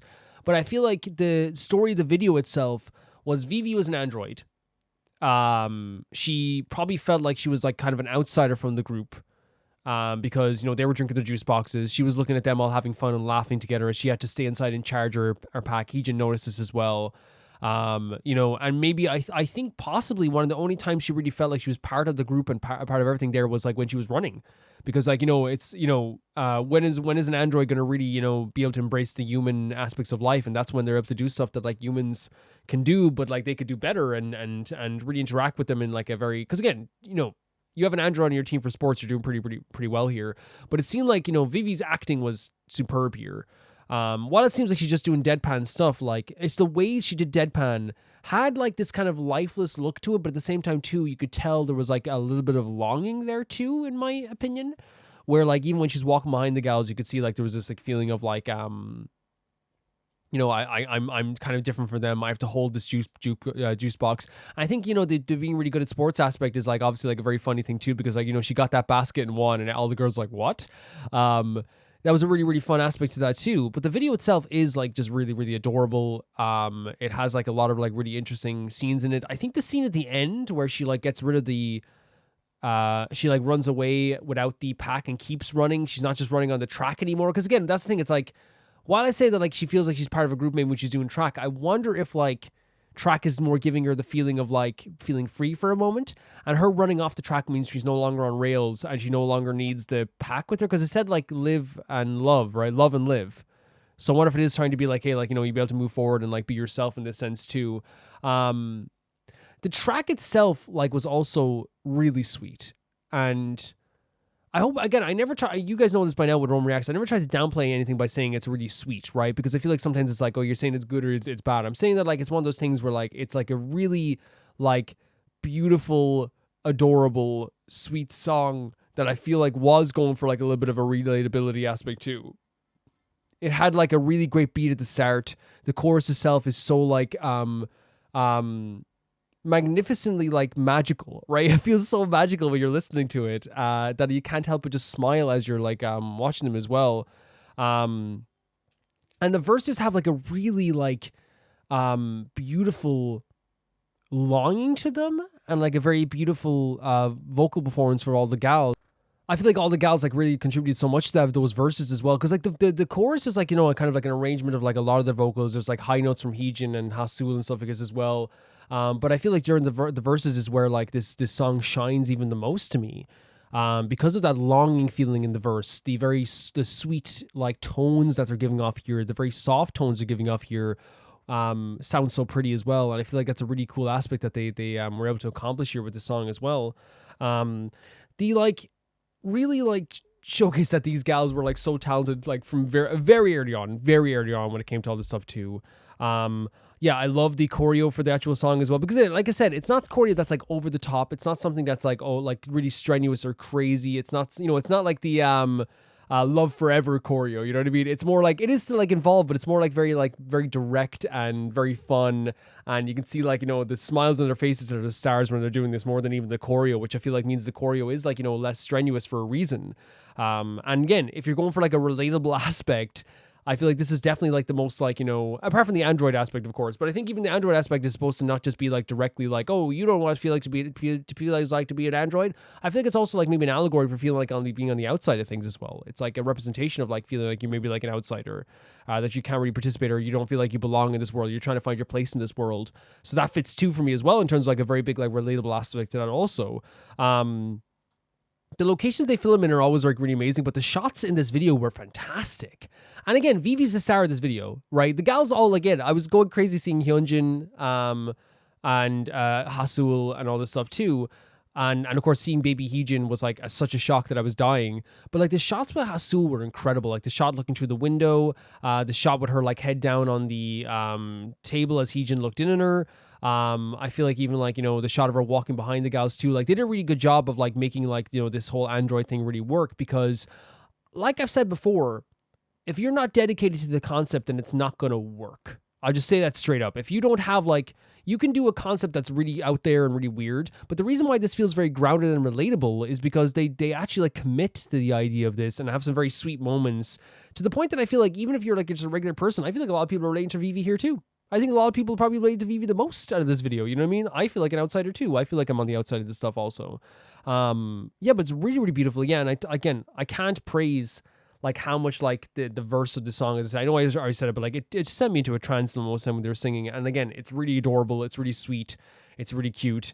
They were able to display a lot of their vocals in an amazing way too. The actual song itself, like, is talking about someone that they really like. But again, as I said, it could have a double meaning in a sense. It could be talking about like, you know, Vivi looking at the other gals as well. But the song is like, you know, talking about how like, you know, they want to feel this person's warmth every day. Like they grow larger in their heart. You know, talking about the heat that comes off of a relationship as well. It's not like this idea of like saying it burns you. It's more like a case of just like, I'm feeling less cold now, which is super important as well, right? Also, like the idea of like, I think there's one line in the song where she talks about how I think it was Hyunjin was saying that like, that she's might be going too far. But then right after, I think Asul was talking about the idea of like how like, yeah, I might be going too far. You know, and I think she used the word volcanic for it, but that's good though, because it's like, I can't hold this in anymore. I can't hold this in. And I think it's also like a great way of putting it, because it's like this buildup of how I feel about you as well. The chorus itself talked about the idea of like, you know, meeting this person and wanting to solve this person. I think that like as a lyric is also really important too, because while it can seem like a little bit like, oh, you want to solve me? And like, and again, saying that like generally like, you know, can be like very, I don't know, like people can see it as weird, right? People can see it as like, oh, you want to solve somebody? But like in reality, the song is trying to portray the idea of like, you know, when you get into a relationship, it can be like a mystery, and like understanding someone also makes you closer to that person. And there's a song that I really love called The Suffering by Coheed and Cambria, and like there's a line in that song that also feels very similar in a way, which is like, you know, if it was up to me, I would have figured you out, you know? And I think that's like it's such an important thing. And that's what it is. It's like the idea of like understanding your partner, understanding the person that you like, because that will lead to like a better relationship, and a better understanding of them leads to a better understanding of how you feel, how you stand in that relationship as well. There's also like the other parts of the chorus as well, talking about like how the idea of I want to hold you, not just in my cliche dreams, is also a very beautiful line. Love that too. Because again, it is, again, we're talking about relatability. It's so relatable. The idea of like, I want to like hold you in my arms, not a cliche dream, because the cliche dream is like, as we said, the aspect of like, oh, like I'm, you know, I'm walking on the beach with you in my dreams. My dream is that you're going to knock on my door and be like, hey, here's some flowers. You know what I mean? Or like, you know, it's like, oh, I get to like, you know, pick you up or something like that. Or like, I get to meet up with you after your school day or something. Like these type of things are very relatable, honest feelings, but they don't want that anymore. They want the actual real thing, not just a cliche idea. Let me just like be with you. Let me be around you. Very, very sweet lyrics. And again, as you said, like the idea of relatability works so well in this sense too. I really am like 100% like in awe of how sweet this was, really. And again, I think it's meant to be super sweet. I think it's meant to be like, you know, so joyous. I think it's meant to put a smile on your face. I think it's meant to be one of those things where like you can see like, you know, this very like beautiful emotion that they were going for as well. And it definitely works out here too in a very great way. I can't praise this enough. I think that the video was shot really well. I think it was like, again, it wasn't too over the top. That's what's so crazy. They had an android in this, but it didn't even feel over the top. It didn't feel crazy. Because again, I like when Loona also does like very like crazy, like shocking things where it's like, you know, like say like the claw machine coming down and trying to pick up a girl or something like that, or like, you know,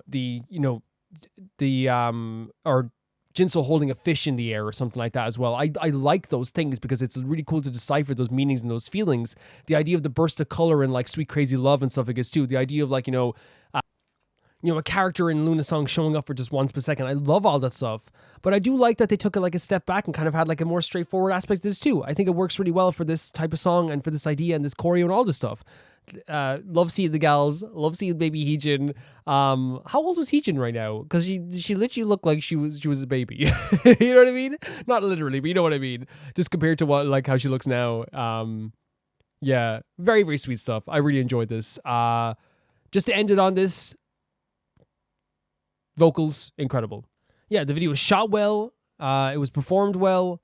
Vocals are incredible. Love the meaning behind the video. Really fantastic stuff. Thank you for sending us in. The next video is sent in by Assassin, and it's P1 Harmony, Pretty Boy live lyrics. We have seen one P Harmony song in Roma Reacts, so we're gonna, this is gonna be our second one. Sorry guys, I'm all over the place today. And she says they deserve all the spotlight. Pretty Boy live lyrics. Let's check it out. Oh, we're starting off with like some pretty bassy rhythm. With some very cool vocals. Man, look at this choreo. Oh, that's so fun! They're moving around the circle with each other. His voice is incredible. Love his hair as well. Oh, I love that. I love when they introduce like natural motions into choreo, and again, other groups do it too, but I love when people do that. Because again, the way he did it was very natural, by the way. Like, it actually felt like he was acting more than actually dancing there for a moment, where it's kind of like, you know, like he's kind of pleading with his hands, but it adds into the actual choreo itself as well. Really cool. Like, look at this motion as well. The rhythm of their hips. They're fantastic. Like, look at this. It's so natural.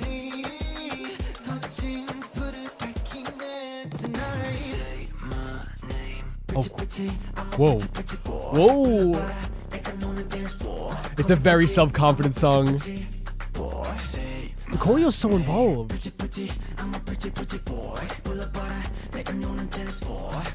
They're very cool, aren't they?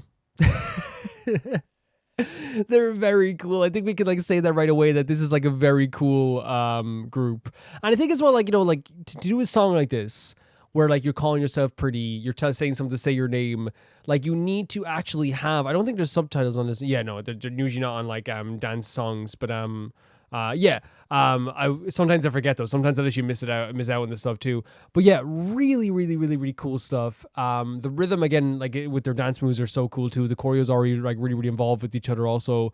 So many cool steps to it. But they're just like really cool. Like their voices, their facial expressions so far, like it's so slick and it works so well. It's really cool stuff. Oh?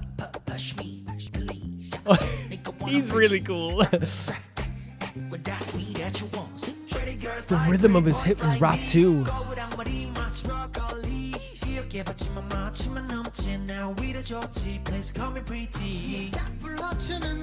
His voice is incredible. Like they all sound great, but I just think his voice is so good.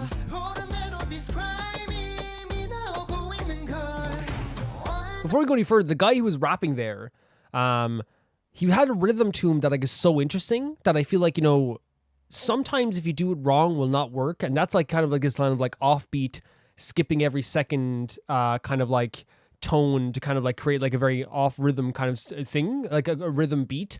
But the reason why it works so well is because the song itself also is following him with the beat as well.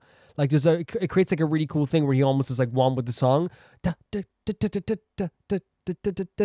Like it's so cool. Like again, because again, doing off rhythm stuff can sound amazing, and it sounded amazing there. But he also just looked really cool. I think he might be my favorite member already.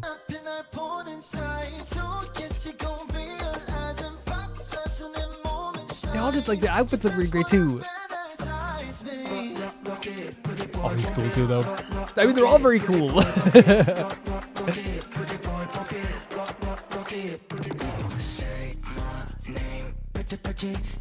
I love it. I love it. The self-confidence part of it like works so well because their facial expressions are like perfect, right, for this type of song. Like they're not, you know, there's nothing that feels like they don't embody this. You know what I mean? And that's a good thing. It's a very good thing. They embody this self-confidence and it works so well. You can see it in their dance moves. You can see it in now how confidently they wear these awesome outfits. Like, you know, their hair looks amazing. Their facial expressions are great. Their voices are great. It works so well. And that type of confidence song works so well because they're doing this so well.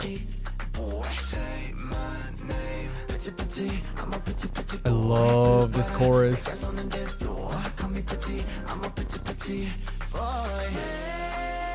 Whoa. Gorgeous vocals.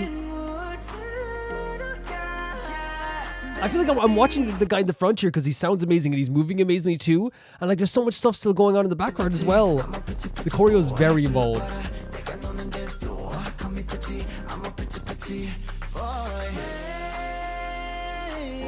Really stunning stuff. And like everyone's still moving. Gorgeous vocals. That tone is beautiful. Stunning. Stunning. Stunning. Stunning. Stunning. This guy is a vocalist like extraordinaire here, and I mean that like from the bottom of my freaking heart. I don't know what their names are because again I saw them last time we watched the P Harmony video, but I don't remember their names from the time we watched it. But like they're doing a really incredible job with this, like all with their equal all with their different parts, right? And there's some really amazing vocals here, some really great hip hop here.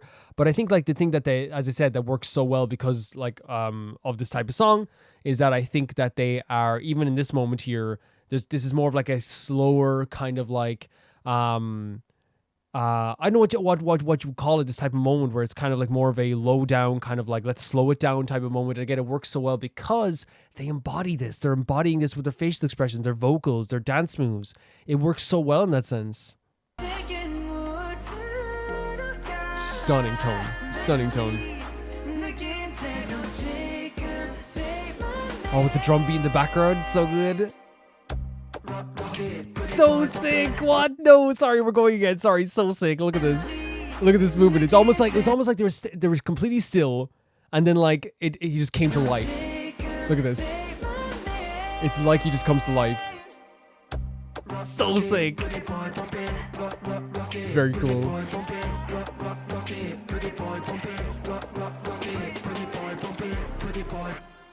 This guy's hair is incredible, by the way. Oh my god, they bring it to they drag it to a different part as well, and I mean that in very like they own the song, right? I don't mean in a bad way. They drag it to like a different part as well. I'll never get over this part. That's so cool. Just the amazing vocals, slows down a bit, comes to life. So cool.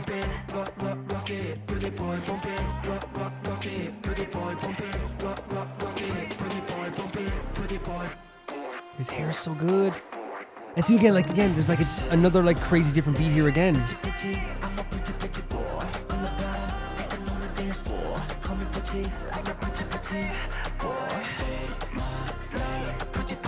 Great vocals, great vocals. I love that thing with like the twisting of your finger on the cheek thing, you know? Again, this guy in the blonde, like, put him on every billboard. Please. The front guy here, look at this. Oh my god, with the head motion as well, that's so cool. I can watch that 20 times.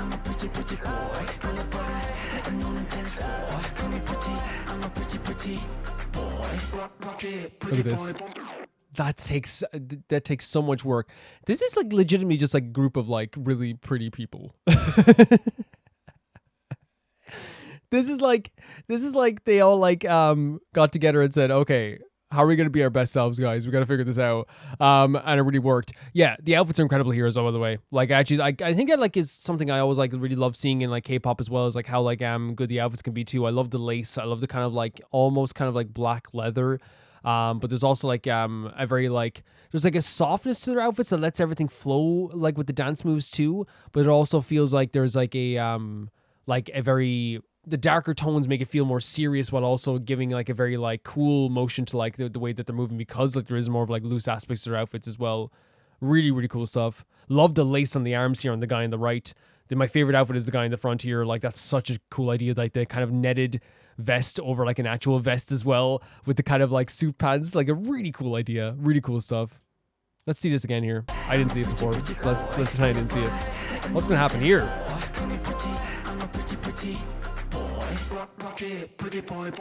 That's so cool. It's so cool. So this to me, as I said, works so well as a song that's clearly about like, you know, a very self-confident thing. It's a self-confident idea. The reason why it works so well for me is because I feel like they embody the idea of the song. And that's what I was saying before as well. Like, it's like this thing where like, it doesn't feel like, it's trying too hard to be something it's not. It doesn't feel like it's pretending that like, oh, we're cool, or we're pretending that this is like, you know, what we're able to act like, or like pretending that this is like, you know, that we're cool.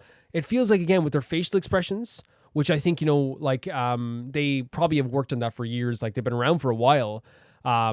Like were perfect for this. They were absolutely perfect. They had a cool look to them, a very like dangerous look to them. At times when they needed to like, you know, be a bit more emotional, they had like a bit more strain in their face.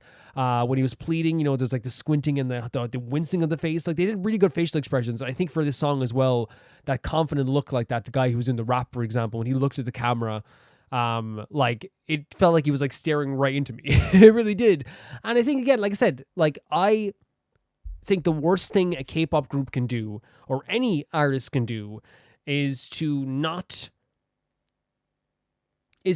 act like they're too cool for the concept itself. And then what happens is the concept will fall apart. And what I mean by that is, like, say if you have like some deep lore for your song, it falls apart as soon as, like, say like the lore of the song is like, oh, all of us are like aliens, right? It falls apart as soon as someone like goes like, yeah, we're aliens, woo, like making a joke about it. But like, if you're being sincere about it, I feel like in this sense, when I'm saying being sincere for this song, it's like, yes, like they're showing their confidence. They're showing that they know that they're good at this. They're showing their really good facial expressions, to the point that like, it's one of those things that like, if I saw these guys all chuckling and laughing later on, I'd be so surprised, even though I know that the real, you know, again, we always say it's people first, artist second, idol third. We know the real people, but I'm saying that it's a compliment. It's the fact that like they embody this so well that it would be like almost like surprised to see them kind of smiling and laughing like after this. But yeah, that confidence that they embody works so well across this song as well. The song itself like has a fantastic, like very deep rhythm to it, like has a very bassy rhythm to it. And it kind of like hits your heart and makes you kind of want to start moving as well. But the problem is as well, and not saying it's a problem, it's a good problem, is that even though I was like, you know, feeling like this very like, you know, this beat in me that makes you want to move, I'm also looking at the song and like, because these guys are so mesmerizing, I'm actually like feeling the opposite feeling sometimes, where I'm like more just like trained on them as they're moving, because the choreo was so fun and so good.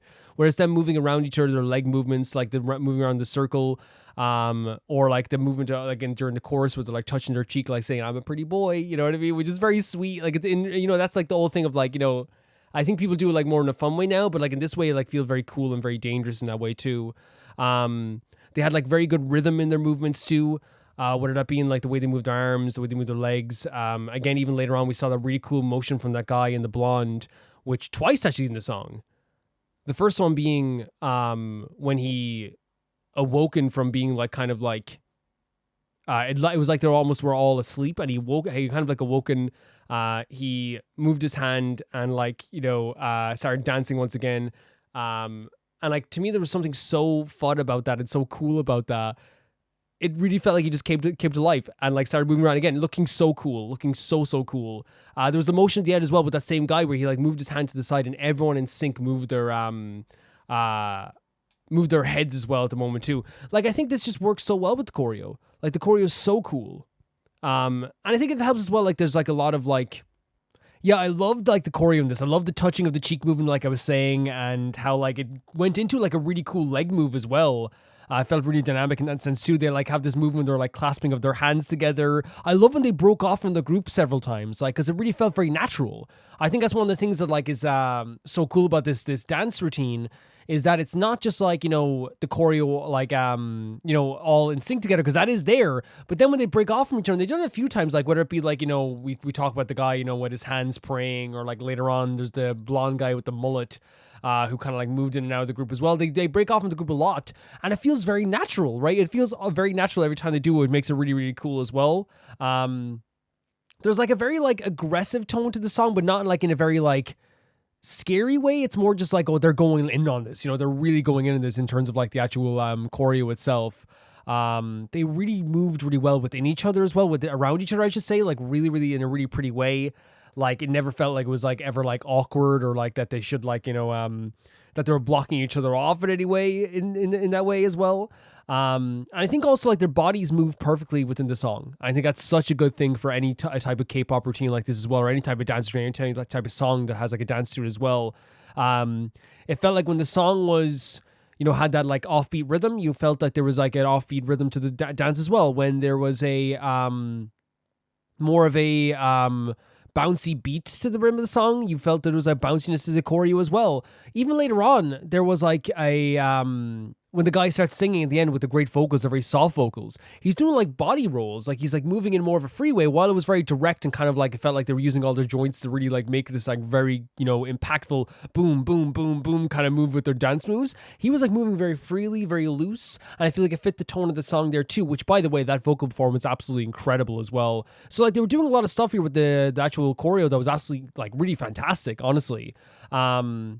Like, and it all worked really well. I think all the choreo worked really well and fantastically amongst like the entire group. I feel like it's one of those things as well where like if we went back and looked at everyone, like they obviously would be in sync a lot too, but they're also doing stuff in the background like I think I would like to look at again at some point as well. They are all very cool. I want to make that clear. I'm looking at all of them and like there's no like because again, I don't know them very well. I've only heard like one song from them before, and it was from you as well, Assassin. I think you sent in P1 Harmony before as well.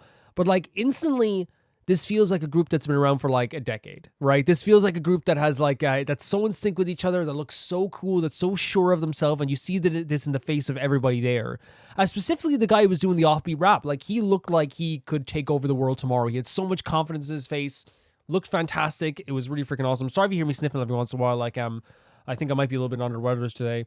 But like really, really fantastic stuff. Like loved the choreo, loved how cool they looked, love how they got into the song in such like a, and when I say emotional, I mean they got into like the feeling of the song. They got it perfectly, and I think they worked so well with that too.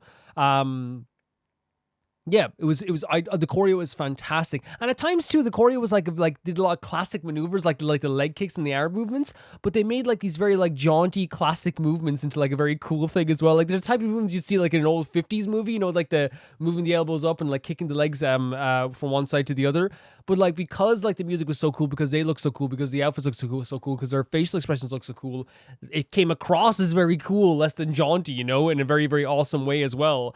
Yeah, like I love the choreo. I love the choreo so much. Their vocals in this group are great, and they all vary from like, you know, as we said, like a really awesome direct and low tone for like the raps, a very soft vocal for some aspects too, and that they're able to belt it out at the same time. Also, there's also the guy with the blonde mullet that has like an unbelievably gorgeous caressing voice. It sounds amazing, but they all sounded great. They really sounded great. And I think it's one of those things where like, as I'm, you know, looking into a new group, I tend to like always like have like this thing where like, I don't know exactly, you know, what their people's strengths are, what weaknesses are. So it's always cool to see like, you know, a big surprise of like, oh, what's going to come out of this guy's mouth. And that's what it kind of was for this song. It sounded amazing in that way too. And I actually like really liked it, honestly, really liked it. Very, very cool stuff. Very, very cool stuff.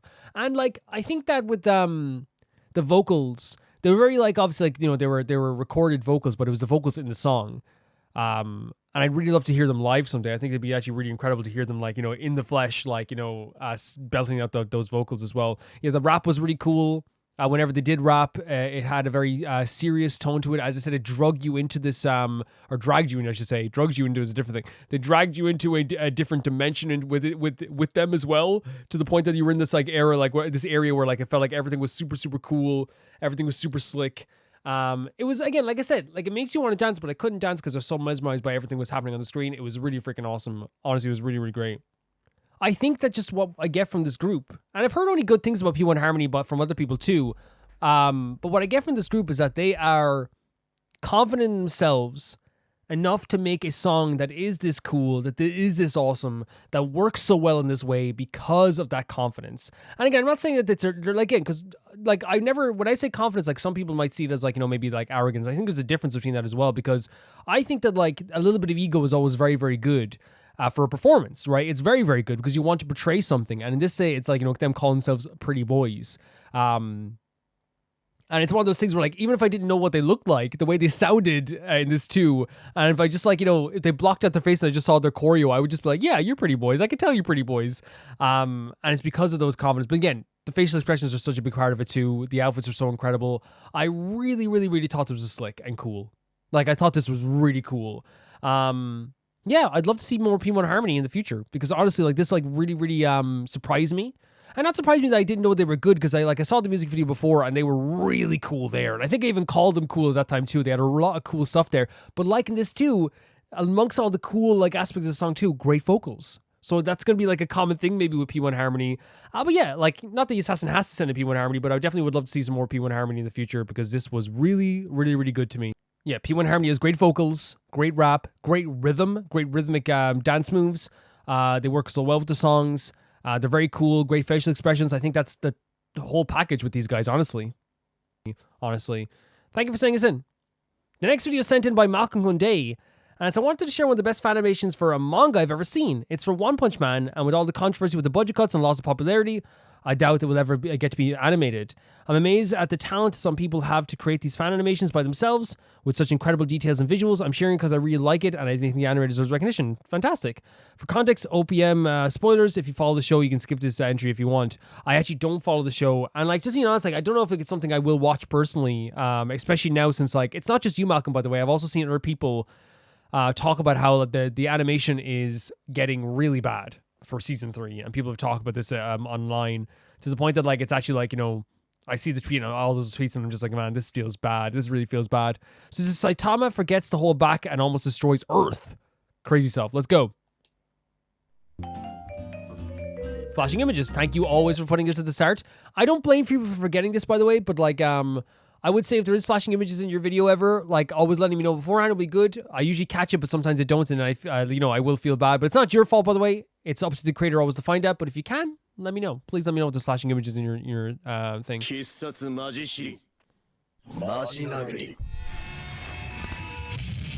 fan animation?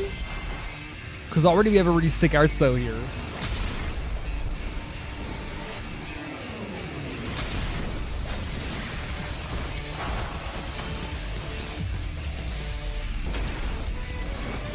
The colors are really great. Oh my god, look at the transition here as well. This is a fan animation?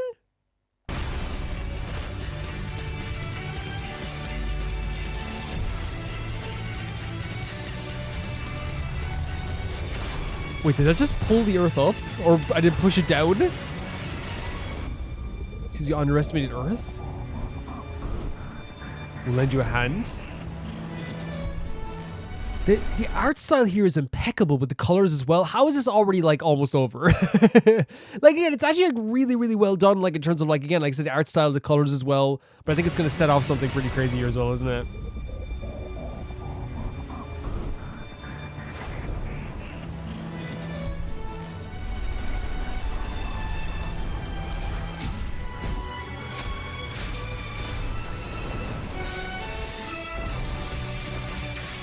Jesus Christ, what is it doing?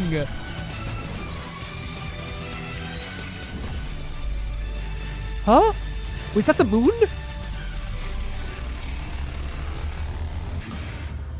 Did these guys protect it by accident from Saitama? Is that what happened? Or like, was it...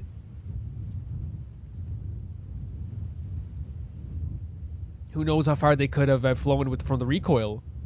Is that what's happening here? Is that like Saitama almost destroyed the Earth, and then these guys were like, okay, we got to do something about it, I guess? These are really cool colors as well.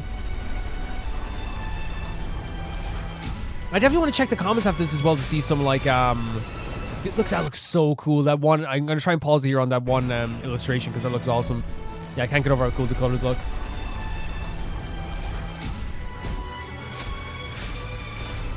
This here. This looks awesome. Like with the 3 hands behind him as well. I guess that's what this is. Like, I guess all the hands helping together to, like, stop the Earth from being destroyed. Because it seems like they deflected it, right? And maybe you could give me the context for that as well.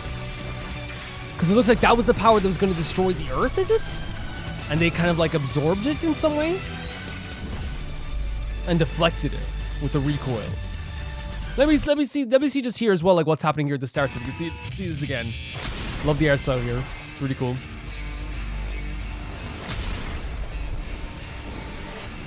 So this is Saitama. And that, okay, now I get it. Okay. That happened so fast. I was focusing more on the art style here as well. That's my bad. So then they kind of like deflected this power, I guess? Because this is the impact of Saitama's punch.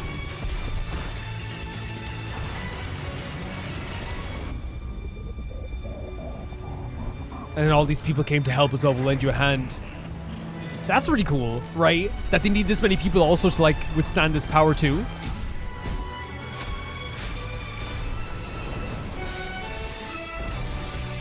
Very cool stuff. But the music as well is really good too. It creates like a really like inspirational moment, right? A very heroic moment. Very, very cool.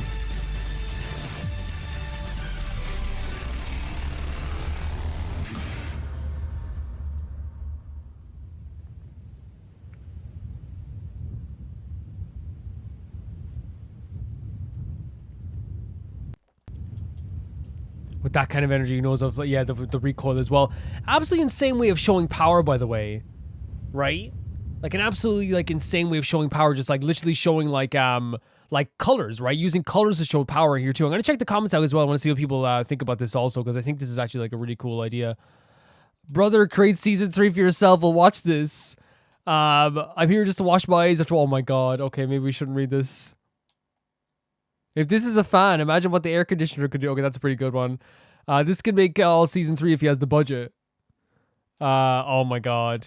Yeah, there's a lot. I think a lot of people probably came back to this after season 3 and were like, I want to see, like, you know, I think it happens a lot as well when, like, you know, people go back to like fan theories, but this time they're going back to fan animations to be like, oh man, if only we could have had this instead, you know? Which like makes sense as well. Yeah, they showcase like a lot of power here through colors, and I think that's like such a good idea as well. The idea of like being able to showcase like Saitama's powers through flashing lights and flashing images, because I think that, like, you know, while you could like show the impact of like how it hits Earth, and they show that there like Earth was getting like almost transformed and warped, I think as well like the actual like ball of light and then the power to deflect it was also done through these really cool like flashing colors as well.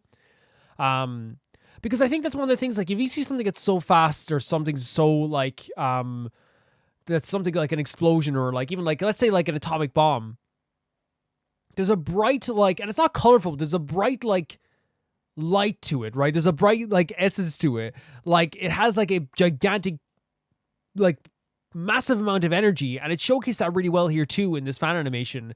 I think that like what they did really well here was have like a great art style from the start. So like already like you have like, again, you know, there was Saitama and that character about to like punch each other. But the world looked amazing around them. The way when they punched, the lightning that came up from the ground had such a cool style to it too. And again, using that color to showcase how powerful it is as well. The actual characters coming in to actually help as well. All like were kind of color coded in their own way too. Like the use of colors here is fantastic. It's really fantastic. But again, it's one of those things where like I don't really know the show very well. I only know that he is like a really powerful character.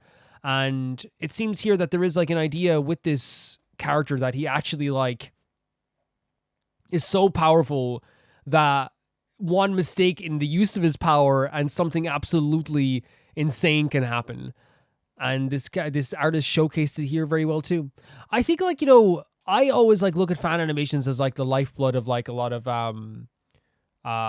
like communities, because again we see that with Genshin a lot too, with the fan animations that like really like extend the life of an animation too. But I always love when they like bring their own like flair to it too. And it's very, and again, I don't know, this could be very similar to the One Punch Man style, but there's like a very like unique, like detailed aspect to this, with, again, like I said, a great use of color. Like when, as you said, the lightning bolt that came out of the ground looked fantastic too. The motion of this also was fantastic also. Like when the lightning bolt did hit, like you saw this motion of them moving backwards towards this character, or towards the character that was going to, like, I guess, deflect the power as well. And again, it also like had like it looked like a camera was panning back rather than actual an animation was happening, which is again a compliment. They did this transition in the lightning as well after that, where it went to like, you know, the natural sunlight and like stuff like this too, and it looked like everything was obviously destroyed as well. But again, that transition into the different colors really tells like a story as well. And when I say it tells a story, it showcases like because even later on they had like the flashing of colors as they were going up as well. Like it's like the way the Power Rangers move around. It showcases how fast you're moving, like a blur, right? Like when the Flash moves around, you see a flash of red because he's so fast. In this moment, it was so powerful and so fast that all you could see was like bright colors moving through the skies. I don't know how they do it, like with the lighting as well, but like the lighting in the sky as the ball was like nearly going to destroy the earth also looks so incredibly well done. The facial expressions on these characters when they like closed in on them was also great too. So much detail. It really set up the dramatic nature of this whole scene as well. That was also really, really great. And like I said already, when the characters moved in their own color-coded way, it was also really awesome too. But like really, again, this animation, maybe I'm wrong in what it's trying to portray here, but it portrayed a massive amount of power. It portrayed a urgency, a danger. It showed the weight of this situation and how powerful this character is and how much it takes to actually stop this character, while also showcasing a really beautiful animation with some great art style. That's the way I would put it anyway. But yeah, Malcolm, you could say like if I'm interpreting this, not interpreting wrong, but like maybe other people see it a different way, but that's the way I saw this animation going, and it was really well done. Thank you, Malcolm, for sending this in. The next video is sent in by Aka. Here's another Anteam live performance. This time, more focused on their vocals than dancing, with the band playing live too. Very cool. To point out some members that stand out, Nicholas is with the red hair. I know Nicholas. I think you shared a picture of him the other day in the chats, right? Maki is the really sharp jawline and dimples. Maki with the sharp jawline and dimples. And then the blondes are Fuma, Yuma, and Haruwa. Fuma has the longest hair, and Haruwa having a fringe. Of course, no pressure to actually remember any of that for the video. I just want to point it out when I can. It's like one of those things I say all the time. Like, the way I've remembered other members of the groups is not really like yeah, with Boy Next Door, because we were getting a lot of Boy Next Door stuff. We don't have any this week, but we were getting a lot of Boy Next Door stuff. It was one of those things where I was like, okay, I better start looking up the names. And I think I'll do that with Anteam as well, right? I think I will, because it's about time. And I think I will look them up afterwards. Because what happened with the groups is that, say for Illit, Idol, you know, any group that I listen to in these, you know, in Roma Reacts, what tends to happen is that, or Twice is another example when we had Twice. What happens is that I will like tweet one thing about Boy Next Door, and I did that. I remember I was like, this video is awesome from Boy Next Door, blah, blah, blah. I said something like that. And then all of a sudden my feed is all Boy Next Door, right? I tweeted about Illit. All of a sudden all my feed is Illit. All I have to do is literally be like, hey, look at this pretty picture of Kay. And I swear to God, my whole feed will be that. So we can get on that as well. But yeah, let's check this out.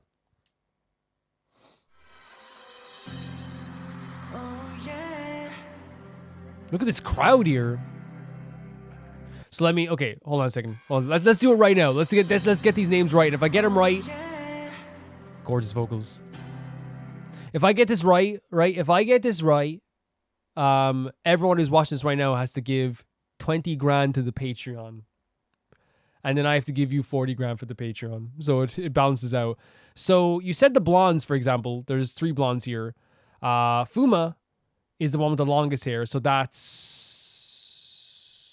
on the left?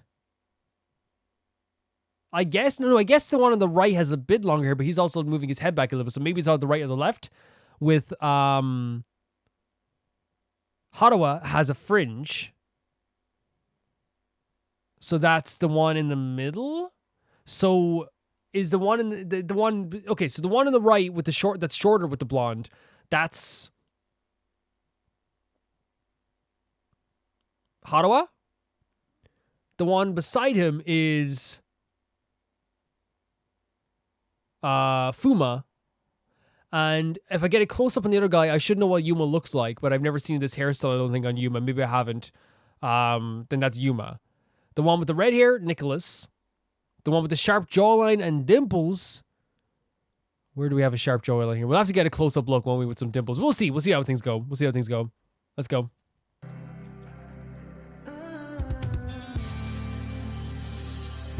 Are they dimples?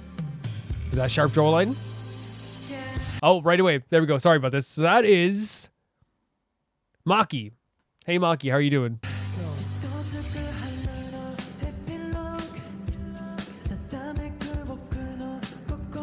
Very soft tone here. Ooh. Love the gentleness in the tone. Love it. Great hair. It's like a perfect pop vocal here as well. I've seen this guy dance a few times before. He's great. He's really great at dancing, but of course, like, we're hearing him sing as well now as well. Earring soon as well. We're building up here.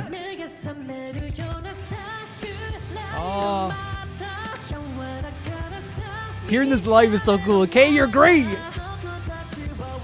There's Nicholas as well.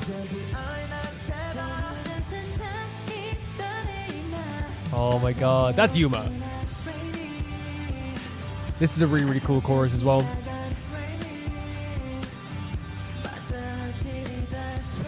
I love that they're showing off the vocals here. And this is Maki. His ears are so distinctive, and I don't mean that in a bad way. I think it's like, I love that, like, with Anteam, like, they all have like their own like look, right? They all have their own look. I hope it doesn't sound bad. Again, anyone who watches this and can vouch for me, I never insult someone about their facial features, right? If I say someone has distinctive ears, that means it's a good thing, right? They look cute, okay? Just let everyone know.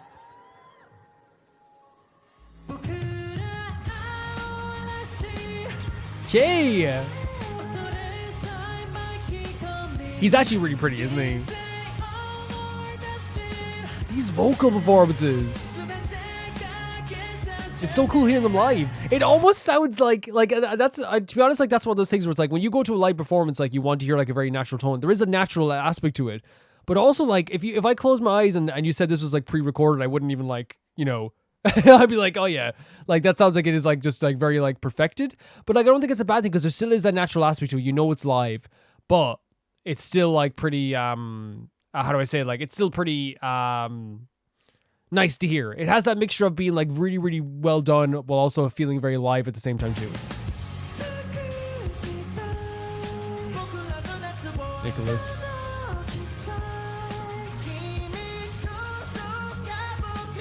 Gorgeous tone here.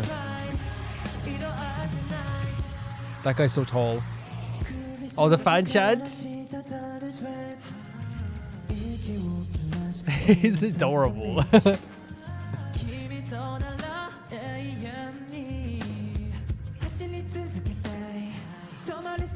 And this is, by the way, again, I love their tone. Their tone is amazing, by the way. This is Harawa, right? Harawa? Okay, the star that you are.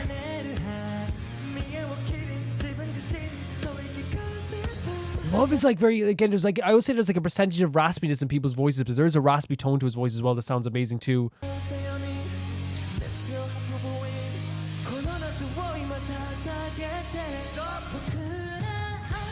Oh, I love it. It's such a sweet tone, isn't it?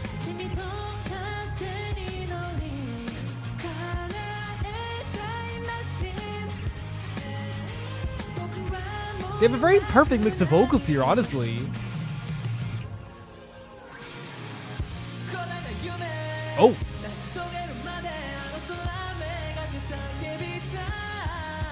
Great vocals there as well. Again, I'm going to say great vocals over again this song because they're very, very good. But there, that's like almost like a perfect, like, I say it like a perfect pop performance. It really is. Like belting it out while keeping that level and that tone. Keeping so stable. Oh. Great rhythm, Nicholas. Oh, is there a smile after that too? Because you deserve to smile after that. Yeah, I can't get over how like unique all their tones are while also still having like a very like unified vibe. You know what I mean? I feel like they get the song so well together while also having like their very like a very uniqueness to all their tones. Like there's such like there's sweetness there, there's raspiness in some tones, there's like a very like direct, like kind of like impactful tone there, as we heard there with Maki. Like there's such like a great like variety of vocal performances here while also still sounding like they're all part of one group, you know? It's really good. What's the next song? Oh, get a bit more energetic here. Okay.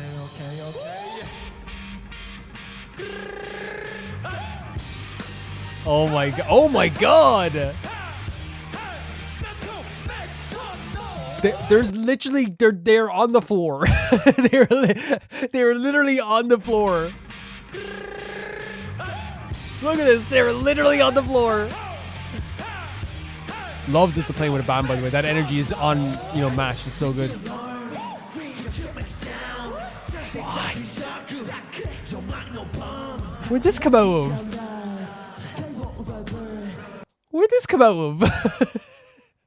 I know they can do all the hip hop aspects. I know they can. I've seen it before. But can I say something like this is like so like because I always see them as like my favorite emo K-pop group almost. You know what I mean? That's what I see them as. My favorite emo because are they considered K-pop? Right? Because again, it's they more is it J-pop? Sorry if I got it wrong there as well. I just like so used to saying K-pop, but I think I'll look it up here now as well because I think they are considered J-pop, aren't they? I think it's just because I'm so used to the idea of it being, you know, watching K-pop. So sorry if I got that wrong.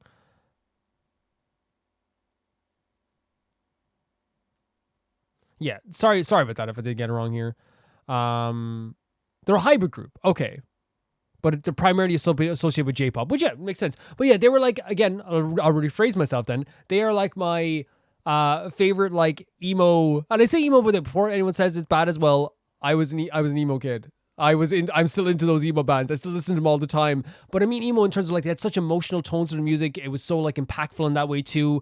They were so good at the acting that I didn't even think they had this like very like dangerous type of like, you know, impactful rap like this.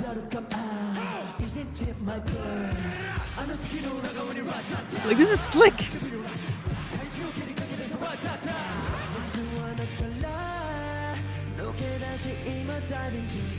Stop.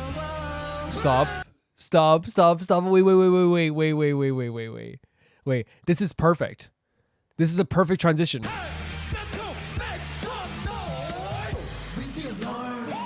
This is crazy. By the way, we can do this.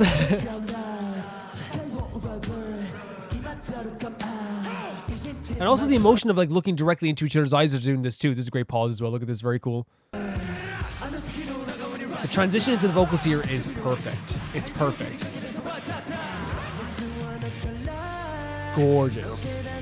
Your voice is gorgeous.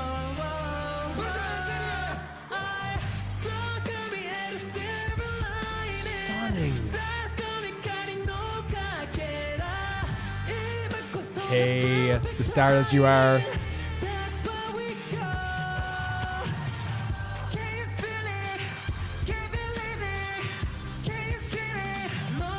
They just have like a massive amount of talent here. Incredible, by the way. I mean, they're all incredible, but like this guy's stunning me, like a lot. And I feel like it's just because like their voice, like when they sing, like gives me chills. Really does give me chills.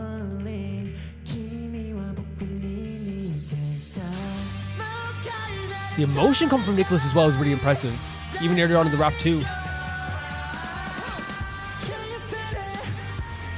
The energy of this. Again, it still has that like that emo vibe, right? That I really love. Very cool stuff. I'm so impressed with this guy. I get impressed with all of them, but like his voice gives me freaking chills. Gives me absolute chills.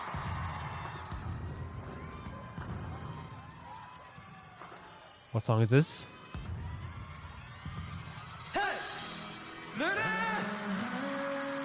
No. Your voice is so gorgeous. No way. I knew this was coming, but like I didn't know it was so. I guess I just like, you know, didn't know it was coming so soon. You know, I thought there was gonna be maybe another song. You know, but this is. I want to say this right now. This is a perfect song. I need everyone to understand this. This is a perfect song, and this isn't me just saying this. Again, Akka who's watched this can vouch for this. Like I've talked about how this chorus in the song is perfect, and has not left my mind since. It is so freaking good. Look at them having so much fun. The energy's changed so quickly. Oh, look at the fan chants. They're amazing. They really are amazing. Oh, I have chills. It's so good. It's so good. Great stuff. These boys are sweating, by the way. Gorgeous tone. It has like a sweetness and like a very emotional aspect to the vocal performance. Perfect. Nicholas. I bow. I can't. It's so good.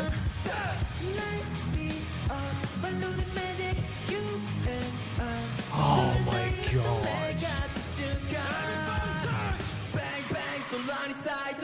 So he does that part as well. Before we go any further, guys, like I just can't. It gives me chills. It is like a great enjoyment for me. It is the equivalent of biting into your favorite chocolate bar. It is so freaking good here in that chorus. You know how many times it's recommended to me on YouTube and I literally just will click it just so I can feel the energy of that chorus, like legitimately. I'm telling you. Oh, who skipped it back? Not me. That was accident. Sorry, guys. We gotta listen to it again.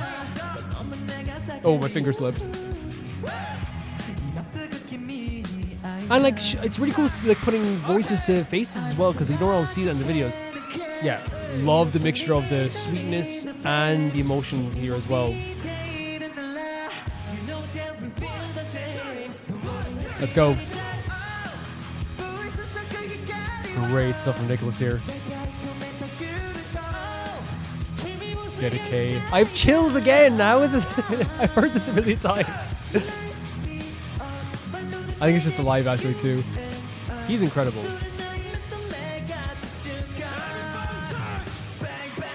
Great ending to a chorus as well. Stunning rhythm here. To be able to keep that rhythm there with like the almost rap while also keeping like a beautiful vocal tone, it's so impressive as well.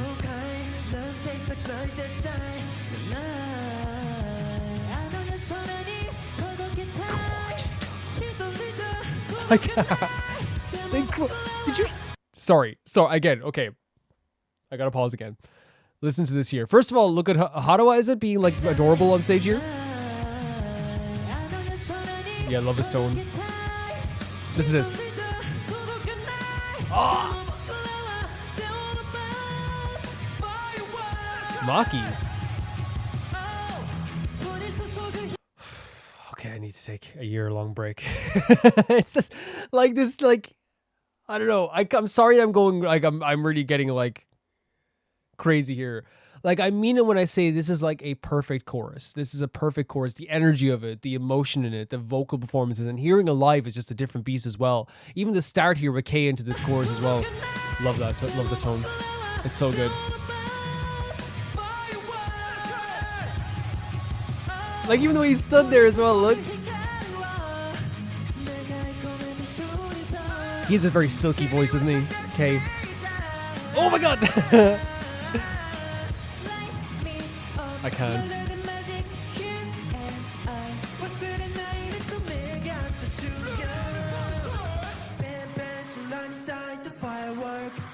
Incredible. Incredible. Incredible. So right. I stand by every day when I say this, and I've said this a million times over, and the people in the Patreon chats know I've said this a million times over, right? I said this like a million and one times that this is a perfect chorus for a firework. But in terms of this performance here overall, over Samadare, Adaroshi, Warcry, and Firework,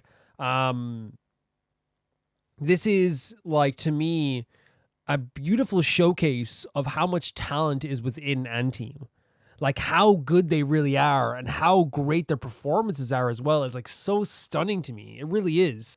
I think everyone, as I said, has such a unique aspect to their voice that brings something to the table while also, as we said, you know, unites them as well. It's not like they're like singing all like in different places and it feels like they're completely separate. It reminds me a little bit of like actually like Idol, right? Idol is a K-pop group I really love, and like the reason I love Idol so much as well is because there's such a unique voice to each of them, but it comes together and it's like, that's Idol. And I feel like with Anteam now, hearing this live, I'm hearing all the different tones, I'm hearing all the different energy, the different emotions, the different way that they rap, the different way that they sing. Some have similar tones, but some have very different tones. And it all sounds absolutely incredible, to the point that sometimes I was just getting chills of vocal performances alone. And I always knew these guys were talented. Like, it's hard to, like, saying they're not talented would be just like, the biggest lie that ever existed. But hearing them live like this was a beautiful, beautiful thing. There is a magic to their performance.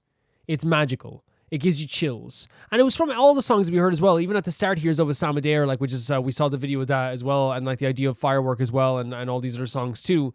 There is a different aspect to each song that makes me like really, really, really excited to hear them. And I was, again, to the whole thing, it felt like it went by in 2 minutes. It really felt like I watched that thing in 2 minutes. Because of their energy, because of their vocal performance, because of their stage presence. Even the way that they like looked in this as well was also perfect too. Because I think that like they have a very like cool vibe that's also like very, very, as you said, like natural in a lot of ways too, And when I say a cool vibe, they continue this on stage where like they have very cool moments. But I think what's so cool about these guys too is that they're not like cool in a way where it's like, man, sunglasses, leather jacket, oh my god, this guy's so cool. They're cool in the way that like, they have so much talent.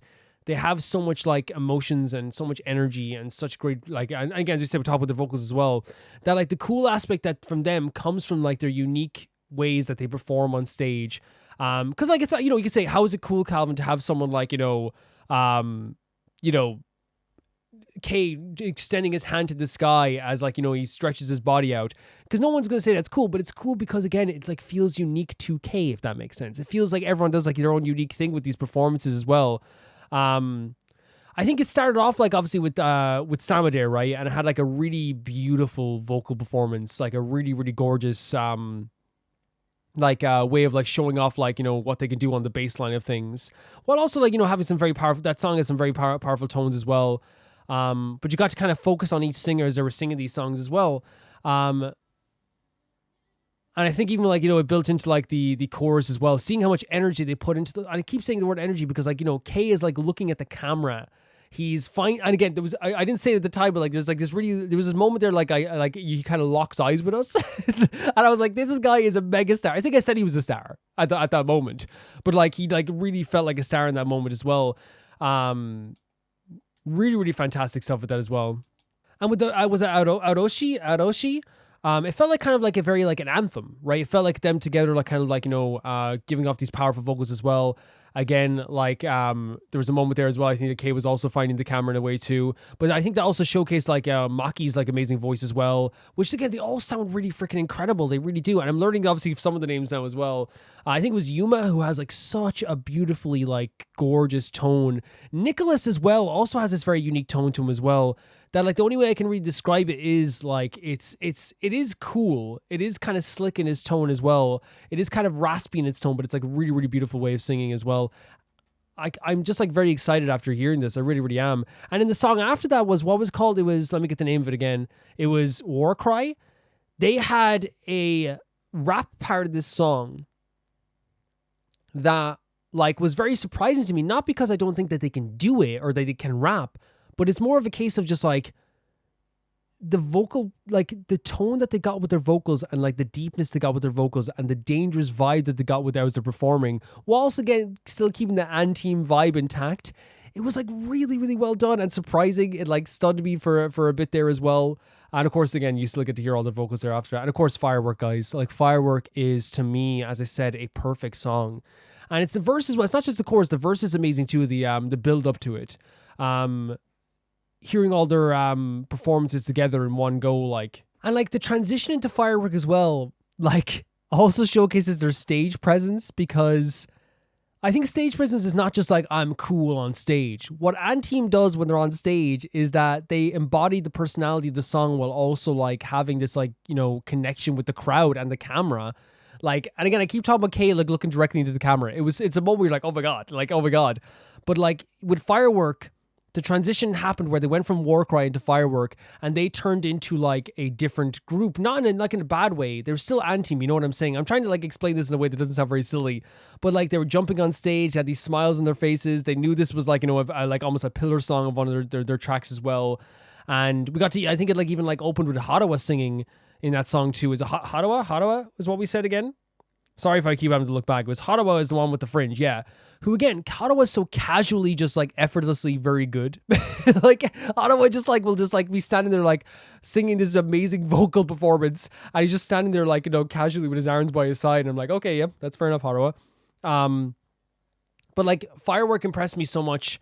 I'm sorry for like playing favorites here, but I'm playing favorites, and I think it is just because I've heard this song a million times in terms of like the video, and I've listened to that chorus over and over again.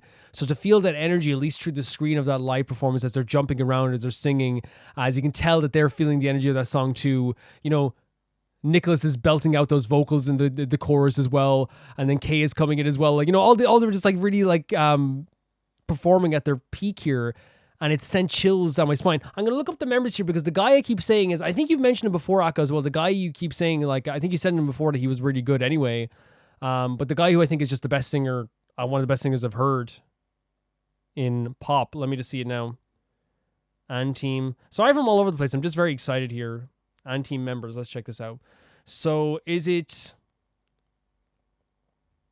Let's see here. Is it Joe? Is it Joe? It's Joe.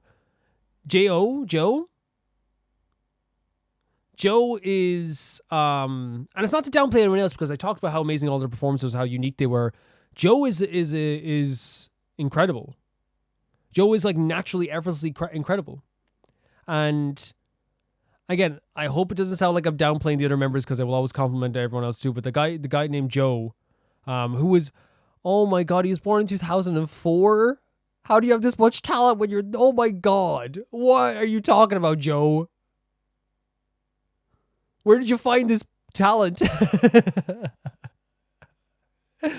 What the hell? That's unfair. I tell you, whatever hospital he was born in that day, he took like all of a sudden like 10 other families have talentless babies. I'm just saying, that's what happened. He absorbed it all and took it for himself. Really fantastic singer, and at his age to be that good, it's going to be insane. Like what he's going to be like in a few years' time when he's even had more experience. And this was 11 months ago. So he was what, like 20? 21, 20? An amazing performance again as well. And again, they were all really incredible and they all had their own uniqueness to him. But like, I just think he like really stood out to me as in his vocal performance. Him and Nicholas, I think, stood out really well as well. I think Nicholas and is it Yuma? Nicholas, Yuma and him like really stood out. Maybe it's just the songs themselves because they had a really different like unique tone to them. And Harawa as well. I'm about to name every member of the group because I was going to say Kay as well. But if I keep going, then I'm going to leave someone out and I'm not going to do that. That's really unfair. Really amazing performance. Gave me chills. Gave me so much energy. I feel like I'd run through a wall right now. So impressed with this performance. Thank you so much for sending us in. I found this to be really incredible. Just to summarize, their energy is off the charts. Their vocal performance is so unique and so interesting and so nice to listen to the point that it's almost like an adventure game that I'm like, what's going to happen next? Who's going to sing next? It's beautiful, beautiful tone. They did stuff that I was very surprised about with the very dangerous rapping vocals. And I say dangerous because it's like very low and crunchy and like, you know, impactful in that way. I wasn't expecting that either. Really, really powerful performances. Kay is just a star. Like he's like so good at like finding that camera, and I think that's like, you know, and they all are like really good at these performances too, and like finding the camera. But Kay legitimately like was smiling at the camera multiple times. Harawa effortlessly performing so well. Joe as well was doing such a fantastic job of like his vocal performance. I think he's one of the best singers I've heard in my time here in Roma Reacts. Genuinely. Yeah, and I'm going to forget names and not name out names, so I don't want to name out any more people. I hope you understand with that, Akka, but I found this to be incredible. Really, really incredible. They're all really great. They're all really, really great. The next video is sent in by What's Your Damage? This is Idol's Japanese debut. Good morning. Summer may have come and gone, but Idol's season never stops. Where do we go? I'm very excited for this. Summer has come and gone, and it's probably why I'm feeling like a little bit under the weather today, because everything's changed. Everything's changed once again. Let's get into Idol. Where do we go?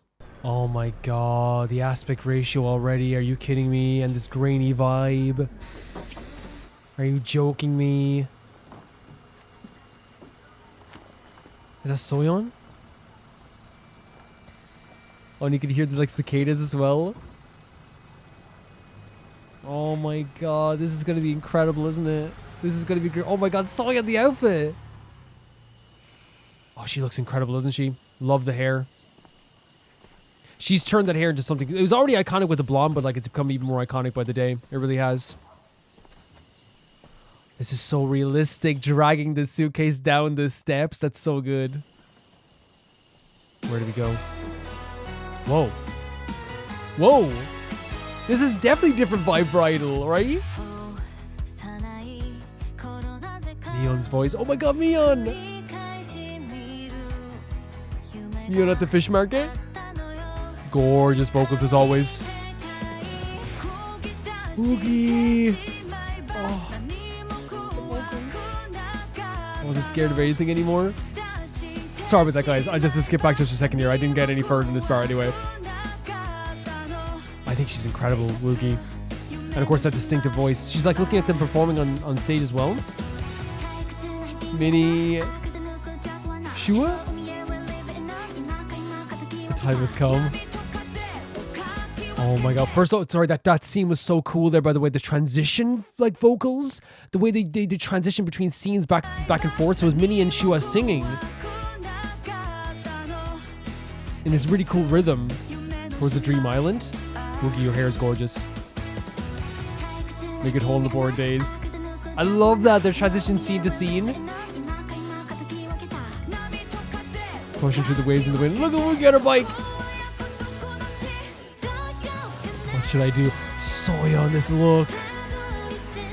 The choreo? This chorus. Mion. This chorus is filling my hair up. The dream I saw that day. Auditions? The blue sky shines from an empty bottle. What a great lyric. What should I do? Oh, Shua. That's so fun. The choreo is great, by the way, but like the chorus is so like, I don't know if the word inspirational is what you'd say. Like the vocal performance starting off with Soyeon, which again, we love Soyeon's vocals and we love Mion's vocals there as well. But there was such like a high energy to it, right? Such a very like, and again, it gives you chills. There's like a really beautiful energy to it, honestly. The time has come. So it's like, it seems like about moving towards like your dream, right? The promised land, yeah, where you want to be. I love the vocals here. The choreo's so good. There's everything but also nothing. Oh, the choreo's so good. Neon. That dream I saw that day. That's so interesting.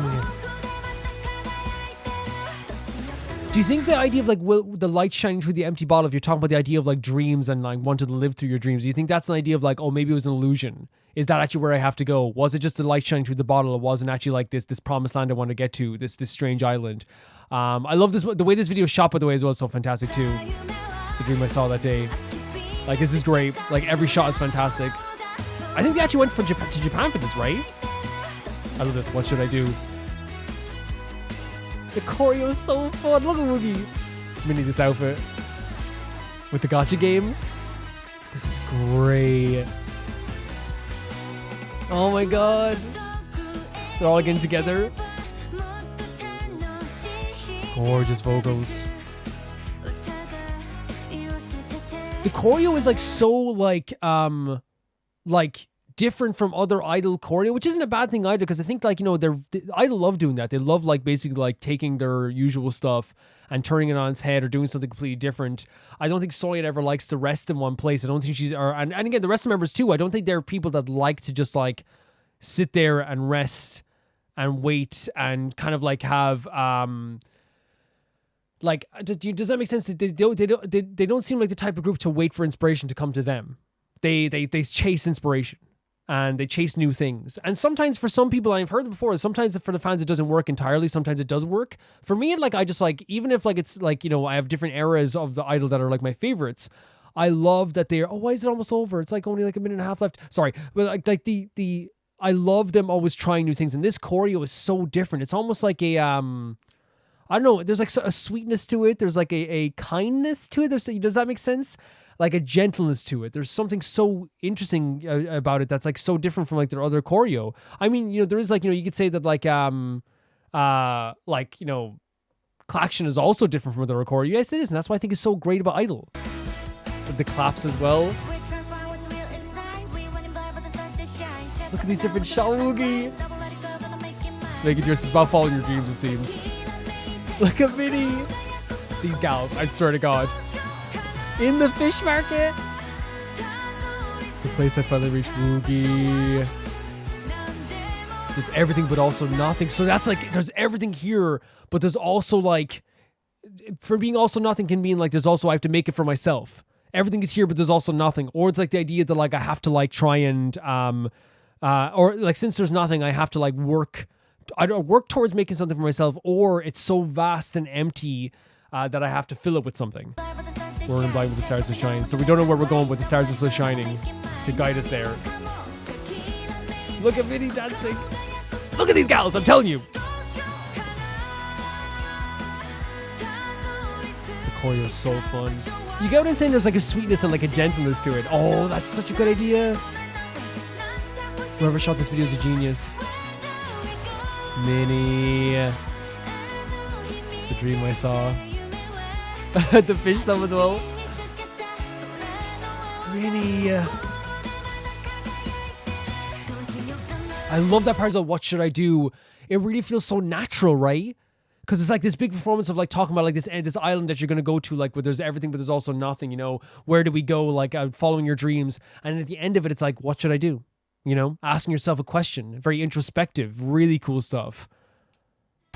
Like talking about the dream you saw as well. And saying, was it a fake dream? Was it a real dream? I love these gals so much. The outfits are incredible as well. Oh my God. I love the touch of the dirt on the shoulder as well. Oh my God, look at it. That's why I'm saying it's so sweet, the choreo. Who's in the water? Oh, with the watermelon? Oh, with the group vocals too. With the outfit change too. These shots are incredible. I love this so freaking much. Oh no, don't end. That's not end. It didn't end. Oh wait, there's another minute left. Wow, crazy. Extra credit scene. Wow. It's so like, the music is so like sweet and gentle, but also upbeat, but also introspective. It's so good. And their vocal forms are so good with this too. I could cry. Minnie, freaking star. I mean, that applies to everyone, doesn't it? Jesus Christ. Like, even the music has this, like, a very different vibe that I was used to, too. And that's why I think, I was talking about this even with the Patreon chats. Like, they do that. They change their tone, like, every comeback. It's crazy. Love this as well. That's Wookie's voice, by the way. And then it's group vocals, which work so well together. Oh.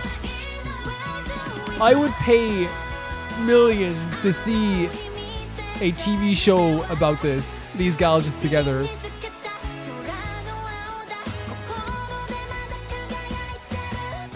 What should I do? Oh, it has to end sometime. Wait, another scene? Very cool. Very, very cool. So they said there as well that they had like an organizer within the city in the credits there too.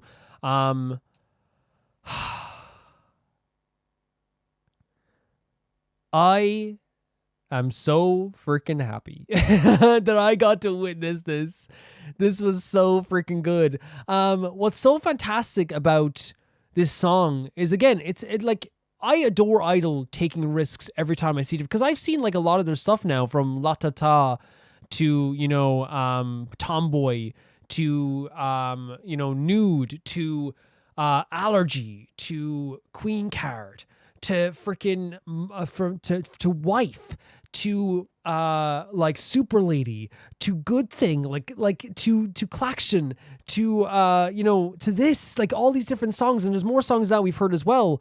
Like like I said, they're not a group to let inspiration follow them. They follow the inspiration and they look for inspiration and they go towards this, and they're so ready for it. Like that's what I love about Idol so much as well, is that like they're so ready to go for it and they jump in head first. Like you see those moments when Mion was working with the fish. You see those moments where like they had the fishmonger, like, you know, doing the fish stuff in front of them while the water was splashing on them.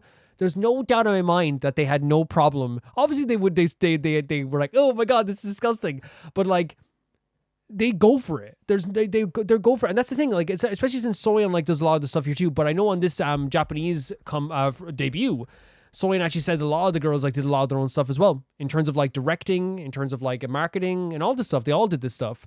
But I know like it's one of those things that like for such a long time, like these gals would follow Soyeon, and it still would, into like hell. You know, if Soyeon says I'm going to hell to fight the devil, they're like, I'm coming with you. You know what I mean? They will do it.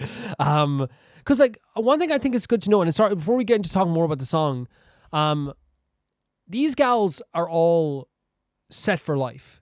They're set for absolute life. Tomorrow, if they retired, they're okay. Wookie said it herself, by the way. Wookie said it herself. Being with this group is not about the money. I don't need the money anymore. I literally have more money than I need. I'm with this group because I love them. You know, that's paraphrasing, but she said basically she doesn't need the money anymore. She said if it was about money, I could make more money doing nonstop solo activities.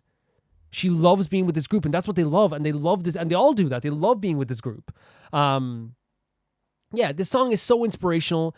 It has such a really pretty vibe to it as well. The verse has like kind of like a TV show opening feel to it in a really amazing way, and then the chorus has, like I said, like it's very like upbeat, kind of like almost like declaration feel to it, like, you know, like a shouting from the rooftops feel to it.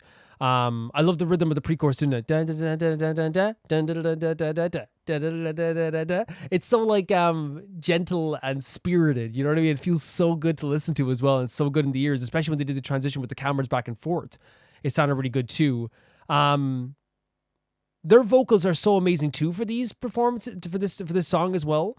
Because, and here's the thing, they've always been amazing, like, you know what I mean? And that's what makes Idol so amazing too. We were talking about this in Anteam, and how like having unique voices that all sound united is so good for a group. And with Idol, that's always what it's been. It's such unique voices that work so well together. And even when they're like belting out vocals as well, by the way, like you hear it there, like even towards the end, it's like Minnie belting out the vocals as well. Minnie's like very much like like she's what they call the siren song type of thing. While it's interesting, they call Mion kind of like the main vocal. But like if you give these gals a microphone and say belt something out, all of them are like the main vocal. You know what I mean? They're so incredible in that way. But I do think Mion is like one of the top 5 voices in the entire world, not just in K-pop. I think she's incredible. So stunning with their vocal performances here. I think that actually like really like they fit the tone, and they really fit the tone perfectly of like a song that is about being introspective. It's about like looking towards the future, looking towards your dreams, the sadness of kind of like going through the daily life and just wondering what you're going to do next. Especially like with Woogie's vocals there as well. When she was in the restaurant, it really felt like, you know, she has that like you know, da da da da da da da da da da. Her like very raspy vocal tone has a like it's really good at like portraying emotions to me that are a bit like, you know, longing and wishful in a lot of ways too. And then Minnie and whoever decided Minnie and Shua were going to do it at first is perfect, because they both are able to do like that rhythmic stuff so well, and they have such like a sweet vocal tone as well, and just works so well with that too. Incredible stuff with their voices, incredible stuff with the song itself. I also really like adored the way that this was shot. This was I think it was actually shot on location in all these places, but you could tell they had so much fun with this. Such a good time filming this, and I think that's like, you know, that's so important when it comes to Idol, is that you wanted to see that they're having like a good time with this, or they're like really fitting the vibe of this. And it's so crazy how they got the vibe of like this like kind of small town Japanese area so well also at the same time too.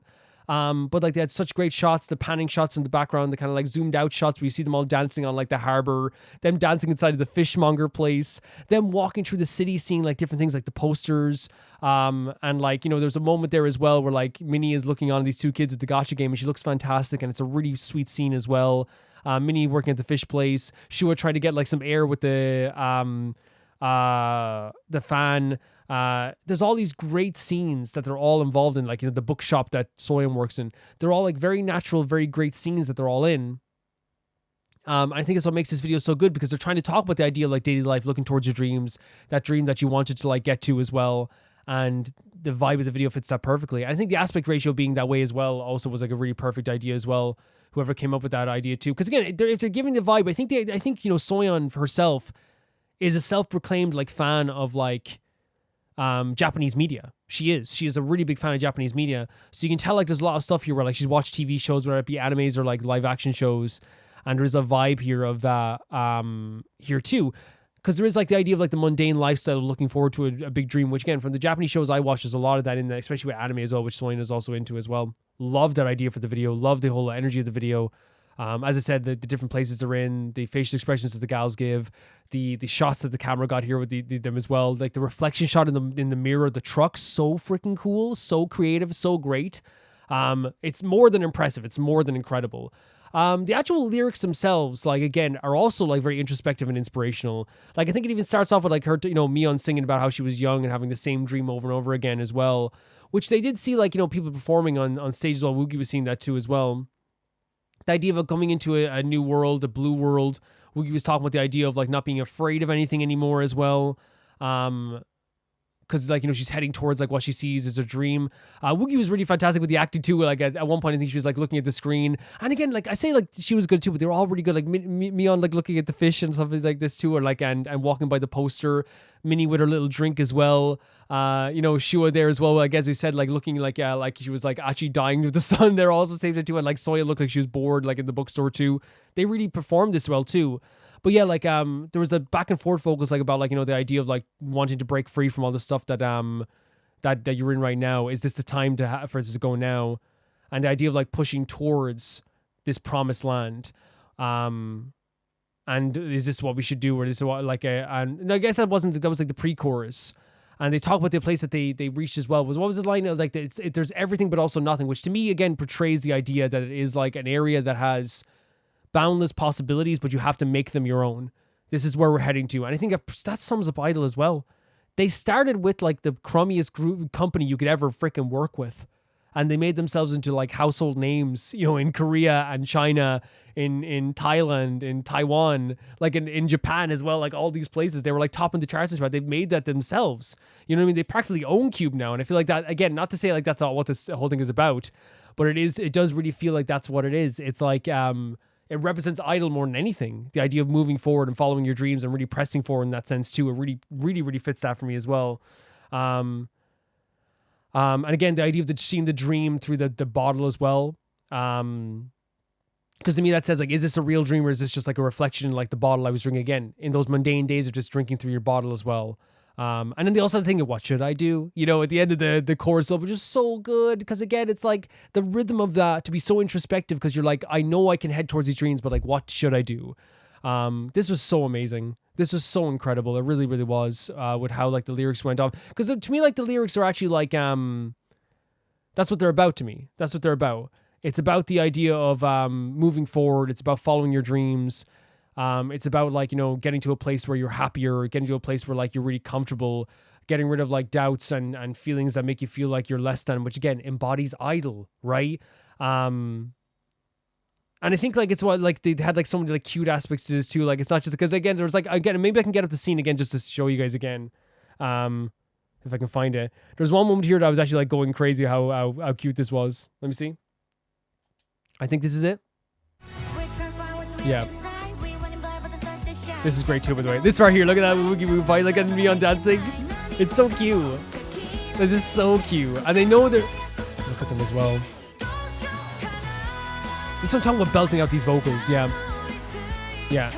Incredible stuff here. The gals look fantastic too, but I feel like, you know, saying Idol looks fantastic is like saying water is wet. it's like, yeah, it's like, man, Idol are fantastic. Yes. Yeah, but I'm saying they're fantastic. Yes, of course they are. We all know this. But yeah, really incredible stuff again.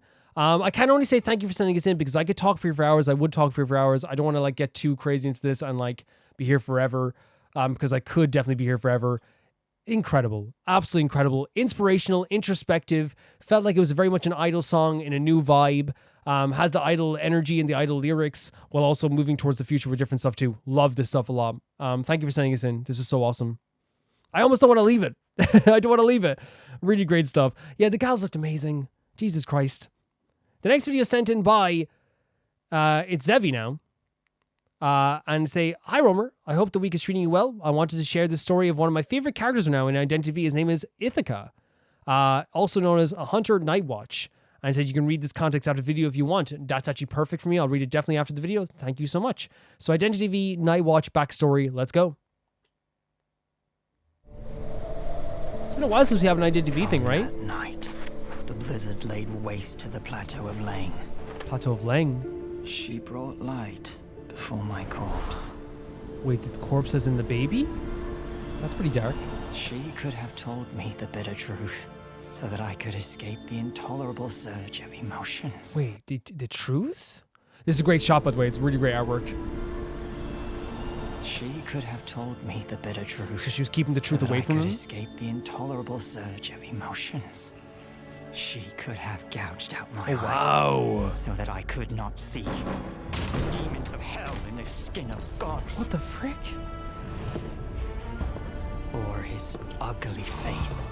What? That is so like my own. That's so creepy. I'm glad we have some context for after this too. Again, the artwork is incredible, but like, such a dark scene, right?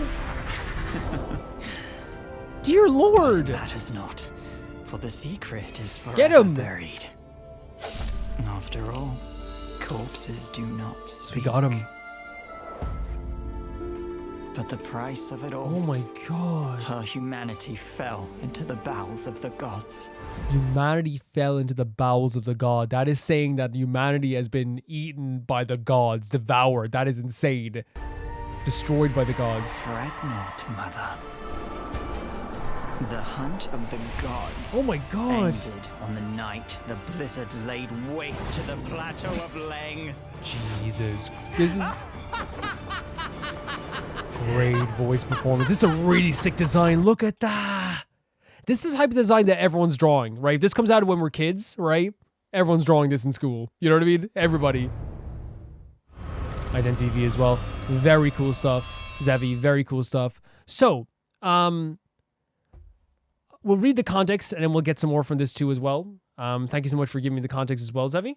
So the context is, long ago in a kingdom, twins were the sign of the devil. So a royal family left one of their newborn child out in the snowy plains to die so they can keep their power. So that's horrific. The child survived because of a wandering lady happened to find him. She raised him as Eta Vilov, and he was her as his mother.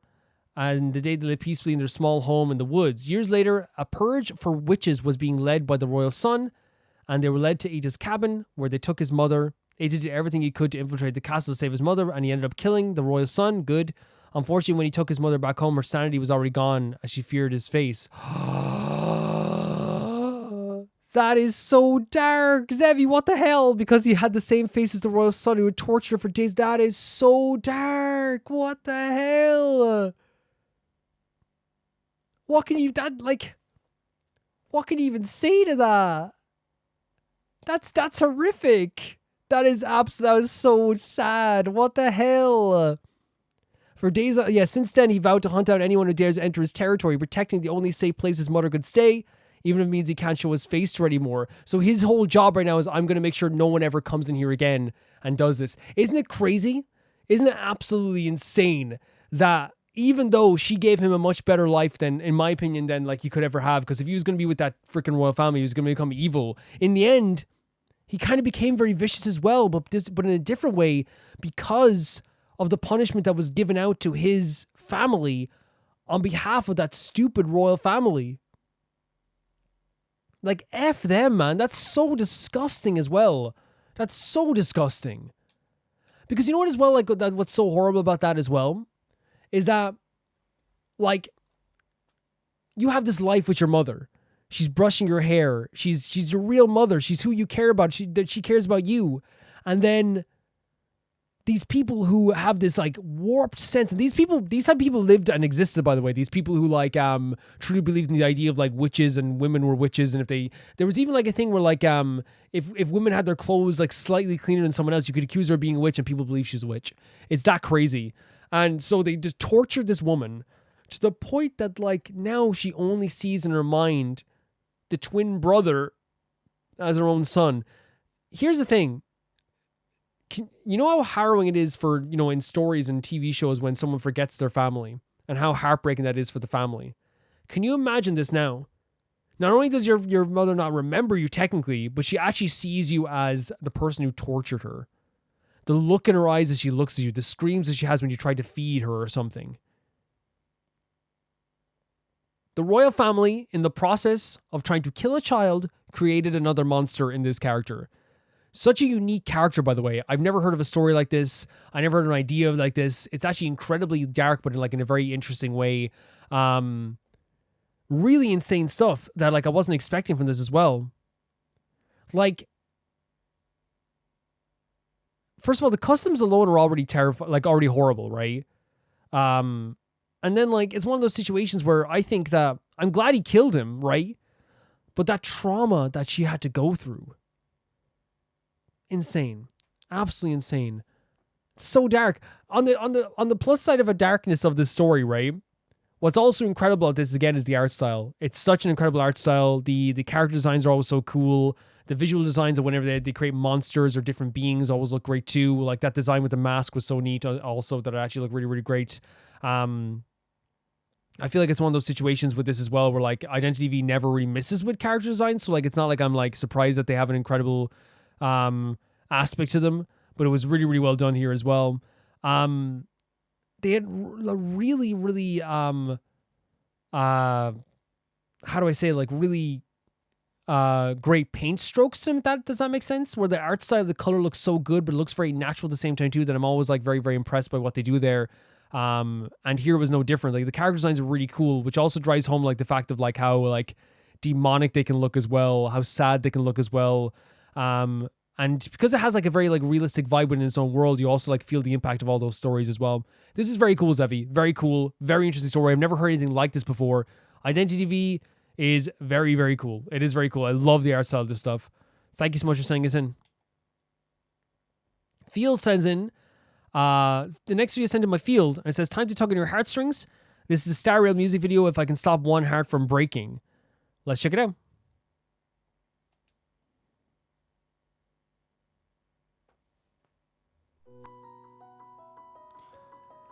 So, this is a beautiful song, and can I say as well, beforehand, someone copyright claimed my video for this, which by the way, don't worry about this now, because like I get 20 copyright claims on Rum Reacts every week, but they're still watchable. But some YouTuber, I'm not gonna say who because I don't want anyone like to go to their channel, but some YouTuber copyright claimed the freaking video, and I was like, and it's just like one of those things where like it's just so they released the claim after 30 days, which means they don't even look at the claims anymore. But man, like you can't take other people's work and cast it as your own just because you did a cover of a song. You just can't. You just can't. But YouTube allows that type of behavior though, so what can you do?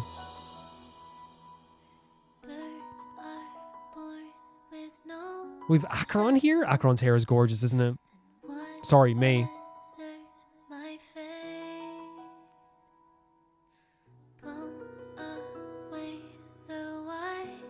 Oh, what adventuring as well.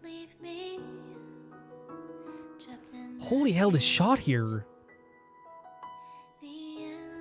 Firefly. This song reminds me of Firefly all the time. It's so meaningful, especially for Fireflies. Well, everyone's story, right? Oh my god. Gorgeous vocals, right?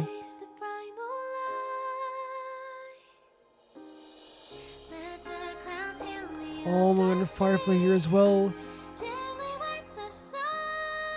The vocals are so pretty, aren't they? But again, they embody that idea of like Firefly to me so much. And like Aventurine, and most characters in Penacony trying to find like a way to get out of their cage, trying to find a way to feel not as contained as before, trying to find that freedom.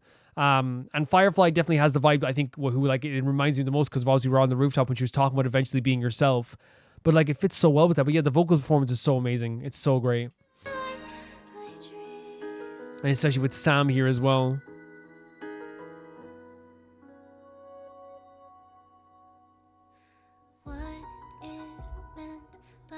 I love that breathy aspect too. What is meant by miracle? I love it. I love it so much. It always hits my heart so hard.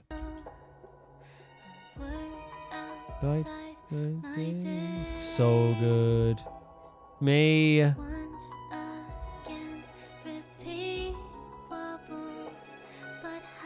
I love May so much. Is this her against Aventurine? These are definitely meant to be watched after you've watched the story, right? For sure, right? For sure. Oh, the tears as well. She's a perfect character. Beautiful piano keys there. Oh.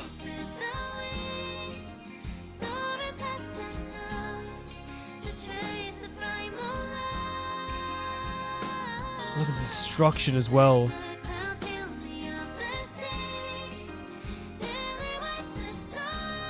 Oh, this scene too. Aventurine, I Could Kiss You. Beautiful instruments in the background here too. Really beautiful instruments.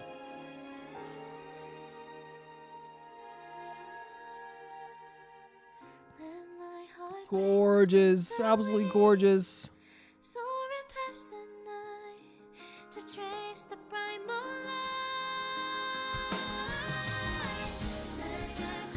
Oh, the group vocals.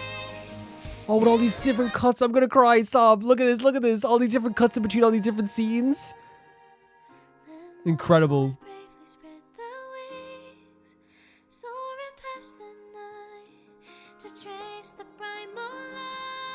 Insane. This is gorgeous. Absolutely gorgeous. And all these different scenes.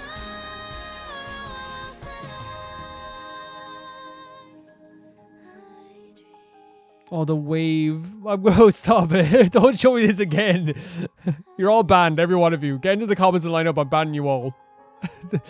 Calvin, I didn't send this in. We're all banned, okay? You're all done. Yeah, I don't think I need to worry too much about ending this early because I don't even recognize what the one on the right is, so I can just look to the right. That song is one of the best things about Honkai Star Rail to me, to the point that it reminds me so much of Firefly for sure, right? But I think it also reminds me a lot of the whole of Penacony, all of Penacony. And when I say all of Penacony, I mean this, it embodies the idea of freedom and looking for a new journey, looking for a new path, and looking for a new idea for your life as well.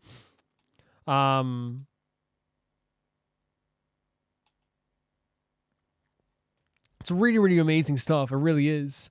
And I think that the video that they chose to put here as well, I think it hammers home the idea of the heartbreak of Penacony for me. And that is, this is a bunch of characters. This is the way I see Penacony and the characters of Penacony, because we focus on characters a lot when it comes to the story. When it comes to Penacony, what I focus on a lot with this stuff as well, and when I'm thinking about Penacony, I think of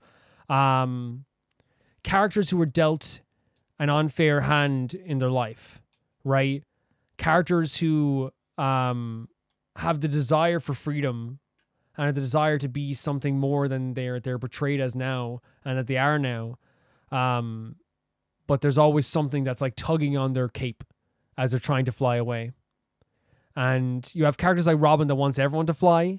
You have characters like, Sparkle who wants people to fly just so they can fall. She wants people to fly so they can fall. And then you have characters like Aventurine who understands, I think, in a lot of ways, and it's a very sad thing to understand that the world is a lot of falling. It's a lot of falling flat in your face. But you have to, like, you know, make that gamble anyway. And Firefly, I think, was fighting with all of her being. And this song embodies that too, fighting with all of her freaking being to be outside that cage. And now she has time to be herself in Penacony under the permission and the help of the Stellar Hunters, her family. This song is such an amazing performance, right? The vocal performance is incredible. We talk about the breathy tones of the verse as well.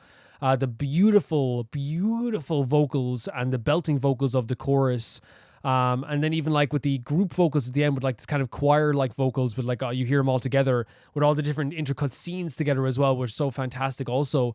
It makes for a very emotional listen when you're listening to this, while also like, I think it sends home a lot of feelings that you felt as you were getting into Penacony. Like it really like embodies like a lot of those feelings as well, you know.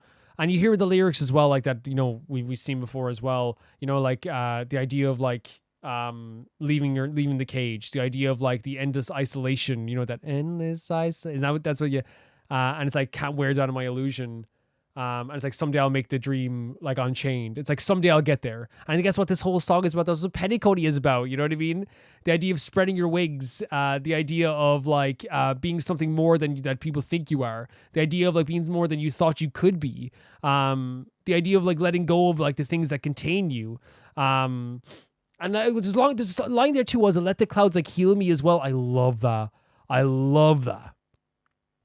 And also wiping the sorrow off your life, but like the clouds healing you as well, to me is like, let me like, even if I fall, let me fly up to the clouds and have them heal this feeling of isolation. You know what I mean? Let it wipe away my tears and wipe away my sadness. Because again, that's what like a lot of these characters want. You know, Firefly says she doesn't care if she's going to die. She knows that she's going to die, but she still wants to be able to get the chance to die by her own, like to do what she can, do what she wants in the meantime. She really wants that. Those verses as well, you know, they come out like, what is meant by miracle, and like, again, a word outside my days. And I wonder if that like line as well, I was meant by miracle, a word outside my days, if it is like the idea of like, what is a miracle to me? Is that a word that's even a part of my vocabulary? Is even something I can say? But again, it's all about feeling contained in the verses, it feels like sometimes, and then the chorus feels like really about like you know, pushing out and becoming something new, escaping that cage and moving forward. I really love this. Really fantastic. Thank you so much for sending us in as well. This was incredible. Also, at the same time, Field, amazing stuff. Absolutely incredible. So beautiful. Fantastic. It really was. The next video is sent in by Kat Sith. A short clip showcasing the string instrument, and the animation of it featured in Shan Shui Xing, the last of the true watercolor animations ever made. First aired in 1988, Shan Shui Xing, which can be roughly translated to sentiments of mountains and rivers, was made at the point in time where China was reforming its economy from a communist one to a capitalist one. So the Shanghai animation studio that made these watercolor animations was turned from a fully government-owned and funded studio to a private one. In the new economic system, many of the things the studio was doing previously, such as these highly labor-intensive and costly watercolor animations, cannot continue to be made, of course. The artist who led the studio and the one who headed these animations were also in their 60s and 70s retiring. This animation very much expressed their feelings that their era was coming to an end, but also their hopes of the younger generation would inherit some of the and continue the art. Okay, so there's kind of this hopeful feeling too. The 20-minute animation features a string instrument, the iconic to China, the qin or gu qin, where gu simply means ancient and is indeed an ancient instrument, with writings mentioning it going back as far as 3,000 years ago, and physical samples found in tombs from 2,500 years ago. It's very quiet instrument, not meant for concert halls, but instead of for meditation and self-enjoyment of scholars and philosophers. Damei fans and C-drama fans will probably find this instrument very familiar. Very cool.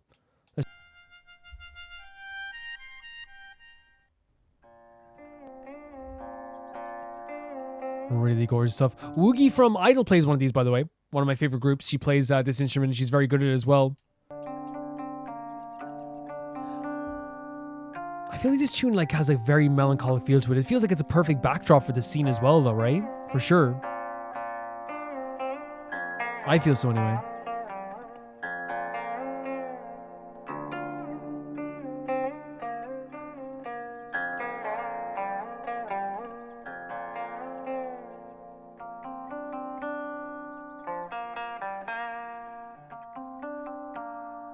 Gorgeous stuff. And when I say it's melancholic, I know they could probably do like other like more upbeat stuff as well. But I feel like it's just like, again, like a perfect like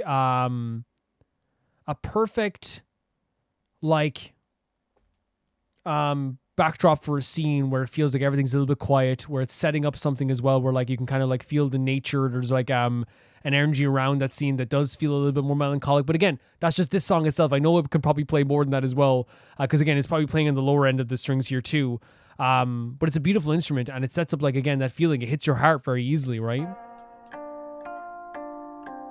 I love you can see his hand moving in the same way. They did a really good job with that. Oh my god. Very cool stuff.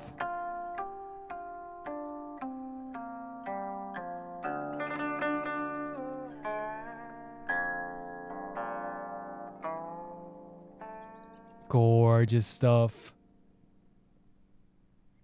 Very gorgeous stuff. Yeah, I love that you've been sharing this like traditional stuff with me as well. And in terms of like this instrument here, like I say, like I don't ever mean to be like, oh, it's such like a sad instrument. I don't mean to say it like that, but I feel like it sets a tone that could like be very melancholic. And I feel here too, like it's not even maybe melancholy, but maybe just like a feeling of like calmness and introspectiveness, and kind of like it feels like it's setting up something like it almost sets the motion of a scene, right?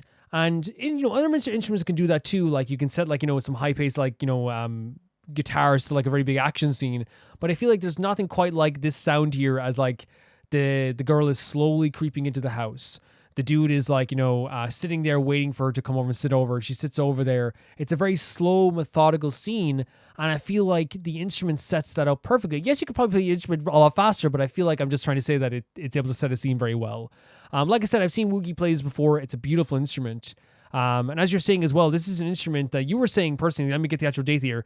Like, it's 3,000 years ago was when it was first mentioned, and like the first physical samples were found in 2,500 years ago. Like, if you think of it that way as well, like, that's as traditional as it gets. And the fact that like, people were able to like perfect an instrument all the way back then as well is so incredible to me too. Like the fact that like, again, it can be dated back even to that far too. And you said it like, it's from C-dramas as well, and Damei stuff also, because again, I do believe that it can set a tone very well.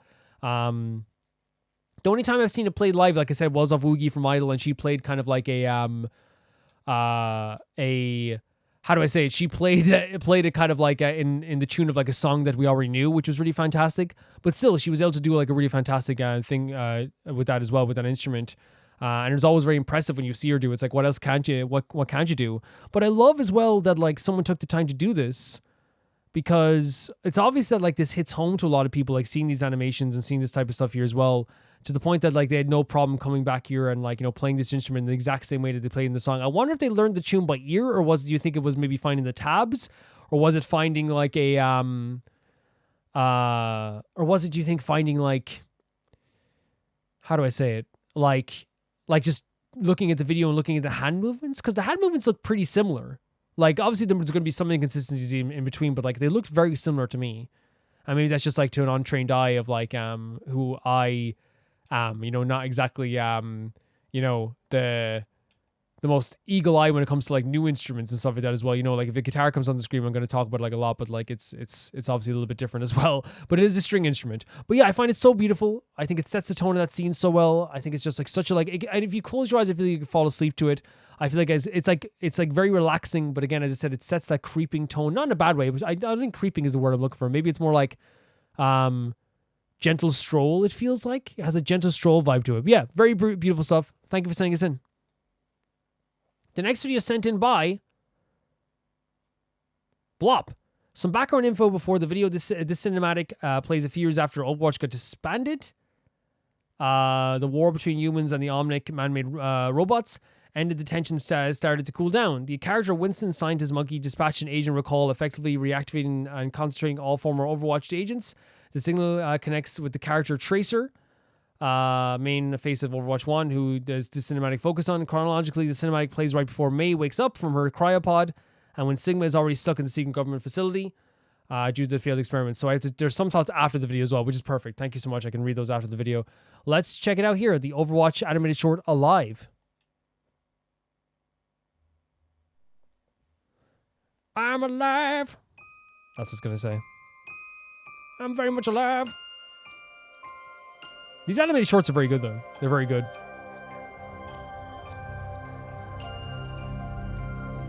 The tone this is setting all Black Widow. When I was a girl, I had a fear of The spiders. subtitles are very good. A fear of spiders. I mean, same when I was younger. I was told they felt no emotion, that their hearts never beat. Interesting. But I know the truth. What's so crazy about those? Yeah, she knows the truth. What's so crazy about spiders? I think they actually move by pumping blood. That's how they move. They have more heart than humans in a way. Because like I know we move as well because we have blood pumping everywhere, but they literally move with pumping blood. So but she says she knows the truth. She saw her.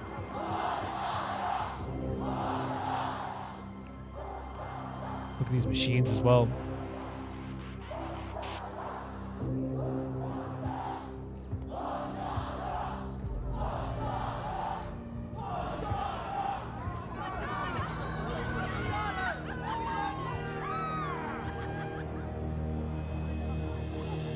So this is the Omnic, I guess? Human, machine. We are all one within the iris. Wow. And the people are cheering for it as well, right? Before me, I see the future. Humans and Omnics standing together. That's good, right? By compassion. While common hopes and dreams. So this is the face of Overwatch, by the way. I know you could recognize her from anywhere, right? This is who you're talking about, who's the face of Overwatch, which is, what's her name? Tracer. Yeah, 100%. No one worldwide at this stage.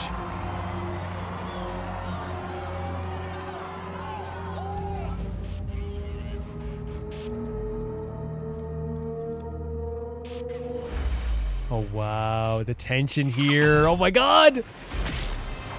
Oh, she's cool. She's very cool. Is she not a fan of this piece?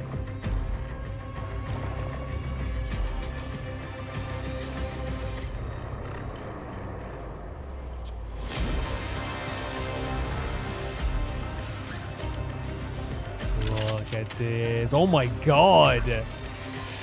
Through the window? That's very creative. Very creative. What is it, like different? Oh, she saw people coming towards her. There's Tracer. So she was against that piece, I guess. And our Tracer's coming after her as well. We're gonna see some action sequences, are we? Party love? We got some party love? Love it. Love it.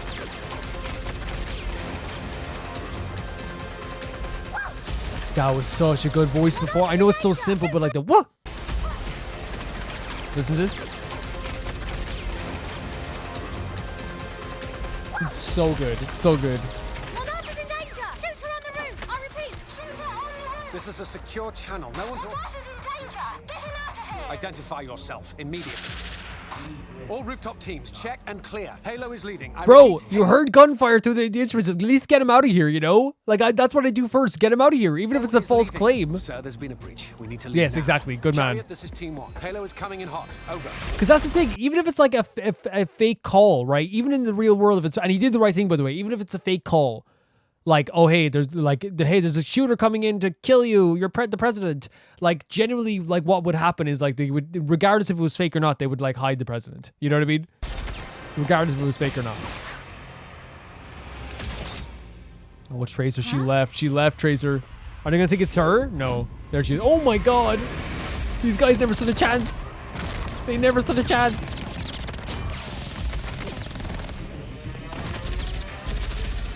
Jade. Oh, whoa.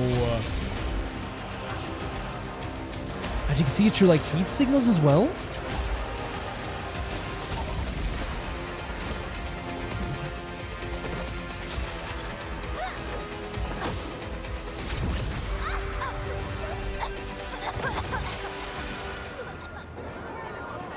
Really cool action here as well. Really cool action. Oh. Such a sweet, foolish girl. Wait, did she reverse back? Is that her power? That is pretty sick. I want a cool way to use it as well. Get in the car. A very cool way to use this is just to go back so you can go back and hit them again, you know?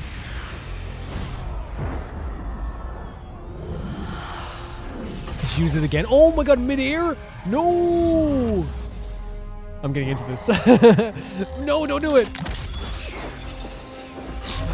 Did she go back? Oh my god. Oh my god. That is like... it's so crazy because it's so harrowing, right? But it's so creative as well what they did with that. Because she had no idea the bullet was going to be right onto that guy's head, right? No idea. And she saved her own life, but in the process, obviously, he died. She had to save herself.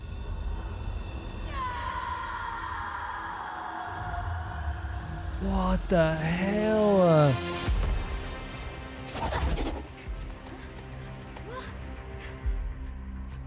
Looks like the party is over. She aimed directly for that, knowing that she would go back in time and disappear. She is insane. The freaking talent in that. I'm getting chills because it's such a harrowing scene, but you can't deny, like, that is a sniper. That is a sniper.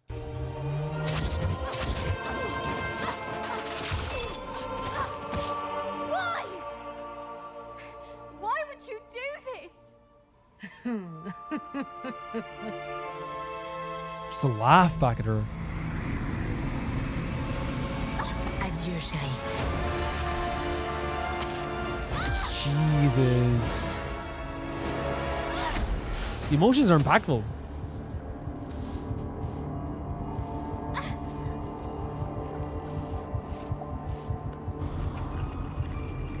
When I was a girl, I had a fear of spiders. Here we go again.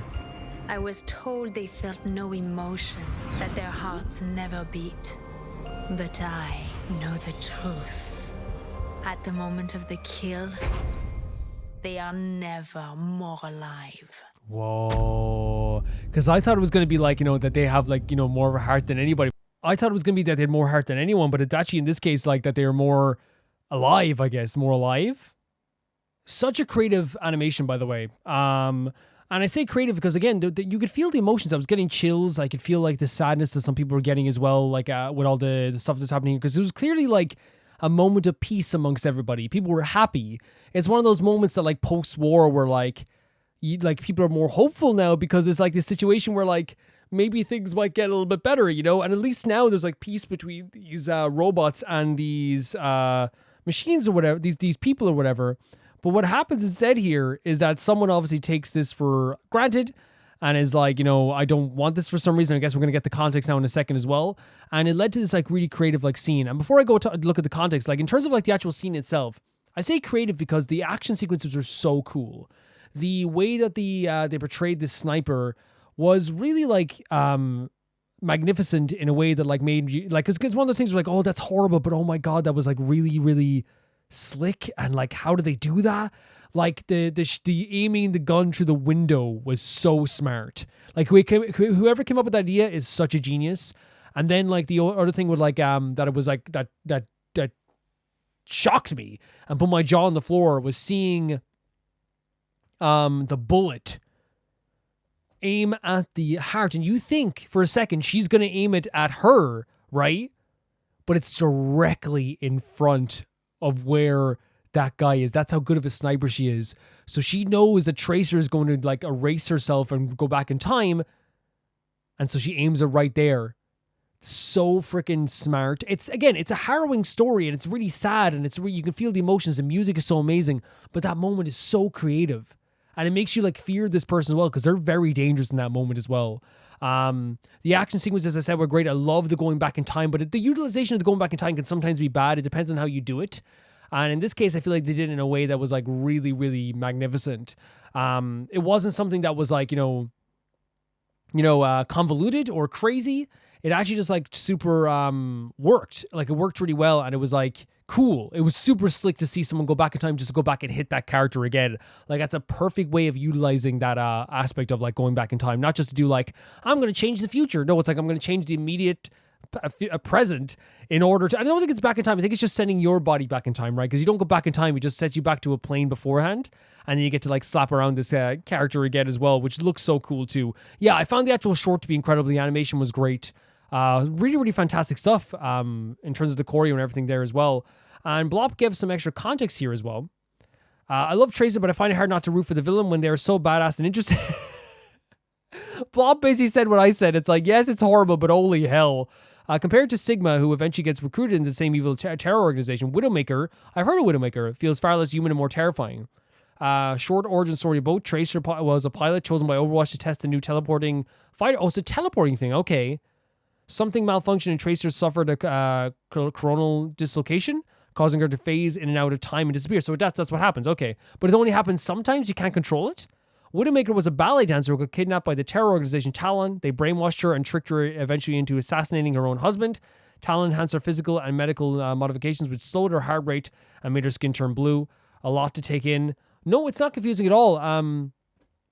It seems like this Widowmaker character was like kind of like built to destroy and to fight and to destroy these characters, which to me is like already a very interesting character, and especially when they're talking about the idea of like how the thrill of the hunt, right? A spider is like more alive than a human because they get to actually, I said gay, they get to like actually gay spiders. They get to hunt down their prey, and before that moment they actually are like at their happiest. And the idea of the Tracer origin story as well, it seems like they like, while even with this malfunction, even with this issue that they have with this stuff, they're trying to utilize this and use it for good, but it doesn't always work in that way as well, because they did seem surprised about them teleporting, so I wonder if it is just something that happens every once in a while, that's not something they can control all the time. But again, it does make Widowmaker a very interesting character, a very sad character as well, because what happened to them is very, very upsetting. It's very upsetting, right? But it also makes them into a character that is very deadly and very dangerous, and honestly a very good counter to Tracer as well. Yeah, this is really cool. Thank you for sending us in, Blop. Very, very cool to see. The next video is something I'm very excited for.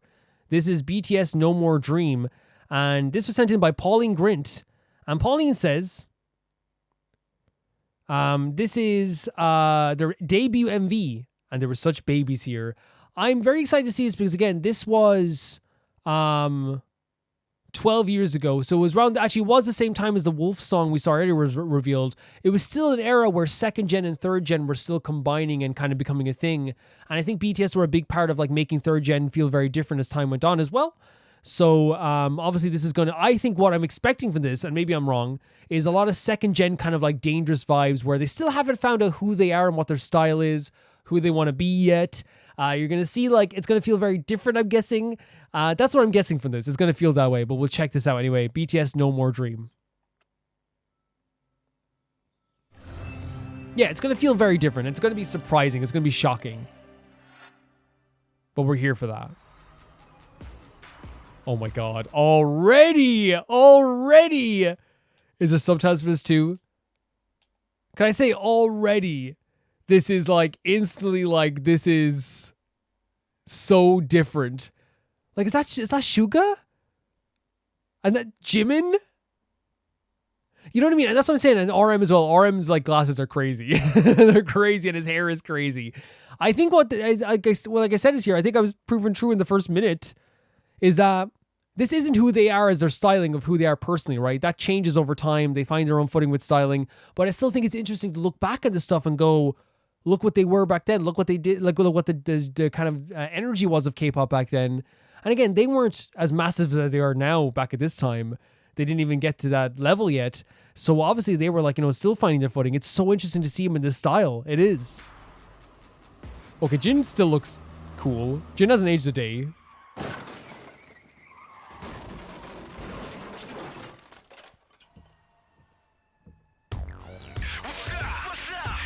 What? This is even such a different vibe from their usual songs as well. Or from what I've heard. Rap Monster? Jin looks amazing. And he always looks good, but I think it's just like here, he's the closest to like a modern style, I feel like. Look at him, right? RM looks so different. Look at Jin. Jimin. J-Hope, but they look so different. Oh my god. V is a baby. Oh my god. Look at him with the leather jacket as well. Who we got here? Suga still has that very, very pretty smile though, doesn't he? Oh my god.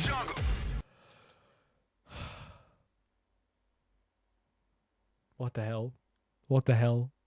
What the hell? Where did they find him? He literally is a baby ear. He literally is a baby ear. What the hell? An introduction for every member though. The bass line. What's your dream? Yeah, this is so different. Jin still looks... Can I say... And again, I'm not saying that... Again, I want to make it clear here when I'm saying this, when I say Jin looks the coolest to me, right? I think it's just because he's the closest to a modern style, but that doesn't mean I don't enjoy going back and looking at this, because this is like history. You know what I mean? This is literally like history looking back at this. I just didn't expect RM to have like a... I think I've seen something like this before, but I don't know if this is what I saw, or maybe it was a different person who had like a hairstyle like this. What is your dream? Of course, Suga's still a fantastic hip-hop artist from day one. Look at this!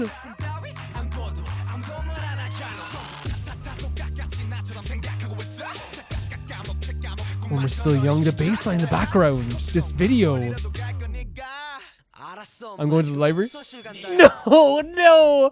Baby Jungkook telling his mother that he's going to go to the library with the bell in the background? You can't do this. That's so sweet. That's so sweet.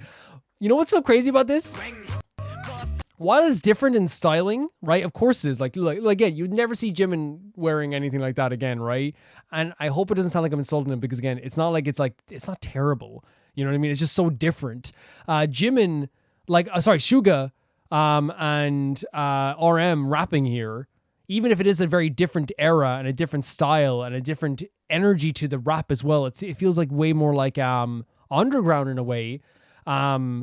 They still are just fantastic at hip-hop. They always have been. You know what I mean? That permeates through this. They're still so fantastic at hip-hop.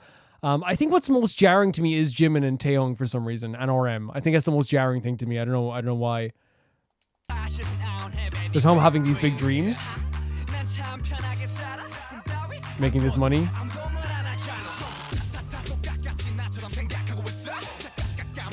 We're still young.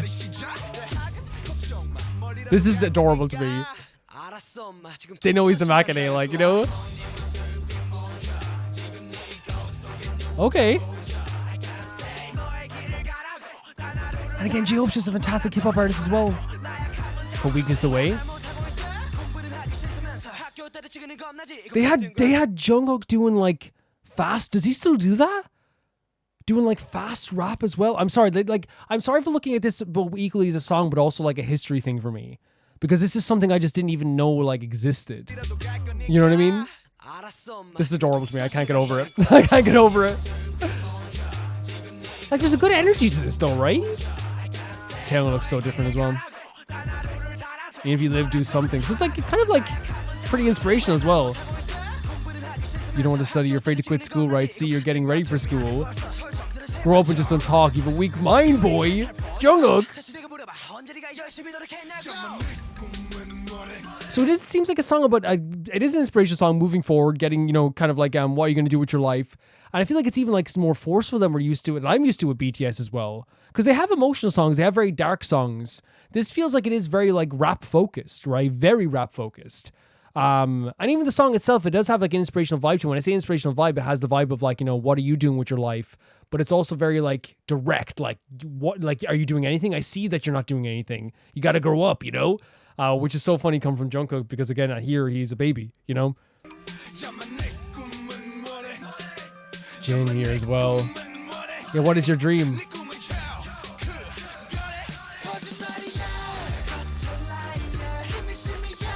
Hold up. I'm sorry for pausing again. You see what and I said this similarly about other stuff that it has, like, again, the essence of second and third gen mixed together, right? But you can still hear the vocals and the talent permeating through all of this. Even if it feels different, there's still like an energy to the music. There's still like a energy to them. There's still like a great vocal performance here by Jungkook as well. There's still like great hip-hop vocals from Suga, J-Hope, and RM as well. And like this really fast rap that I didn't expect from Jungkook as well. Like, it all permeates still through this as well. I just didn't expect this from Jungkook.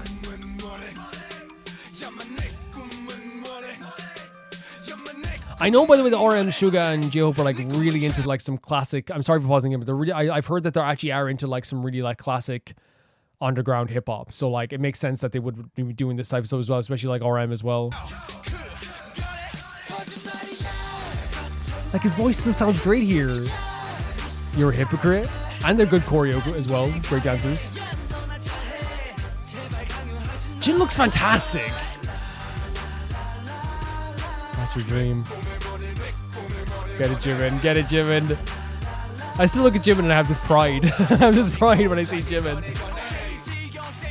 Get it, Suga. Future jobs, public officials. Try saying, oh my god, no! With the glasses. It's very creative as well, though. It's very fun. Like, it's a very fun video. It is. Look at him. And then that dangerous kind of like very like energy-filled rap that J-Hope has as well. Call for your dream. Jin. Jin looks incredible here.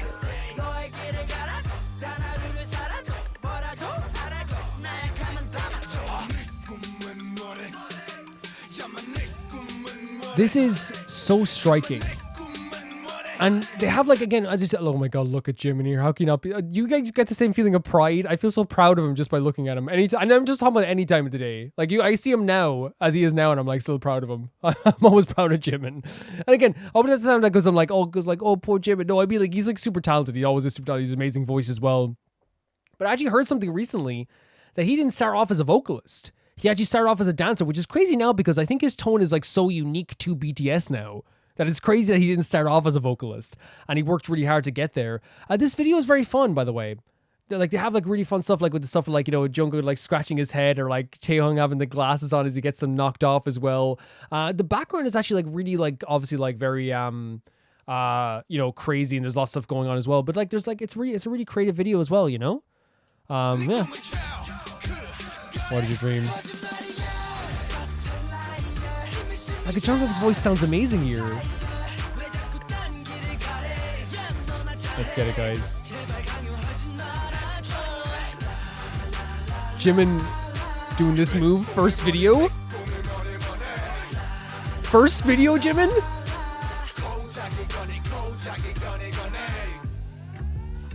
Oh, that bass. Yeah, the choreo is really great too. I love the way they're like all transitioning, jumping up as well here as well. Look at that. It's really cool as well. Jimin said, I'm doing this first video. First MV, this is my time. Like, this is really cool. This is really fun. Changing who it gets up every single time. Jungkook's a baby. Again, there's like an inspirational aspect to the song which does match BTS's vibe. Look at this on the bus. Taehyung, I cannot believe what he looks like here. What?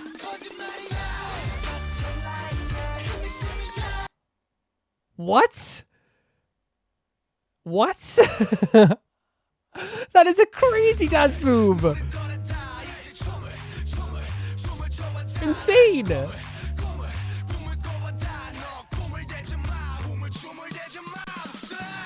And they were ready for this. Look at this.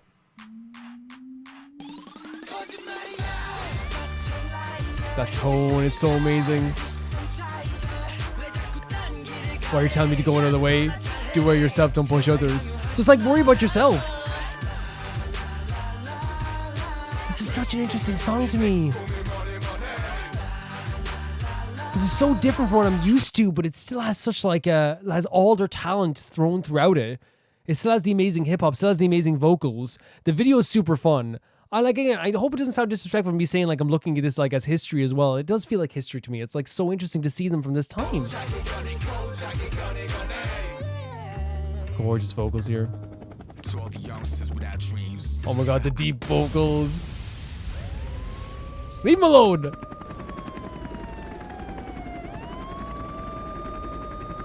Taehyung pointing up as well. So yeah, this is like, and again, I hope no one ever takes that as me ever being bad about BTS when I say history, because I was worried that, like, I always come across maybe like is that, but I don't think anyone does. Anyone knows, like, I know BTS, I really like them a lot. This was such a unique experience from what I'm used to with BTS. And again, I haven't seen all BTS's songs, I haven't seen all their MVs. There's still a lot more to go, I think. But like, I think that the one thing, like, even though it's so different and it had such a different vibe, the outfits were definitely crazy. You know what I mean? That's something I wasn't expecting, like the RM hair and the, I think we saw it before in maybe a documentary. That's maybe where I saw it, because when we watched like the story of BTS at one point, so maybe that's where I saw it. I think I remember something like that. It's funny because like Jin hasn't aged a day. I'm not saying the other guys have, everyone ages. Everyone looks older, right? Of course they look older than this. Like Jungkook looks older, Jimin looks older. They look older now. Of course they do. But I feel like for some reason Jin still looks exactly like, it looks like they, you know what it looked like? It looked like they took Jin from now and put him here. You know what I mean? They took Jin and went, okay, here we go, Jin, go back in time and help this group. Here we go. And it looks like he looks like his regular self. But everyone else like looks like they have this like very either bright-eyed feel to them, this very new and fresh feel to them. Or let's just be honest, what Pauline said, they look like babies in some cases too, you know? They don't really have a defined, visual styling.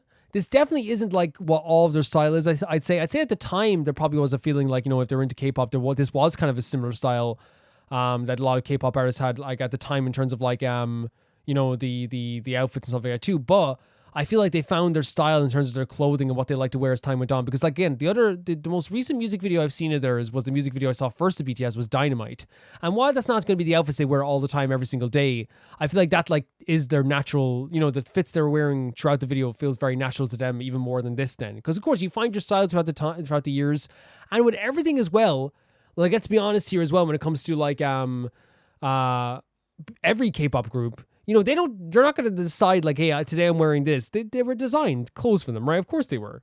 But there's still like such like a, like with all the crazy outfits, the craziness of the video, which again wasn't a bad thing. The video was like really crazy and energetic and had so many things going on.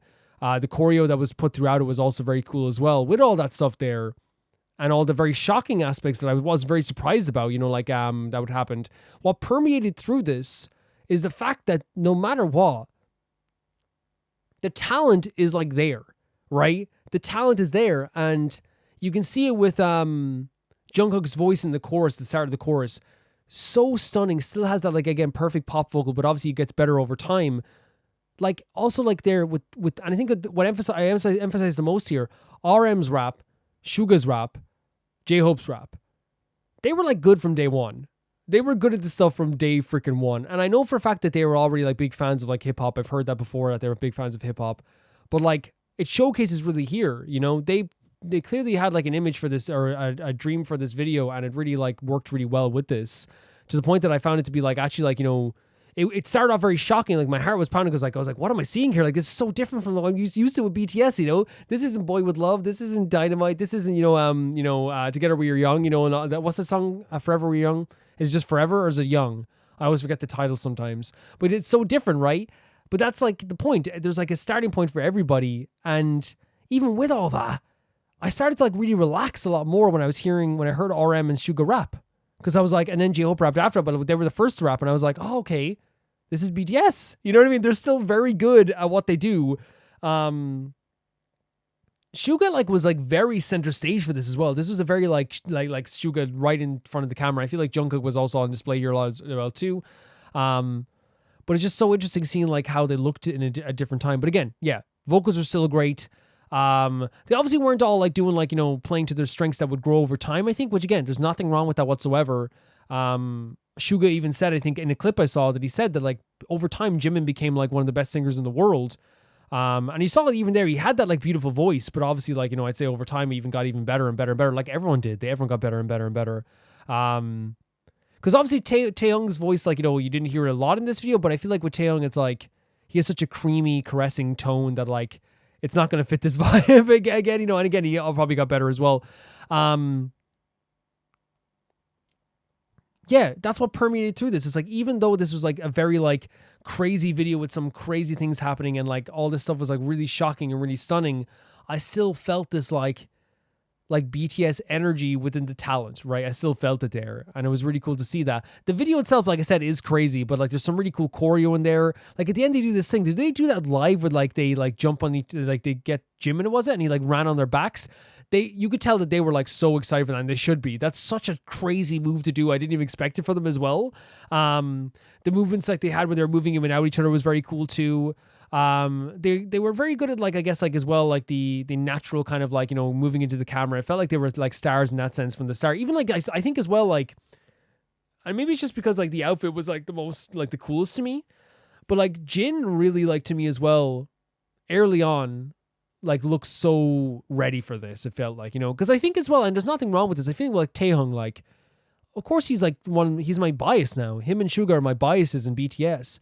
But you can see that kind of like, you know, and it's good to see that in a debut song, the bright-eyedness, the kind of like feeling of the hopefulness in their eyes. You know, they're kind of like doing a, you know, you can tell like this is like their first video and there's nothing, again, I hope it doesn't sound upsetting, but I said the same thing about Loona, where I felt like it's like you see it in like Jinso's eyes, even though she's my bias as well in Artemis. It's like, it's a good thing to see this like different vibes to them, because there's nothing wrong with that. Everyone's new, they're all babies, they're all like young, they're all like starting off, and that's what's really cool about this. Is that it's history. You see a starting point for this group, but you can still see all the talent there as well. You can hear the talent. You can see how good they are at dancing. And here's the thing, the actual music as well, while it was very jarring at the start, I do think that it had a really great bass line.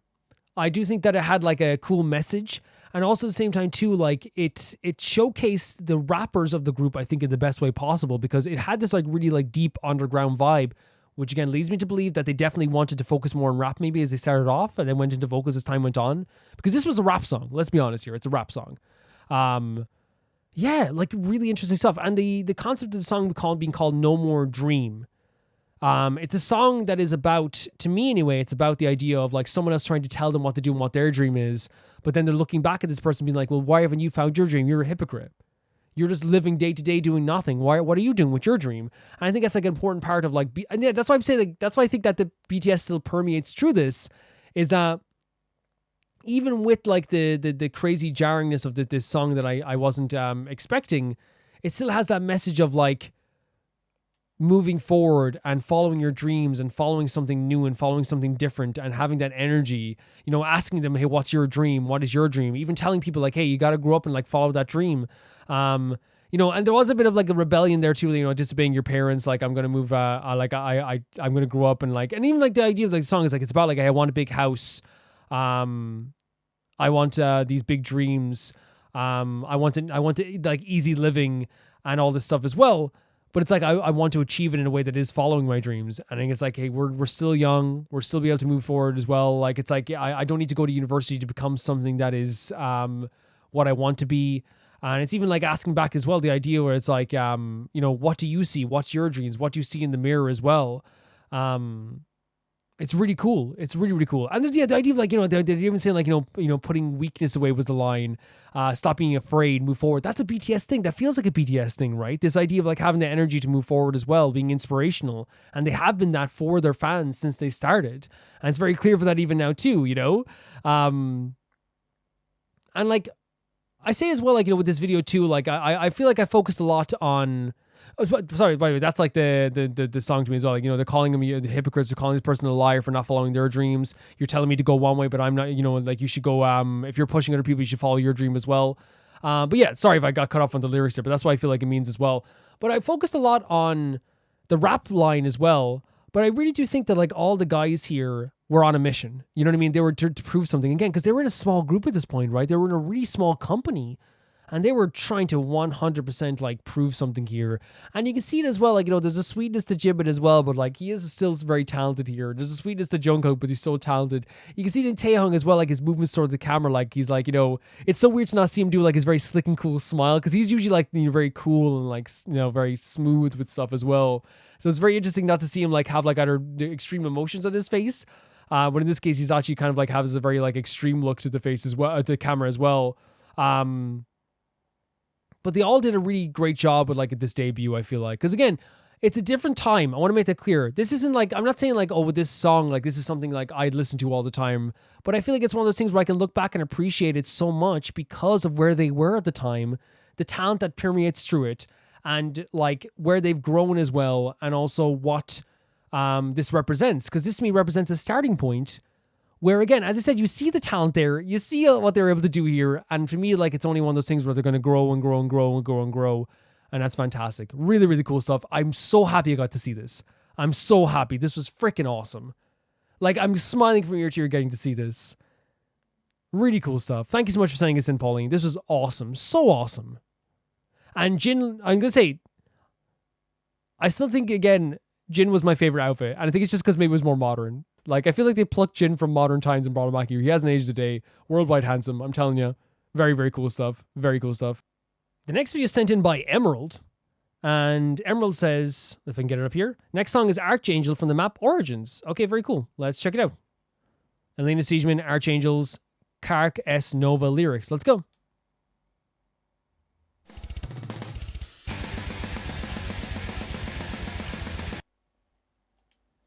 Sorry there, I'm restarting because for some reason, like, the volume was down. And I was like, okay, I must have turned it down a second ago. Usually I turn it down at the end of every video just in case it gets after audio. But yeah.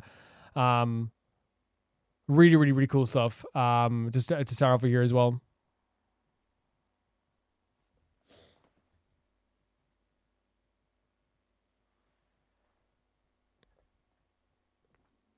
Let's go. Oh my god, starting off with the beats.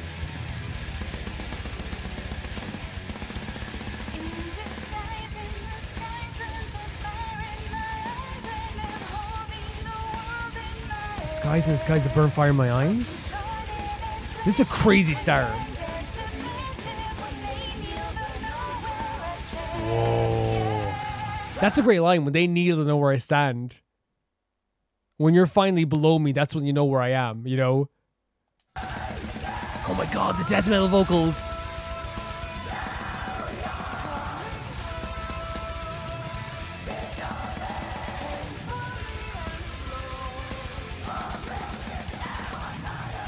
I'll bring them down on my own. This is a crazy, like, because the beats are so fast and so heavy. Like, and we've had heavy songs before, but it started off so, like, extreme. It really did.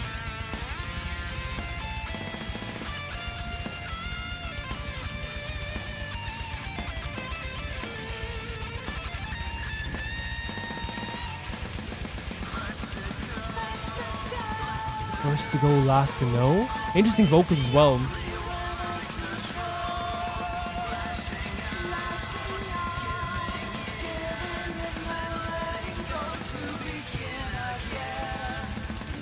Letting go to begin again. So, like, lashing out, getting rid of all these enemies in one go, and then letting go of, like, that pain to go to do the cycle over and over again. Like, that feeling of, like, destroying them, like, of letting that go and then doing it all over again. It seems like it's saying. That deep guttural scream in the back.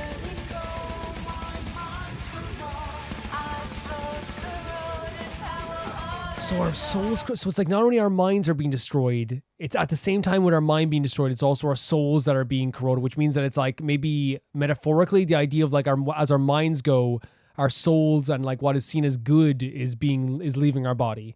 You know what I mean? Because you're doing all these bad things.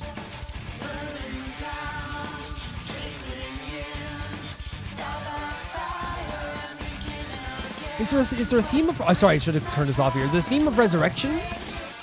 Jesus Christ.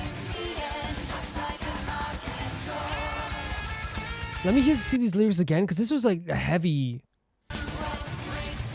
From here. Burning down, caving in. So it feels like the idea of like starting over and over again, destroying something and starting over and over again, right? Something like that. Insane line.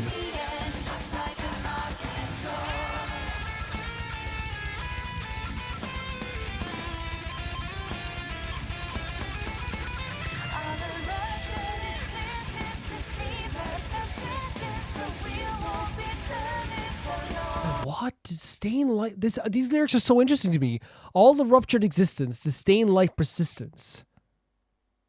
So all the kind of, I guess, just like burst and like kind of like cut open, I guess, ruptured existence, like something has been cut through existence.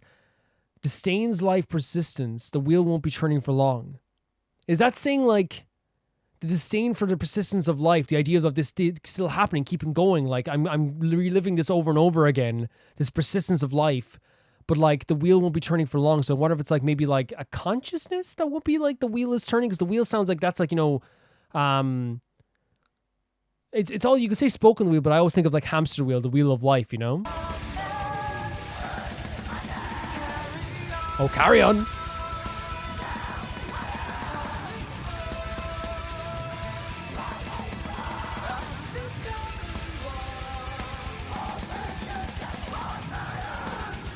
So I guess I don't want to join up with this. I guess I don't want to join up with this collective consciousness. I'll do this by myself because they're worried it might become something they don't want to become, maybe?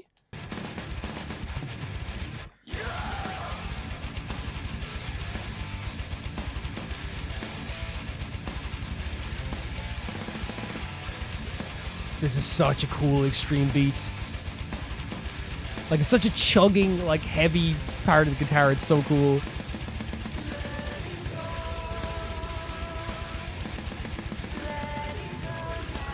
So cool.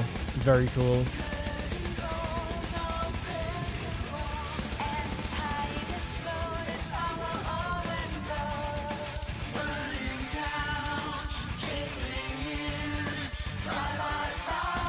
So that's what I'm getting from this. I'm getting the idea of like a redoing of violence over and over again, like this cycle, something that is corrupting their soul, something that is permeating through their brain, that's changed their brain to the point that they are this violent person now.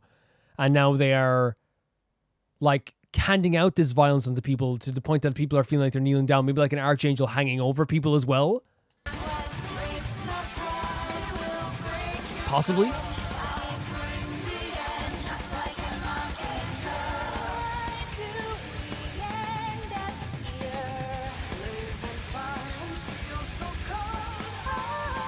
Gorgeous vocals there too, but like let's get this. Let's read out to everything here as well, just so we don't miss anything.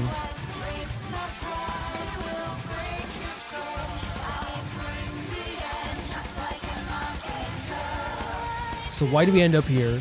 Gorgeous vocals here, by the way. So even though we're living in this like violent place, we're living in this violent location, there's so much like fire around us. Metaphorically, we're around so many people, but still we're feeling alone, possibly as well. You know? Waiting for the one. So there is a collectiveness, but she wants to maybe be by herself here as well. Possibly. Oh my god, the beats, the drum beats, the blast beats. With this chugging like breakdown.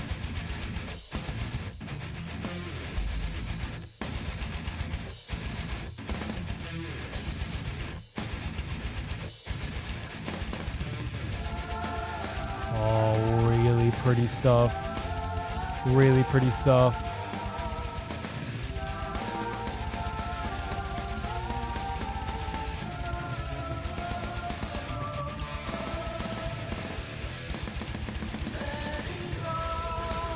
I love the kind of angelic vocals there. Again, if you're doing Archangel, it makes sense to do like some angelic vocals, right? Really cool stuff.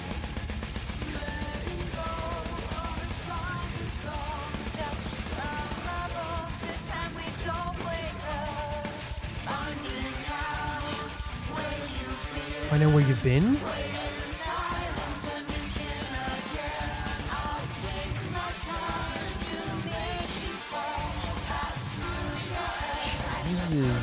Like, that's killing something, by the way. Oh, it's over. Burn the liars as well.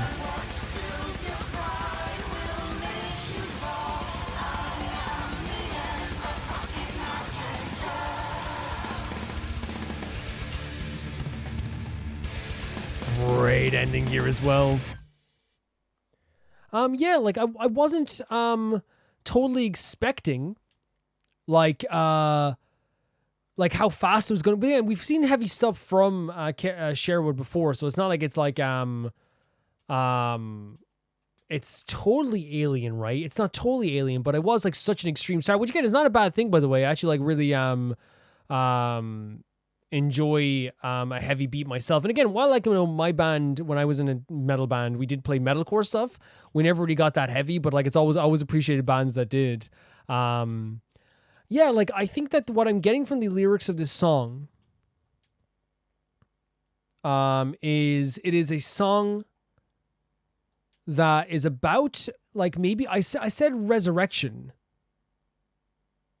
Right? I said resurrection, but I don't know if it's like that's exactly what it is. Maybe it's not resurrection. Maybe it's just like feeling like you're reliving the same thing over and over again. Could be the case, you know what I mean? Like that feeling of like, okay, I'm in this like endless cycle of like violence and pain and destruction, and there's something taking over my mind that's making me feel this way. So in order to kind of like feel anyway normal, like there's like this feeling of like maybe like once I do destroy these people, I get this feeling of like letting go of everything. I need to enact this violence. I need to kill these people. I need to destroy these people. Because the opening lines there were talking about the idea of like how you know, once they're on their knees, then I'll be like, they'll know where I stand, like putting like basically like a bullet through their brain, being amongst the fire but still feeling so cold, destroying all these people on their own, letting go, and then doing it all over again. So I wonder if it is with this thing where it's like they have this thing in their head where they have to destroy something. They have to. And once they do, they'll feel a little bit better, but they won't feel perfect. And then they'll do it all again the next day. You know what I mean? It's really interesting to me in that sense, honestly, to like to think of it that way.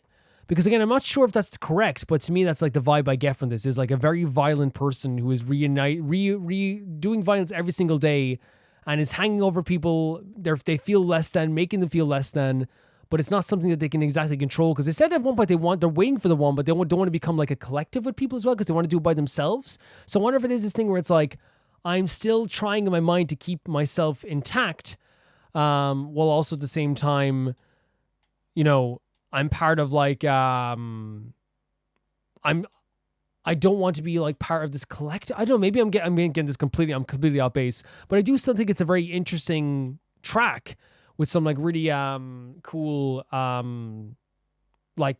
beats in the background. Like the music itself, by the way, along with the song, and tell me if I'm wrong, by the way, Emerald, of what your interpretation as well. But the actual heavy metal tune to go with this is heavy as heck. And I think there's some beautiful angelic vocals there as well. And the actual vocals can be very angelic amongst the screamo stuff as well. And like what I think is so fantastic about that is that like it's a great contrast. And it always works like as well. Like the, I listen to Cradle of Filth sometimes. And Cradle of Filth has like, and by the way, I say I listen to Cradle of Filth. I listen to one song every few years. I was big into them when I was like 16, 17. But I'm not as huge into them anymore because I'm more into like pop, and I still listen to like Maximum the Hormone and some like new metal. I love new metal and stuff like that as well, and some metalcore.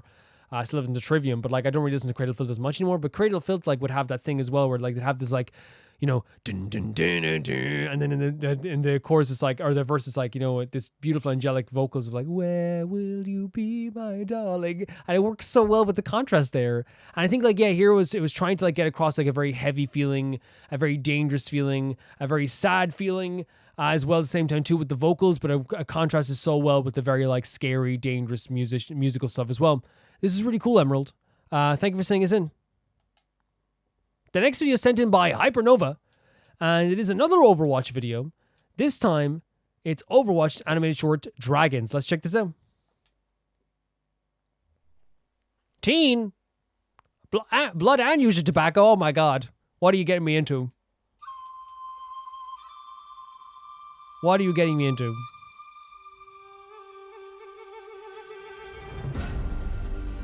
This is an interesting start, isn't it? My family tells of an ancient legend about two great dragon brothers. The dragon of the North Wind and the dragon of the South Wind. The dragon of the North and the dragon of the... So wait, let me just get... So there's going to be lore here, so I'm going to have to... Because I was expecting like maybe like a, you know, a story here, but... Let's see. Let's just get a grip on the story, right? We're sitting here like story time. Beautiful artwork here, by the way. Really gorgeous. My family tells of an ancient legend about two great dragon The North brothers. and the South? the Dragon of the North Wind, and the Dragon of the South Wind. Together, they upheld balance and harmony in the heavens. So they uphold harmony and balance in the heavens.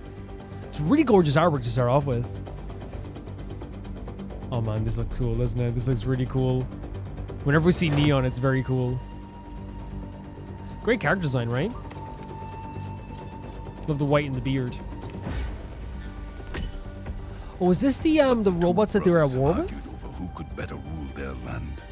Their quarrel turned to rage, and their violent struggle darkened the skies, until the Dragon of the South Wind struck down his brother, who fell to earth, shattering the land.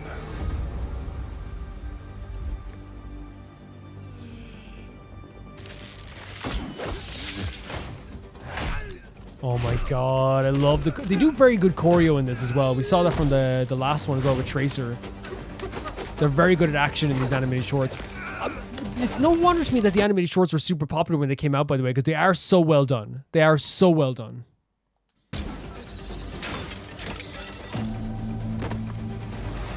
Dragon of the South Wind had triumphed, but as time passed and he realized his solitude, the sweetness of victory turned to ash.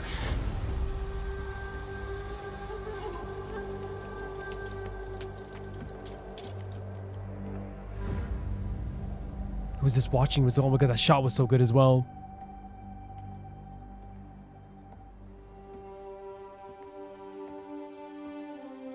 For gorgeous years, music. The bereft dragon's grief threw the world into discord, and he knew only bitterness and sorrow. So bereft dragon's grief, that would be like a dragon, like bereft is being left without, so obviously being left without as well. One day, a stranger called up to the dragon and asked, "O Dragon Lord, why are you so distraught?" The dragon told him, "Seeking power, I killed my brother. Oh my god. But without him, I am lost." The stranger replied, "You have inflicted wounds upon He didn't yourself." realize how much he obviously needed him, right, as well. You know what I mean? Dragon's Emotionally, I grief guess. threw the world into discord, and he knew only bitterness and sorrow. One day, a stranger called up to the dragon and asked, "O Dragon Lord, why are you so distraught?" The dragon told him, "Seeking power, I killed my brother. But without him, I am lost." The stranger replied, "You have inflicted wounds upon yourself. But now, you must heal. Again, the wounds inflicted on yourself, Walk right? the earth on 2 feet as I do. Find value in humility. In the search to obviously, like, you know, in the beating of his brother, right, where he thought would make him feel good, it actually hurt himself more than anything, you know? Find peace."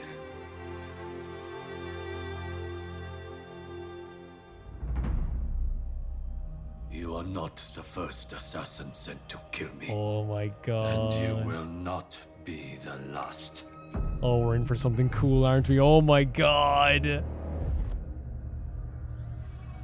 You are bold to come to Shimara Castle, the den of your enemies.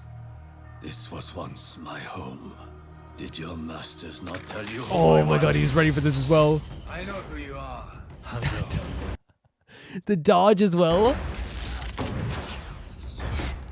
I know you come here every year on the same day.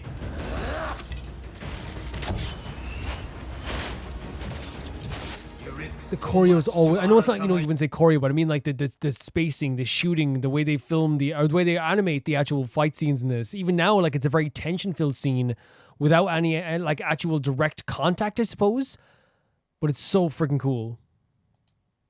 I know you come here every year on the same day.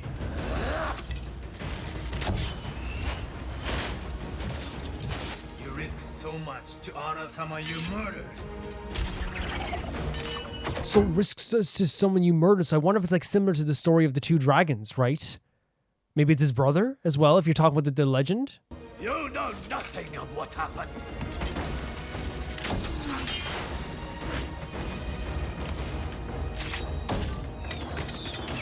Oh my god, this is so cool. Look at all the arrows in the wall even.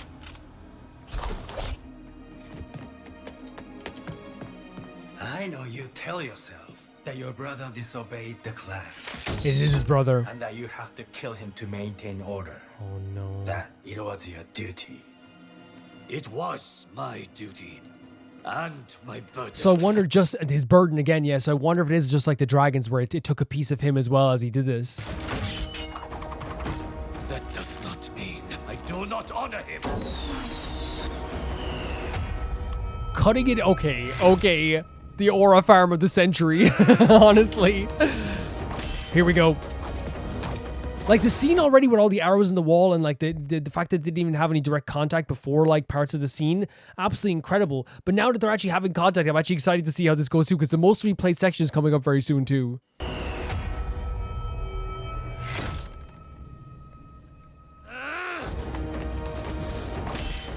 Fighting with the bow, by the way.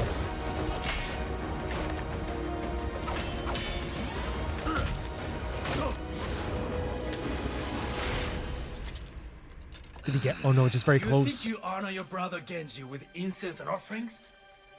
Honor resides in one's actions. He's looking at the arrow. You dare to lecture me about honor? You are not worthy to say his name. Flipping him over with the bow, by the way. Oh my god. Oh my.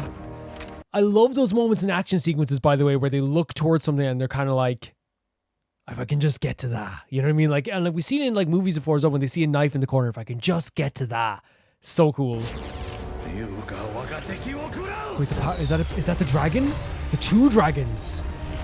Is that north and south? Wait.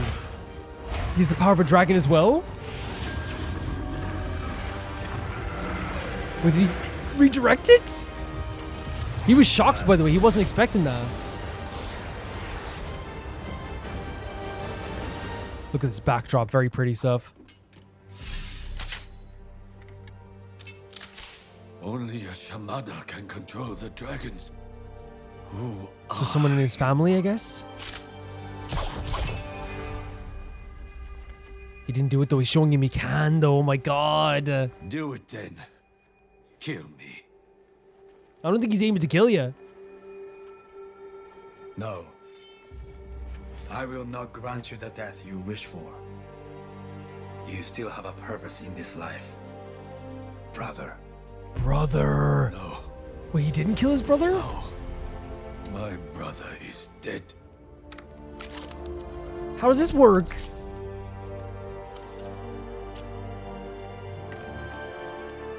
Wait, all the scars on his face?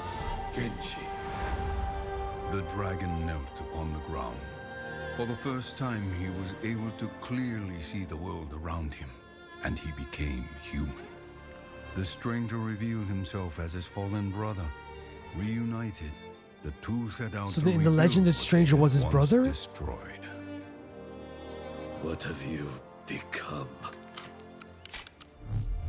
I have accepted what I am, and I have forgiven you. Now you must forgive yourself. And it's so interesting that they did this through a fight scene so you could truly understand, like, as well, right? It's like, because he wasn't going to listen to him, like, anyway. He wasn't going to just listen to this random guy. It felt like in this sequence as well, like, where it was like, I don't know, like, they made, like, it's like he made the familial connection through that dragon move. True understanding where he would be at this moment. True, like, the actual fight sequence itself and, like, maybe even, like, the moveset. And the accent, too. I feel like he had to get close enough like this to really, like, set to send the message home. The world is changing once again, Hanzo. And it's time to pick a side. For real.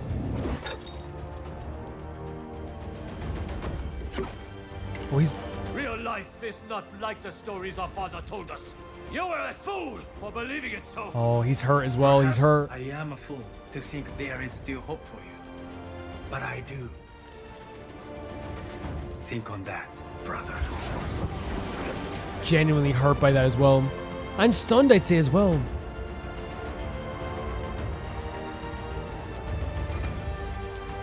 This is a great sequence, by the way. This whole scene here. Really fantastic shot. I am a fool. Really fantastic shot. There is still hope for you. But I do. Think on that, brother. He's like, I still have hope for you. Even though it might be foolish. Even after all the stuff you've done. Even after thinking I was a betrayer.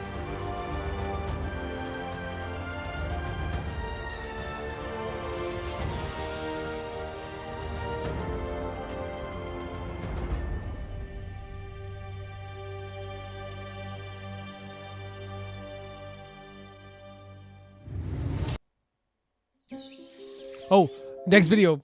I'm so like yeah, so with Overwatch, right, they always have these really, that was an amazing animated scene, by the way, like really fantastic stuff. And with Overwatch, I feel like they always have like very, very cool and really well done animated sequences. In this sense, like we got like something that was like related to like a legend of like two dragons. The legend is like, you know, there's two dragons, the north and the south, both protected the heavens, both brothers as well. One of the other dragons defeated the other dragon, but then it left him feeling very hollow. And he then met a stranger, and the stranger like was kind of talking to him, like kind of guiding him through this. And that's when he realized like, oh, actually that is his brother, because he didn't actually kill the dragon. The dragon became human. And the way that relates a little bit to their story seems to be that the brother, he didn't become human. He became something else, right? He didn't die. You see in his face, he has all these scars over his face. So he became something else, like a metamorphosis. So it is kind of like similar to the dragon story of this kind of metamorphosis. And I feel like that's like a very interesting way of like relating it to a legend that doesn't feel like it's like tired, or it feels very creative in a way too. I'm actually really impressed by the way they did that, because then you're able to relate it to the actual story here and like the tension here too of this story.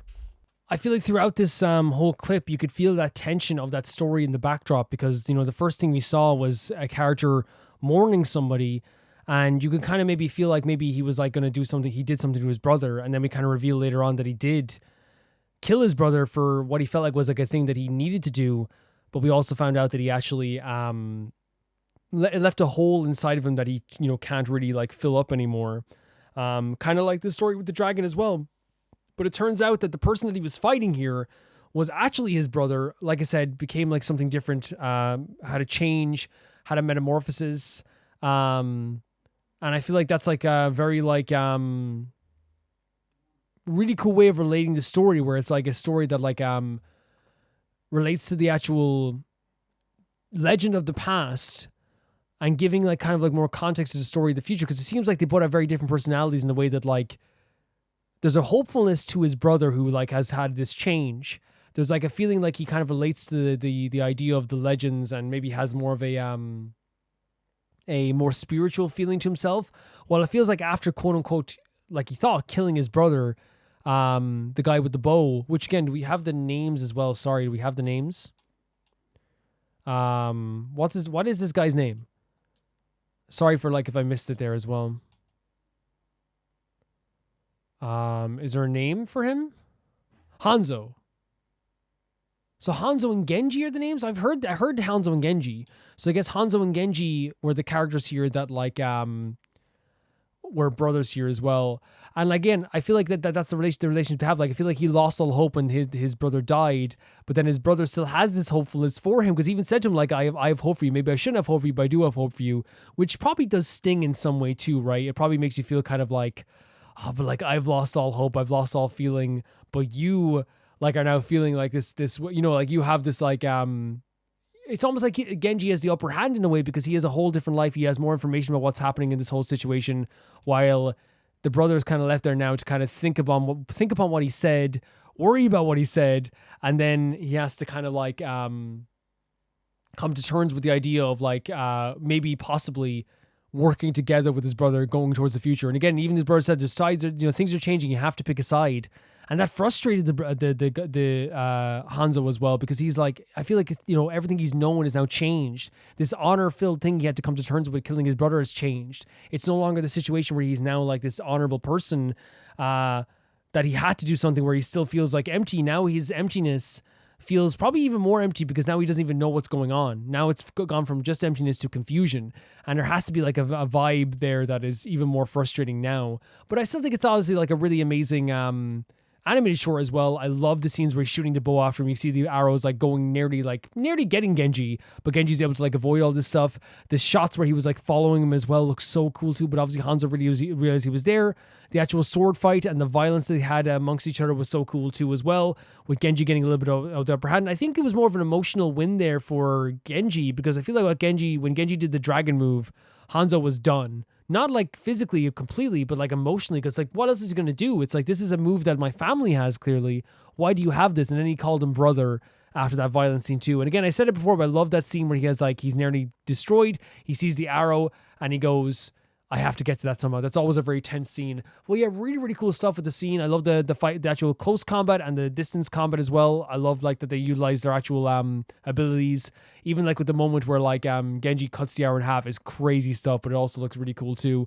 I enjoyed this a lot. This is really, really cool. So it's a really well animated short. It has a really cool story to it. There's like a idea to this whole short that is like very unique as well. Like I love that like these Overwatch shorts are done so well with like the lore and the stories and the characters, but they also are so well animated that like it makes you want to go back and watch these again. I imagine people do go back and watch these again, and it was really incredible in that sense too. Great character designs also, so different as well. I think it's gonna be so interesting now because like these two brothers who are actually legitimately so different from each other in design, in combat now, in philosophy, and that's what they're getting at with this too. Like they like it's clear that Hanzo like is, you know, kind of like going to be left in the past if he doesn't, you know, move up with Genji. But I wonder if there's more to that story as well. There probably is with that too. But I found it to be like very, very interesting, very, very cool. And I enjoyed this a lot. Thank you for saying this in Hypernova. This was great. Great stuff. Really cool animated short. Really cool animated short. For Romer's choice this week, it's going to be a BTS Funny Moments challenge, or Try Not to Laugh challenge. I'm kind of been swapping between like some Boys Next Door, some BTS. I kind of want to do some maybe Les Seraphim at some point. But I don't have as much time today. So I said I would check out this BTS Funny Moments thing. I actually think it's going to be very fun. Let's go. There's an intro here. This is from 6 years ago, by the way. So this is like 2019 era, right? So this is going to be interesting. BTS Try Not to Laugh challenge. I will be laughing. The rules are simple. You laugh, you lose. I've lost already. By the way, thanks so much for 100k subscribers, you woo. I hope Awesome. you'll like this video. Who spends the most time getting ready in the morning? 잠시만요, 여러분. 요즘을 잘 생각해야 돼요. 최신 버전이에요. I love Jimin. He's so sweet. 2, 3, Jimin. Jimin? When we say I Jimin today, that means we're late. Oh no. Jimin today. I'll Jimin tomorrow. Okay. Okay. Jimin's allowed to be late though. He's allowed to be late. How you can't look good, like look that good and not be a little late. You know, it's just how the world is science. If you think about it, you know what I mean? It's science.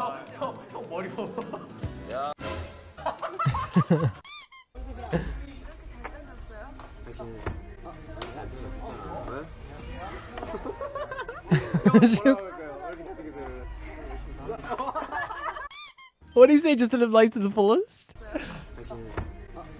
He just didn't know what to say. I love Suga's like like what the hell, dude? What the hell?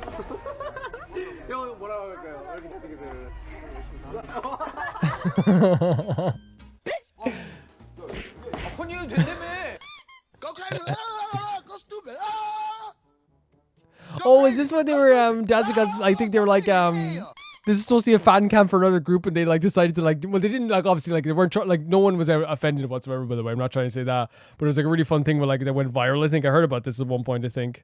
About the virtual reality stuff.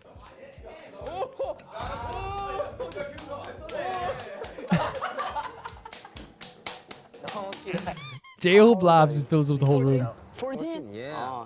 18. 16. Oh, I thought you guys were twins. Really? What? By the way, Jimin being 18, by the way. A freaking baby. A baby. 최초로 말을 만들어 드릴게요. 말 어떻게 그리지? 말 청 거울 보고 그리면 돼요. Damn, it feels good to be a gang. Wait, what did he say? Oh, I got missed it because I was... Really? What? He thought they were twins, by the way. 말을 만들어 드릴게요. A horse. 말 어떻게 그리지? 말 청 거울 보고 그리면 돼요. Jungkook. Feels good to be a gangster.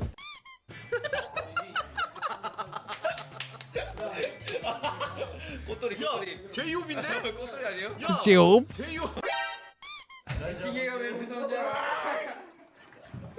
What do they be doing, man? What do they be doing? Oh, look at Taehyung here. It's so interesting now seeing like swole Taehyung, you know what I mean? It's so different. His big smile as well. Oh, yeah, we've seen this one, right? The jumping at the same time. I actually saw an animated version like this shared on Twitter, by the way. Someone animated this whole thing.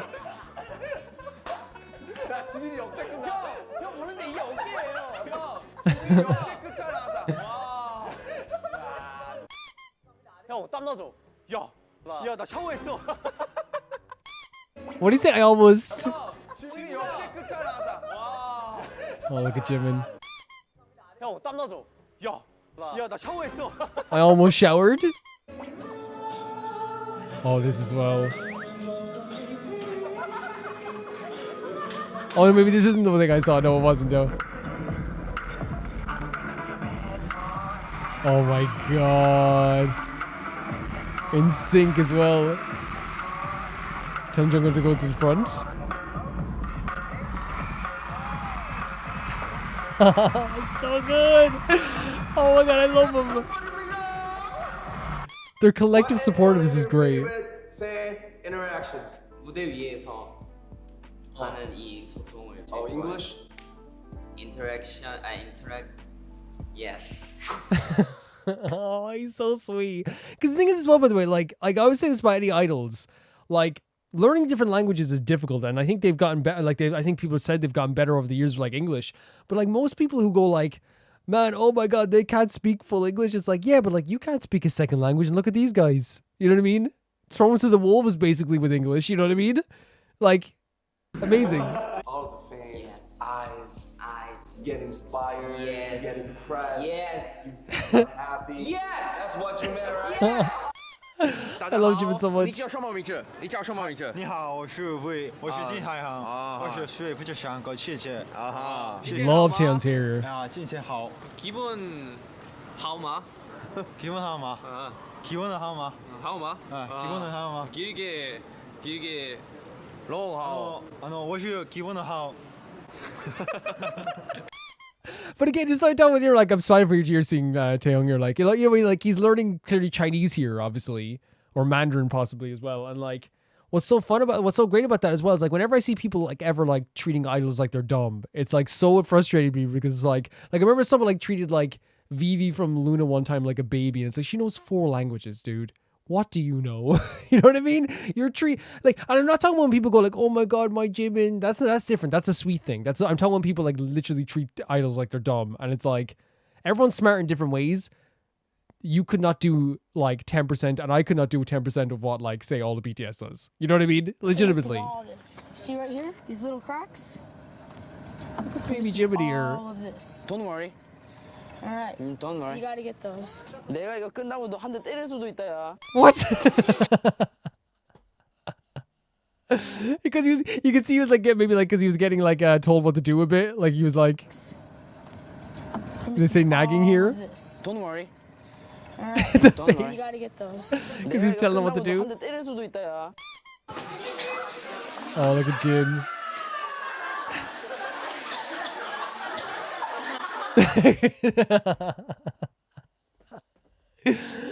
That's how you know they're close. He went along with them when no, he's crazy.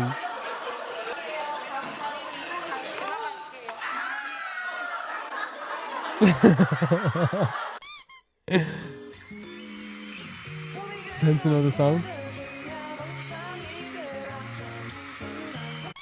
Oh, Taeyeong.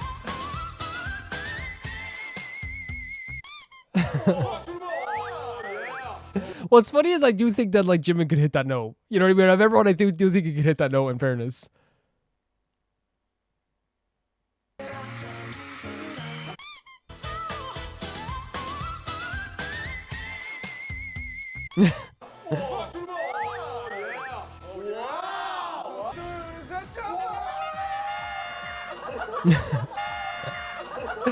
They're ducking down as well. They're having so much fun together. On this jumping stuff again, we've definitely seen this before as well. Watch.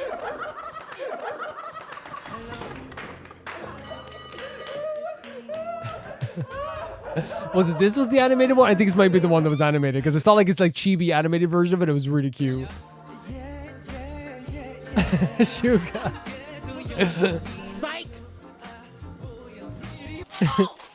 When Suga does get energetic, it's like so funny. That must be so scary though, isn't it? most likely to sing in the shower? I should watch this video, by the way. This most likely to. Maybe I'll do that for Romer's Choice next week. I wonder what video it is. 1, 2, 3, RM. RM? Sing in the shower. Broken my ear. Again, this is what I tell them when they're so close to each other. They can just like, say this stuff spontaneously, knowing that no one's going to have hard feelings afterwards, right? It's so beautiful.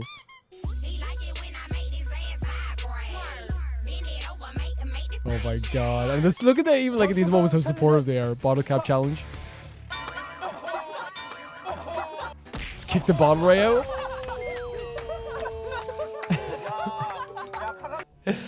Jimin's laugh is amazing.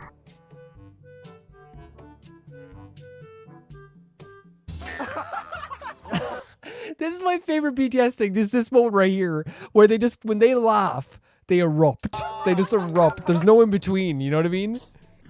They smile or they absolutely erupt with their laughter. Look at this.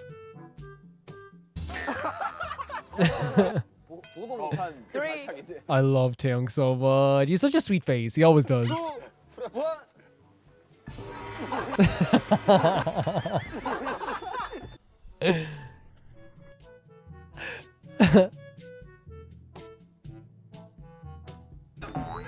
And the concentration on his face. Again, there's the burst again. They just burst out laughing.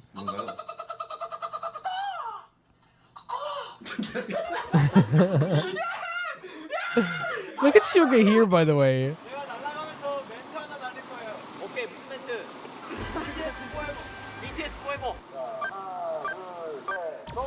I think we've seen some of the water side stuff as well.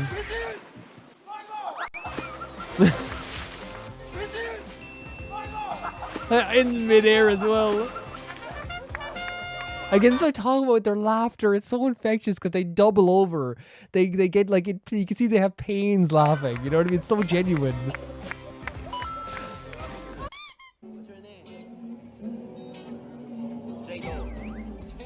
J-Dope. What's your name?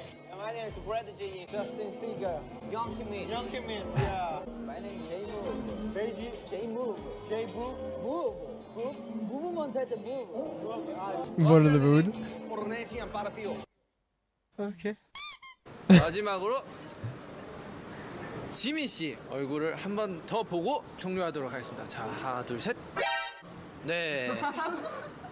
수고하셨습니다. Really good stuff as well.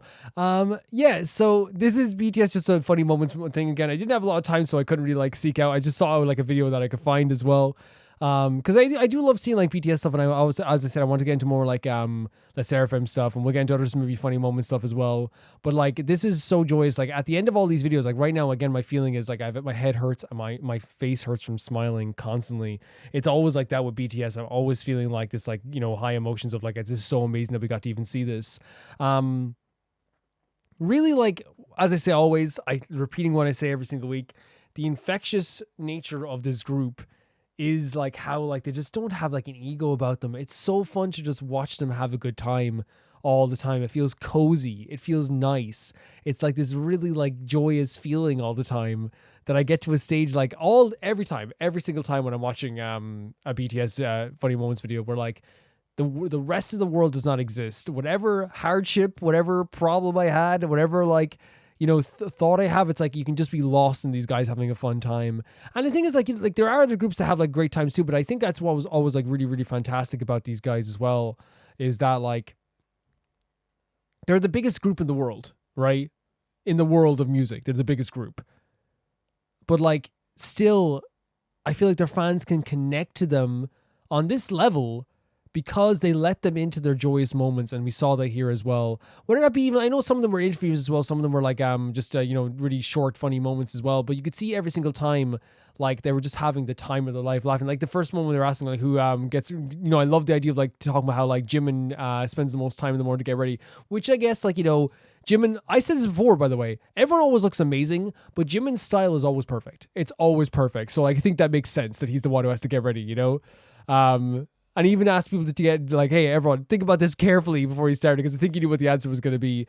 But again, like, his style is always perfect for, so, like, who's going to complain? You know what I mean? At all. I do think he always picks a style that fits him as well, you know? There's like, you know, the moments like, you know, like little moments like showing like the stuff with like the signing that they had as well, where Suga was like freaking like, you know, like almost like scolding Jay, not scolding, but, you know, like kind of like, why won't you say anything to her? And then like, you know, has a funny moment himself where he's like, you know, I'd live life to the fullest if someone called me handsome, you know. Obviously J-Hope was just a little bit awkward, you know, having someone calling him handsome face to face. Seeing baby Jimin and baby Jungkook there, like Jungkook being 16 and Jimin looking so young here as well. And then like, you know, being shocked that someone thinks they were twins. Like the moment where he said he was going to like hit the because again, he obviously like he's 18, he's a young lad as well. No one could take offense to that because it was just literally funny, right? It was just a funny moment. And again, he's not like actually threatening someone. It's just a really funny moment of just like, if you nag me again, maybe I could just hit you after this as well. I think it's also very sweet as well because like the moment with RM with the English stuff, like trying to get Jimin to speak in English, I think it's sweet because again, it's coming from RM. I think, you know, what I was trying to say earlier was that like, I think sometimes when people like make fun of like an idol's English or something like that, it's always like, you know, I think it's only funny when it comes from like the group itself being like, you know, hey, this is like a joke we have amongst ourselves that they're getting better, but like this is a funny thing that still happens. And Jimin was in the joke as well. But I always just get like very frustrated when I see people go like, oh, like did you hear this idol's English? Oh my God. Or when they call idols stupid, it's like, dude, like they are so far ahead of a lot of us. And I have no doubt, like just like any humans, like some idols can be dumb. You know what I mean? They make bad decisions. They do like bad political decisions, of course, and all this stuff too. 100%. But I'm saying, like, you know, when people say, like, use the example of Vivi, like, oh, Vivi's like, you know, she's such a, like, you know, they're treating her like she's an idiot. And it's like, this girl knows 4 languages. She traveled across the world herself. You know what I mean? The experience that she has is, like, priceless, you know? But again, that moment with Jimin was so cute as well because, again, Jimin goes along with it. Jimin puts his trust in RM for this comedy moment, too, and it is very funny. And Jimin's such a sweetheart as well. It works so well in that moment, too. And like I think it's like, you know, you see them all laughing together, like the moment where they're all running around together as well, trying to like I think playing the game with each other, trying to like I guess like get each other, and like, you know, you can see the big laugh on Taeyoung's face. The moments with jumping, we've just seen that before, and I saw the animated version too was so great also. And like as I said, like the moments that I love so much about BTS are when they are like doubling over in laughter, and you saw that with the bottle challenge as well, and that's what I love so much about them. They are this group that like legitimately just like makes me so happy seeing them being so happy, and I'm so glad they're back. I'm so glad that they're going to be making a comeback. I'm so glad there is like a thing now where like they've even talked about like their album, they talk about all their tours they're going to do as well. It's going to be the biggest tour in history. It's going to be absolutely massive, and I'm so excited for them to be back as well, because again, I'll say this with like a straight face, no problem. There's nobody who deserves it more, really, like, because again, every time I see how famous they are, I'm always like reminded it's just one of those things where it's like everyone made the right people famous, and they're all so fantastic. And nowadays they're also like really like not that they weren't mature, but they're so mature and they're so sure of themselves, and they don't back down from stuff anymore. They won't apologize for silly things. They'll eat what they want and they'll support other people. It's so amazing. And I'm so glad to be able to watch a video like this and get such joy from them. It really is fantastic. Thank you for sending us in, me. That is going to do it for Home Reacts this week, guys. Sorry I didn't have a lot of time. This was a weird week. And also sorry if I was feeling under the weather. There's going to be a lot of cuts just because I was like, you know, like sniffling or blowing my nose, something like that. Just got to tell you that right now. I want to say thank you so much to my patrons: Tyfire2, Jamie Bull, Johnny the Banana, The Ghost Inazuma, Felicious Felix, Ewald, Radish and Nusta, Lynx Markey, Assassin, True Peanut Butter, Peter Shelson, Leon, High Kasperian, Jared Bianum, and at the highest tier of my YouTube, Royal Gamer 7, and Blasco and Lusanagi. And I'll see you all so soon. Bye bye.